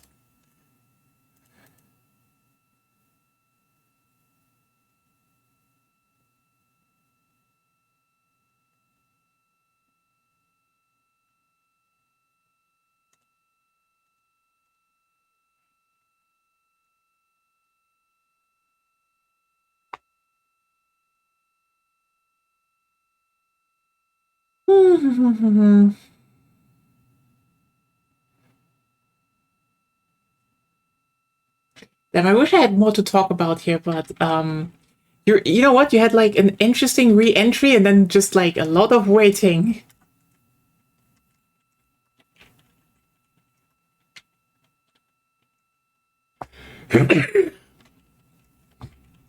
It's actually more interesting to think about why didn't they just send a bigger ship there to just lift the capsule out of the water?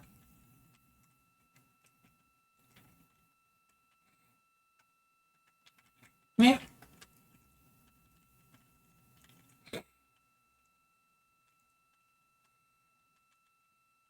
Well.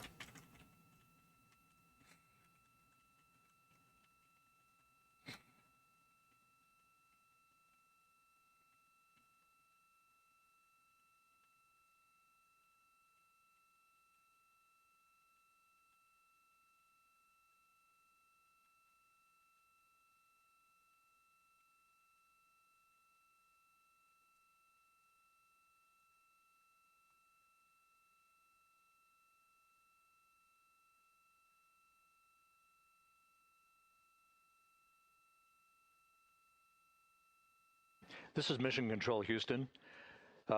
After talking to the flight dynamics folks, we have a bit of a refinement on the splashdown time for you. Their computation shows a splashdown time of 7:07 and 27 seconds p.m. Central Time, 7:07 and 27 seconds p.m. Central Time.